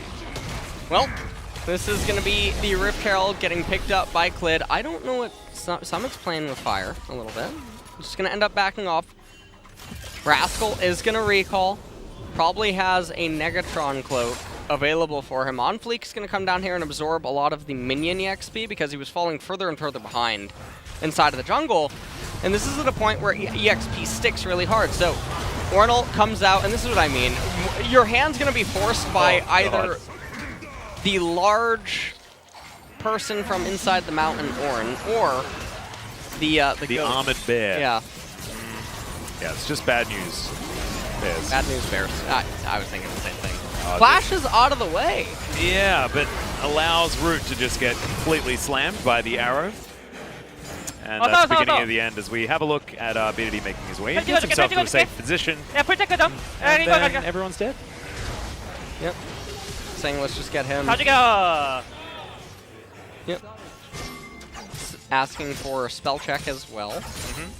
Now make sure you have good spelling. Yeah. Almost has the Nashor's Tooth complete. Kennen going for the Proto Belt, but it's going to feel quite bad even when he does end up completing it because he is pretty even in lane here with this Ornn, which is not the situation that you want to be in. Also, On Fleek is going for Tank Jarvan. He always does. He is definitely a fan of the Tank Jarvan. Summit, though, interestingly, has gone for the Conqueror Cannon. Seen almost only Unsealed Spellbook for the Kenny. This time around wanting a little bit more power as BDD just, shifts his way out. Clid's going to grab himself a turret plate. And no harm, no foul. Well, shot. A foul. Coming out. And yeah, I think that this is another double kill. Well, we'll see. Volibear has ult. They're just gonna wait for Volibear. The walking Ogre going to make his way in. Okay. Let's see how clean it's going to be, though, as there we go. Goodbye, turrets. Not going to be doing anything there. As Root trying to 200 years BDD, but there are not enough. As Fate comes in and may have actually sealed it as BDD holding onto a mini wave. He's in an uncomfortable position. There's the Emperor's Divide, though. We knew that BDD was going to go down, and oh my god. The throw is hectic, but Kellen may have just saved it here as Clid. He's running on in. They're looking for On Fleek, who will take the Lantern. Tongue Lash comes in as well. And I believe in the end it is a 2 for 2. Yeah. But, I mean, it still ends up being a victory because you pull so many members down to the bottom. And they walk away with Volibear getting back to his jungle. OnFleek gonna have to be recalling. We take a look at how this transpires. And the ultimate by Clid comes out. And, I mean, this execution by Gen.G is a little bit sloppy. Yeah. Pretty much all around. BDD knows that he's dead no matter what to OnFleek, and so he goes for his last stand to try to shove the sandbox members into his teammates. And I don't know what they're doing by trying to... You know Volibear's there. Yeah. So he's running into Fog of War to just have all of his life deleted. Well, Ruler and Kellen get back to lane. You can see already Ruler has built up a couple of waves in CS advantage. As Root's still doing Aphelios things. Yep. Just hasn't looked quite as impressive as it did in week 1 especially. BDD with a very, very fast Nash's Tooth. Coming back to the mid lane with that one as Cabby just getting rid of blast cones where he can. Mountain Drake going to be spawning in 35 seconds. His arrow is going to connect. And Clid and Kellen are going to turn up. No one's going to be taking that particular lantern. And now OnFleek says, no, no, no, no. This is not where I want to be. And Ruler and Kellen are going to pick up a whole bunch of plate gold as Shelly is making a way forward. Fate is going to get pushed back. And how many Valkyries do you have, my friend? Not enough is going to be the answer. As look, might be able to get over. As one auto was not enough as cleared. He's trying to canter his way forward. Skystrike not going to be able to find them. And now he's going to face check OnFleek, who's just getting the hell out of there. Because Clid is too scary. Yeah. And looks like, okay, they're just going to leave the red buff. Clid is going to pick that up for himself. That was a very close call. BDD did manage to almost get that killed. It seems like there's a fight in the mid lane. Yep, this time OnFleek taking a bit of a beating from the Sand Soldiers. Now Clid going for another dive as Cabby's going to flash. Puts down the box. Root's just destroyed, though. Mauled to death by a big bear. Honestly, it does seem like Gen.G have found the route to victory here in this game number 2. They seem to have really measured it out well, with Ruler being really well positioned here. Yeah, no, I completely agree. Almost like it was fate. I think it was the summit of Korean League of Legends that we're witnessing at the moment. Yep. Okay. Really on point here. I'm really glad you didn't say on fleek. I don't know. That makes it even worse. Trying to be a rascal. All right, BDD he goes everywhere. Going to use that ultimate as OnFleek takes a little bit too much damage. BDD also getting poked out by Summit. You're not going to be diving him at this point in time. No summoner spells to come out from the jungle or top lane of Sandbox, so not too much to worry about there. But BDD also didn't have to use his. Arrow. Goodbye. Honestly, I have a feeling that... Now, you notice the color of the arrow.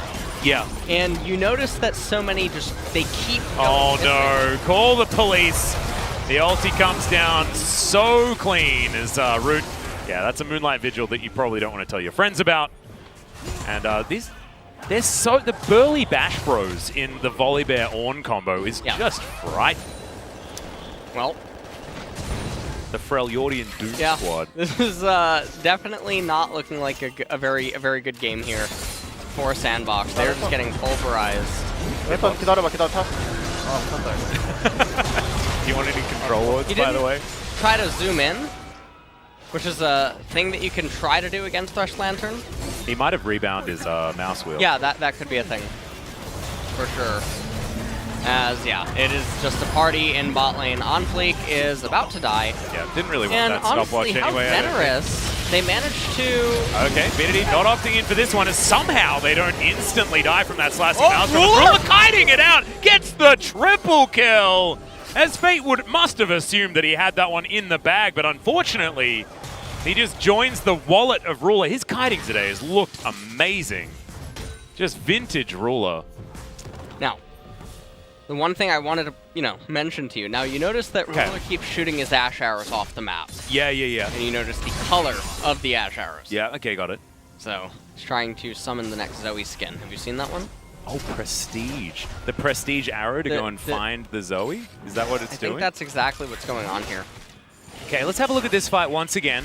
As, yeah, Cabby just gonna die. It's gonna be the start of it. Ruler didn't really mind about what was going on. There's now BDD's fighting Fate and on Fleek. The flash comes down. Oh, Fate just out of range of the Sand Soldiers. It's going to keep him alive. Good flash comes in there and BDD wastes his. So a lot of scrapping going on. Genji's still ahead by a country mile. But still some fun stuff happening as Root's getting autoed down. He is so far behind, guys. Over 40 CS. Another arrow is going to land. But nothing really to come of it, as they do need to start respecting these volleys. And Ruler and Kellen are very, very happy. Ruler's just so free to do whatever the heck he wants because there's a Devour just chilling. Yep. And, gonna be able to just get devoured. Haven't seen that many Tom Kenches recently, so it gets exciting when you see a hook and then you remember Tom Kench. Well, I got nervous. I thought Cabby was gonna take it and they were both gonna die. Well, that would have been fun. That's what I was half expecting. But not going to have anything happen. The gold lead continues to extend here. Kid Icarus taking down that turret in the mid lane. And Clid's just going to clean up Shirley. As no defecting this time around. Both Shelly and Shirley on the same team. And the bear is just going to try and swipe her down. Going to get there pretty comfortably. See, as far as farm is concerned, it's only really Summit that's in the lead on the side of Sandbox. And that's half to be expected anyway. Abyssal Mask completed here for Rascal, who's moving towards level 13 very soon. Experience, having a look at it right now, actually not very soon. He's still got a fair way to go. As Ruler has definitely the most gold in the game right now as BDD. Pretty far away alongside Fate and Summit. Well, wow, Ruler almost has double the money that Root has. Yeah. Jeepers. Well, if you take a look at the replay, BDD, he sets up a retreating Sand Soldier and then tries to just fight. OnFleek manages to get back over the edge. And I guess BDD doesn't have the Azir turret? Yeah, that might have been on cooldown. Yeah. Also might have thought that Clid was going to get there at a similar time than OnFleek, but probably not, because of course Flag and Drag exists. You don't have one of those as a volley bear. So a little bit of a whoopsie when it comes to both junglers turning up to the fight at the same time. That was never going to happen. Cloud Drake going to be available in 5 seconds time. Earth, Wind, and Fire is upon us. And that should be taken instantly by Clid and Ruler. The Fabled Book has been completed by Summit. Beautiful. And other items, I mean, Righteous Glory on Volibear is very good. Helps him get onto the targets and stick. Oh dear. He's going to flash into the Ornhorn. Well, that was bounce. Doesn't work out. Yeah, it's a bounce house. And Ruler finding the arrow means that they are easily able to guarantee that kill. This is looking real sad for Sandbox. Yeah. This is 2 games in a row, very, very similar fashion. They can never really get anything started, and everything just keeps going really bad. And, I mean, I'm trying to think of something nice to say. Oh, yeah, I mean, I'm feeling that. Do you know how you say something nice? Just talk about Genji. Okay. That's the easiest way to do it. I don't like being accused of bias when there is none. And this is just catastrophically... Maybe talk about unfortunate. Ah, okay. So, I mean, if I could, I would give Chovy Player of the Game here. Yeah, that's definitely not biased. I think you've nailed it. All right, let's have a look at this one again.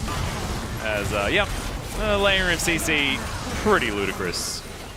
As I believe that was yet another kill going over to Ruler.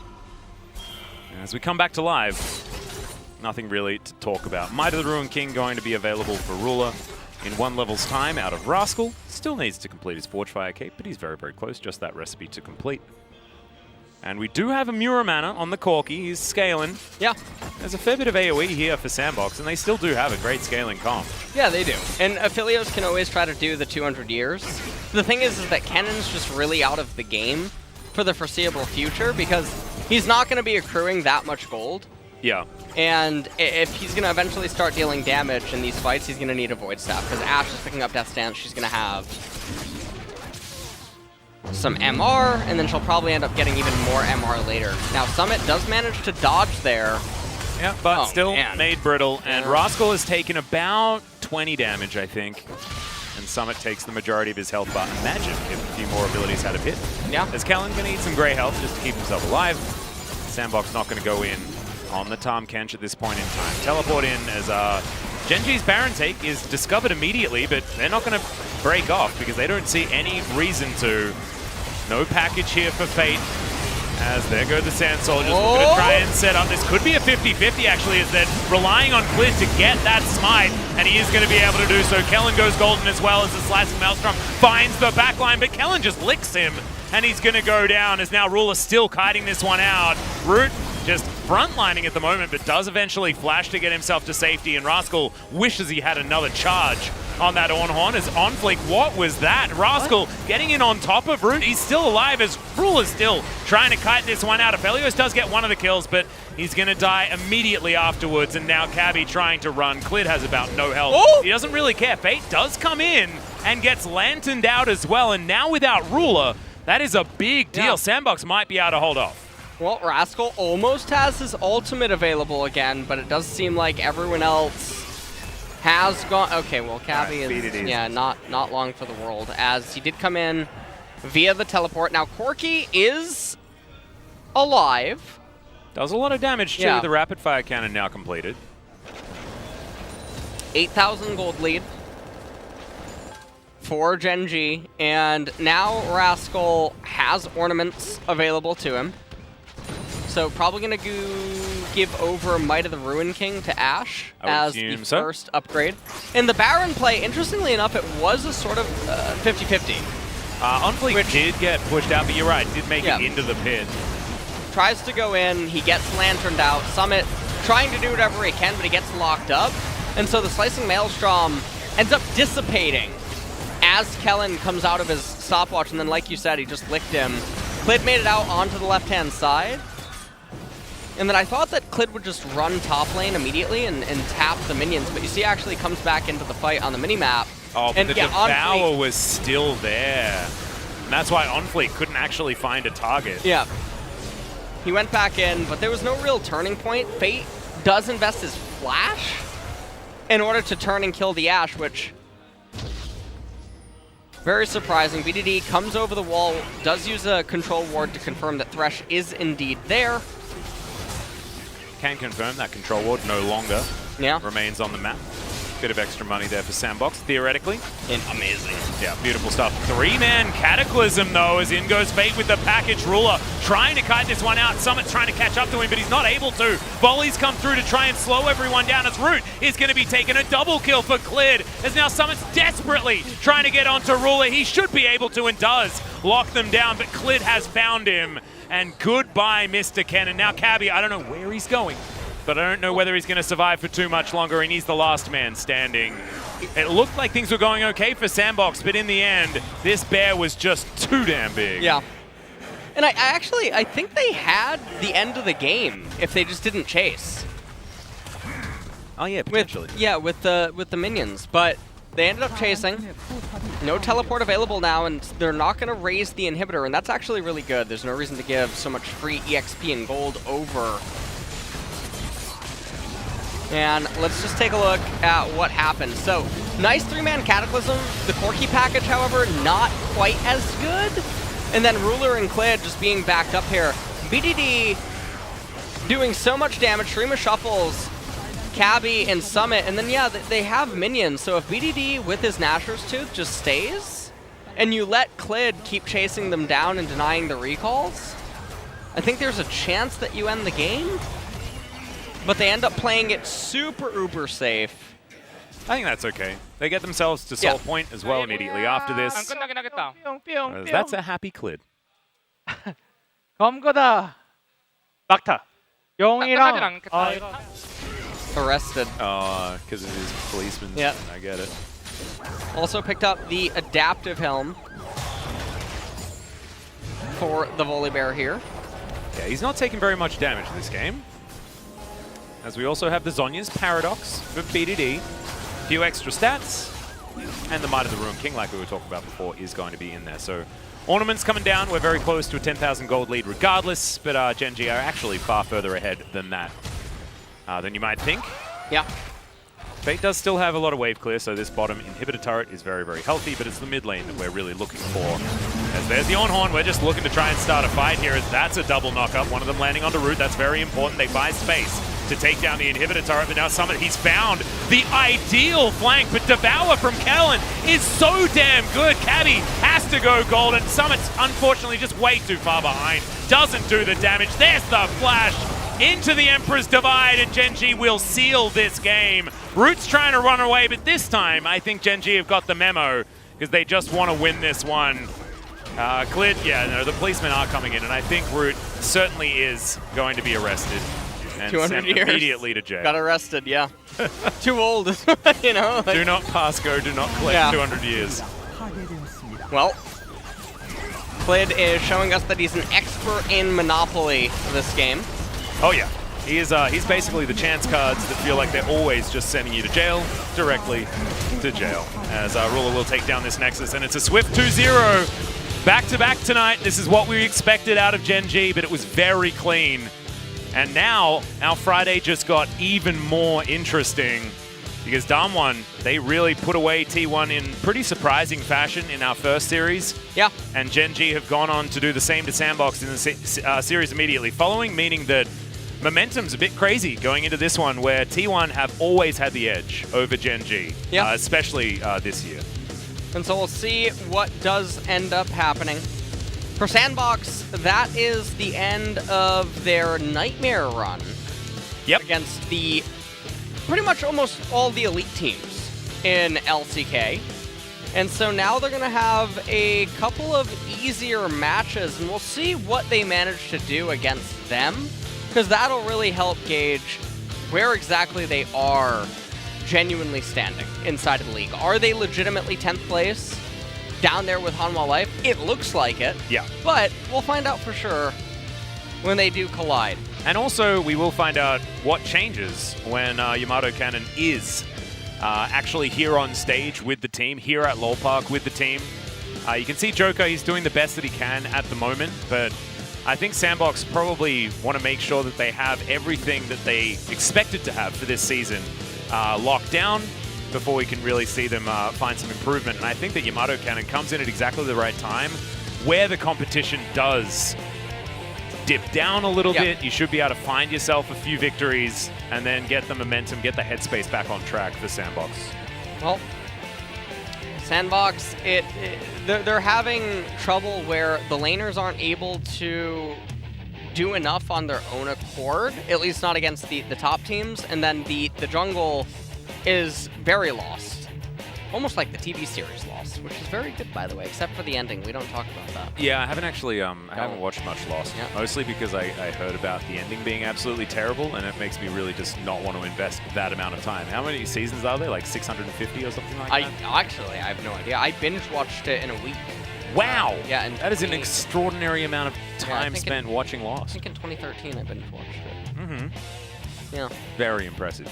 Very impressive. It was very good. As was Gen G's swift destruction of Sandbox. Who did you give your player of the game to? Give it to Clid. Gave it to Clid? Yeah. I think the policeman probably deserves it this game. We'll see whether it's unanimous. I have a feeling 12 out of 12 is probably going to happen. Our first Volibear jungle, and Clid demonstrating exactly what it's supposed to do. I know a lot of you guys at home have seen it many, many times in other regions, but this is the first time for us here in the LCK. I think Volibear will have more success in Korea than any other region, as weird as that is, because the laners are so passive and reserved that Volibear's ability to just dive turrets brain dead is probably going to be very helpful, combined with his early game potency, like Set and Olaf. I think it's pretty much foolproof. But he is vulnerable when laners interact with the junglers and manage to play around his obvious weaknesses. So, just some highlights from this game. Some Devour highlights. This was the real, I don't know. Watch on Fleek's flash here. Oh, no. It feels real bad. Yeah. I mean, I don't know how much it would have actually changed. Like, OnFleek would have just maybe died He would have as died, well. but Aphelios Might have survived. Gotten out, yeah. So that's definitely surprising. Right here, Kellen was the one tanking turret. Yeah, so Rule is absolutely Yeah. fine. That's why he was sort of ignoring the fact that Flag and Drag would have that added CC. That regurgitate over the wall was absolutely beautiful, and this triple kill sort of coming out of nowhere, to be honest. Corki unable to get that front end burst working. His OnFleek gets exhausted and then flashes and then is unable to actually land the smite. And Summit so close to having value, but unfortunately he just fell too far behind. Yeah. And even though some of the flanks were great, he just didn't do enough damage. It was a B5 cannon as well. Yeah. Which was very surprising because you're picking cannon and you're going in blind, and there's so many champions that can ruin that champion's life up in top that were even actually okay in this game. So it's not even just the Ornn that could cause him problems. Flash forward from Fate, saved a bit, but not ultimately enough. And unfortunately here for OnFleek, the Searing Charge being able to break terrain and also get a knock-up onto the Jarvan sort of worked against them in this particular fight. And Ruler kiting people out pretty effortlessly as B2D was untouched because everyone was just trying to take down the Ashe. And yes, congratulations, Sandbox, you did that, but then you got aced and lost the game. True. 풀테크점. Dream cannon moment, am I right? Yeah. I mean, they landed everything that they ideally would like to land, but look at Root and Fate, they could never really enter the fray. Well, there they go. Yeah. Entered the fray right there. It's not exactly the avenue that you want to go. But unfortunately in this game, they were just too far behind. As we have to listen to BND being very happy.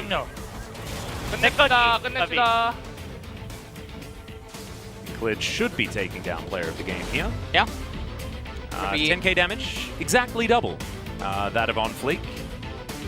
As we have a look, not that many years in it, but the damage dealers of Gen G doing exactly what we expect from them. You can see good old B2D doing a lot of damage on his Azir. I still believe he is undefeated, as we have a three-way tie when it comes to the Pog vote. Yeah, 4 jungle, 4 mid, and 4 AD carry. That's weird. Why don't we just give it to Clid? Because he was the one that deserved it, in our opinion. Yeah, I mean, he really got the ball rolling, mitigated basically Kennen from ever coming into the game. He was there in the plays in bottom, counter jungled the Jarvan, kept him out of the game. I think the game was won based on how well the Volibear was played. Plus, won the the first time fight we've seen at Baron. Yeah, obviously has practiced a new champion in order to bring it to the LCK. True. There's a lot of little things that you could say there, but we'll see what is going to happen. There are ways to break ties. I don't know.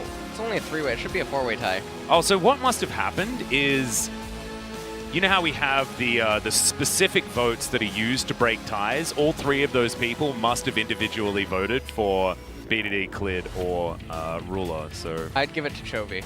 Yeah, I think maybe just in the end, Chovy gets it. Yeah. That would make the most sense. Yeah, I think so. Yeah. So congratulations to Chovy on one of his first player of the game votes so far. In a match, he didn't even play. I know. It's epically impressive. That's going to really help their momentum moving towards tomorrow's match, which is actually going to be a big one. DRX versus Team Dynamics. We get to see how legit Team Dynamics are, because they've done an opposite Sandbox. They've gone through all of the bottom-end teams, apart from Sandbox, surprisingly, and are now faced with their first real true test, which is, of course, the #1 team that are currently undefeated here in the LCK. There's not much test that gets bigger than that. We're still deliberating, by the way, guys. We're still trying to figure out who to give this this dang player of the game to. I don't know, are we going to have a revote or something like that? Maybe we ask Jonas Strong, it's like, do you want to change your mind, maybe? Or something like that? I'm not entirely sure. The observers were shilling in one of the one of the series today. I spoke to support vote. Yeah, I spoke to Jonas Strong about that. He thought that that the Bard deserved it. I didn't see too many Tempered Fates that really worked, and then Woodid was sitting next to him, and he's like, "Come on, man, you got to be trolling." And so, yeah, Woodid agrees that those support votes are not necessarily the greatest. It's totally fine. Yeah. Well, it wasn't me, man. I completely agree that You didn't get a vote. definitely should have gone there. No, I don't. I had my vote removed because I obviously would have voted for a Bard, and that requires that I just no longer sit here. I'm still waiting for more information, by the way. Yeah. We just don't know who to give this player of the game vote to. Maybe we just give it to all three of them, and because you get 100 points, right? So they get 33.3 points each, and then I guess based on how division works, we're going to lose a very small amount, as we do have the result. So it's going to go to Clear. Great. Perfect. There we Justice has been restored. 6-0-0-9 with kill participation of 75% at 15 minutes, and his gold deficit, or gold difference at the end, was being ahead 3,500 gold. Not bad at all for the debut of Jungle Volibear. Yep. Oh, this punch is so satisfying. Well, sat on Kennan's head. Yep. Is all that happened there. Good Sat on root as well. Autoed the turret once for good measure. Let him wrecked know. it as well. Exactly. And then right here, helping Ruler out to deal with fate. I mean, Clid just took absolutely no damage at all. Yeah, he just really couldn't be focused, which... I mean, he's not supposed to be, right? Because he's a tank, but unfortunately does a little bit too much damage. Yeah, Sandbox trying their very best to lock down BDD there, but they couldn't. Too many carries on this Gen G squad. Yep. With Clid there able to control the battlefield really beautifully. It was a great game out of Gen G, a good series for them, but not necessarily the caliber of competition that we really want to see. We want to see Gen G up against the very best here in the LCK. So they lost to DRX, they managed to take down Dam1, and now they're up against T1 in a couple of days, and that is going to be very, very interesting stuff. Yeah. That'll really, I think, cement where they are, at least in round number 1, because I can't imagine them dropping a set to any other team. Yep. And so far.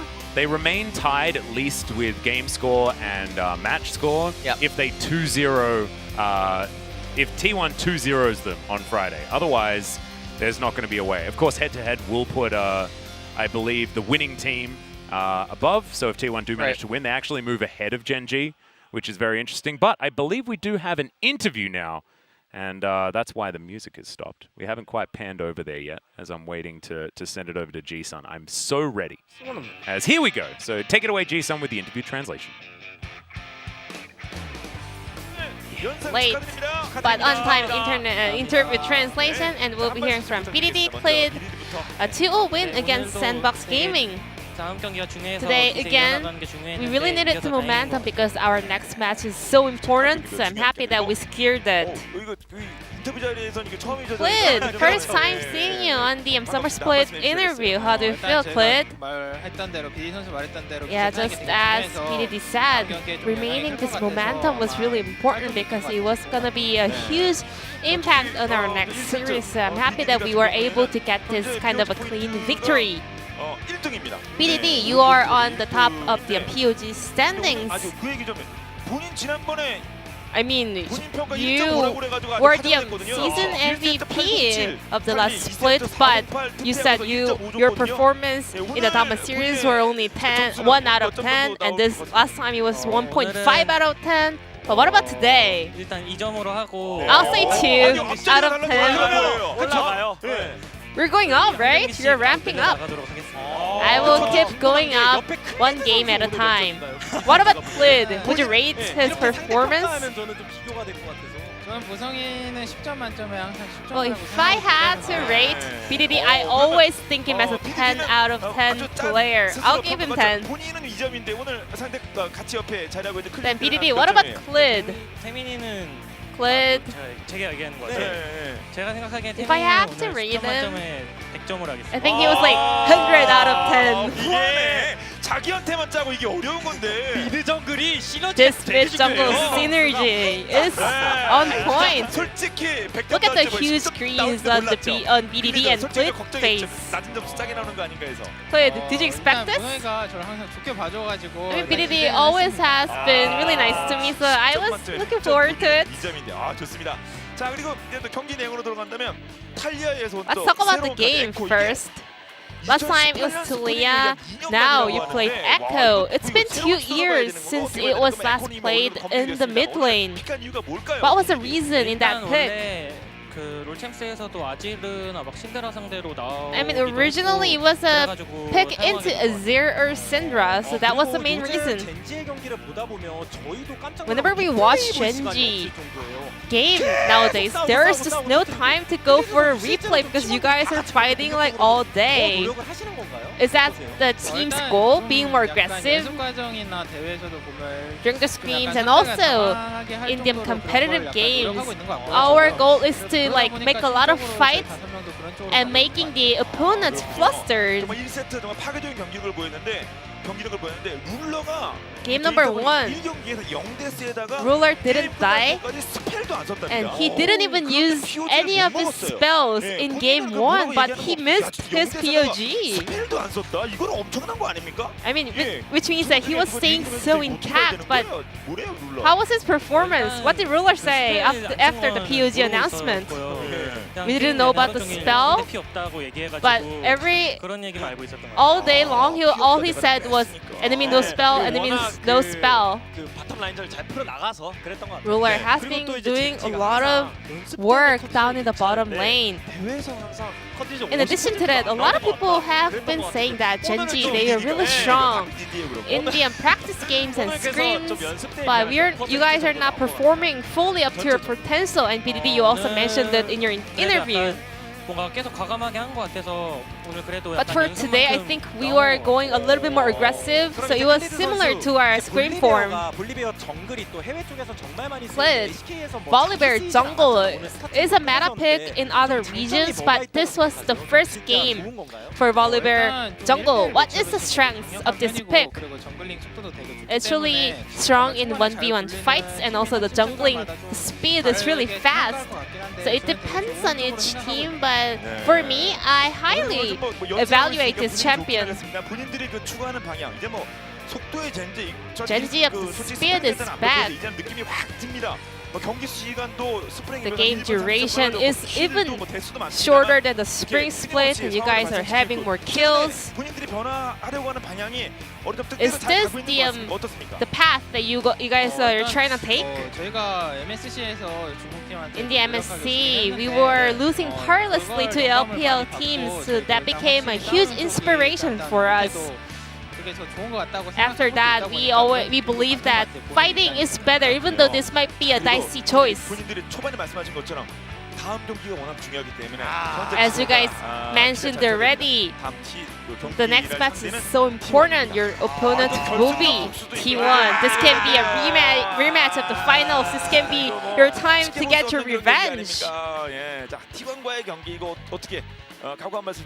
So, what's your mindset going into that series? 네, 저희 최근에 되게 대회에서 과감하게 Recently, we are really aggressive and proactive on stage. I want to keep it at the T1 series and do my best to get up my revenge on T1.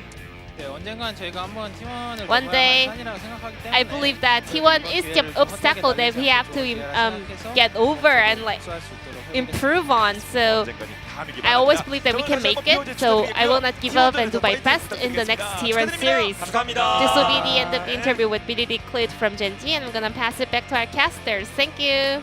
Thank you so much, G-Sun, as per usual, for your interview translation, and pretty early night tonight. I'm not entirely sure what the time is here in KST, but Genji made pretty short work of good old Sandbox. What is it?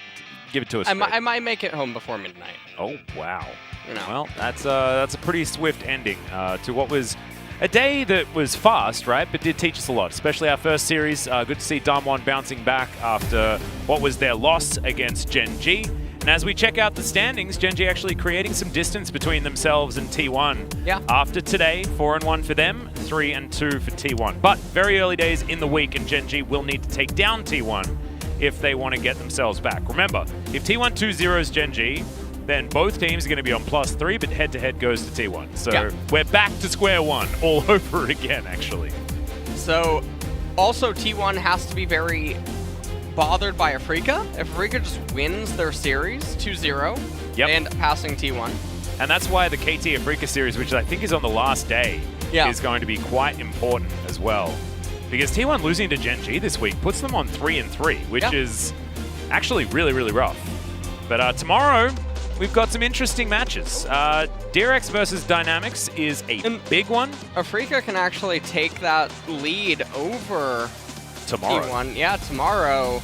And DRX look to extend their lead against Dynamics. And that one will be interesting because I feel like this is where Dynamics is going to finally... Well, yeah, I think this is the series that makes Dynamics honest, right? It Yeah. either makes them literally good or keeps them honest here in the LCK. Yep. Because we're still looking to see whether, you know, they're fresh out of Challenger. They've had a really good start, only one loss so far this season, but they haven't truly been challenged. So looking forward to seeing what they can do against the highest tier talent here in the LCK. But that is going to do it for tonight, ladies and gentlemen. We'll see you tomorrow for more LCK.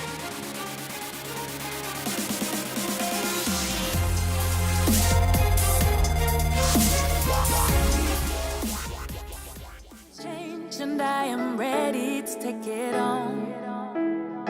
You told me to be myself and never feel alone. You're all that I want, you're all that I need. If I was ever in the dark, I'd see. You've always believed and have faith in me. You'll always be my hero. And love you for everything you've done. You'll always be my hero.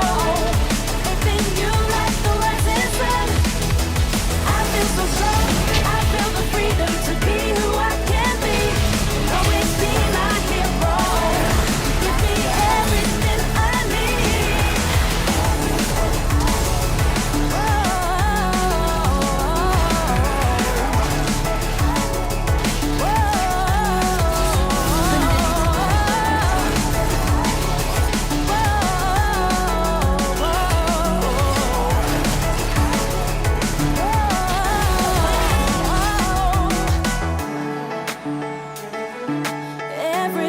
Everything I need. You have faith in me. You're all that I want, all that I need. If I was ever in the dark, I'd see. Always believe.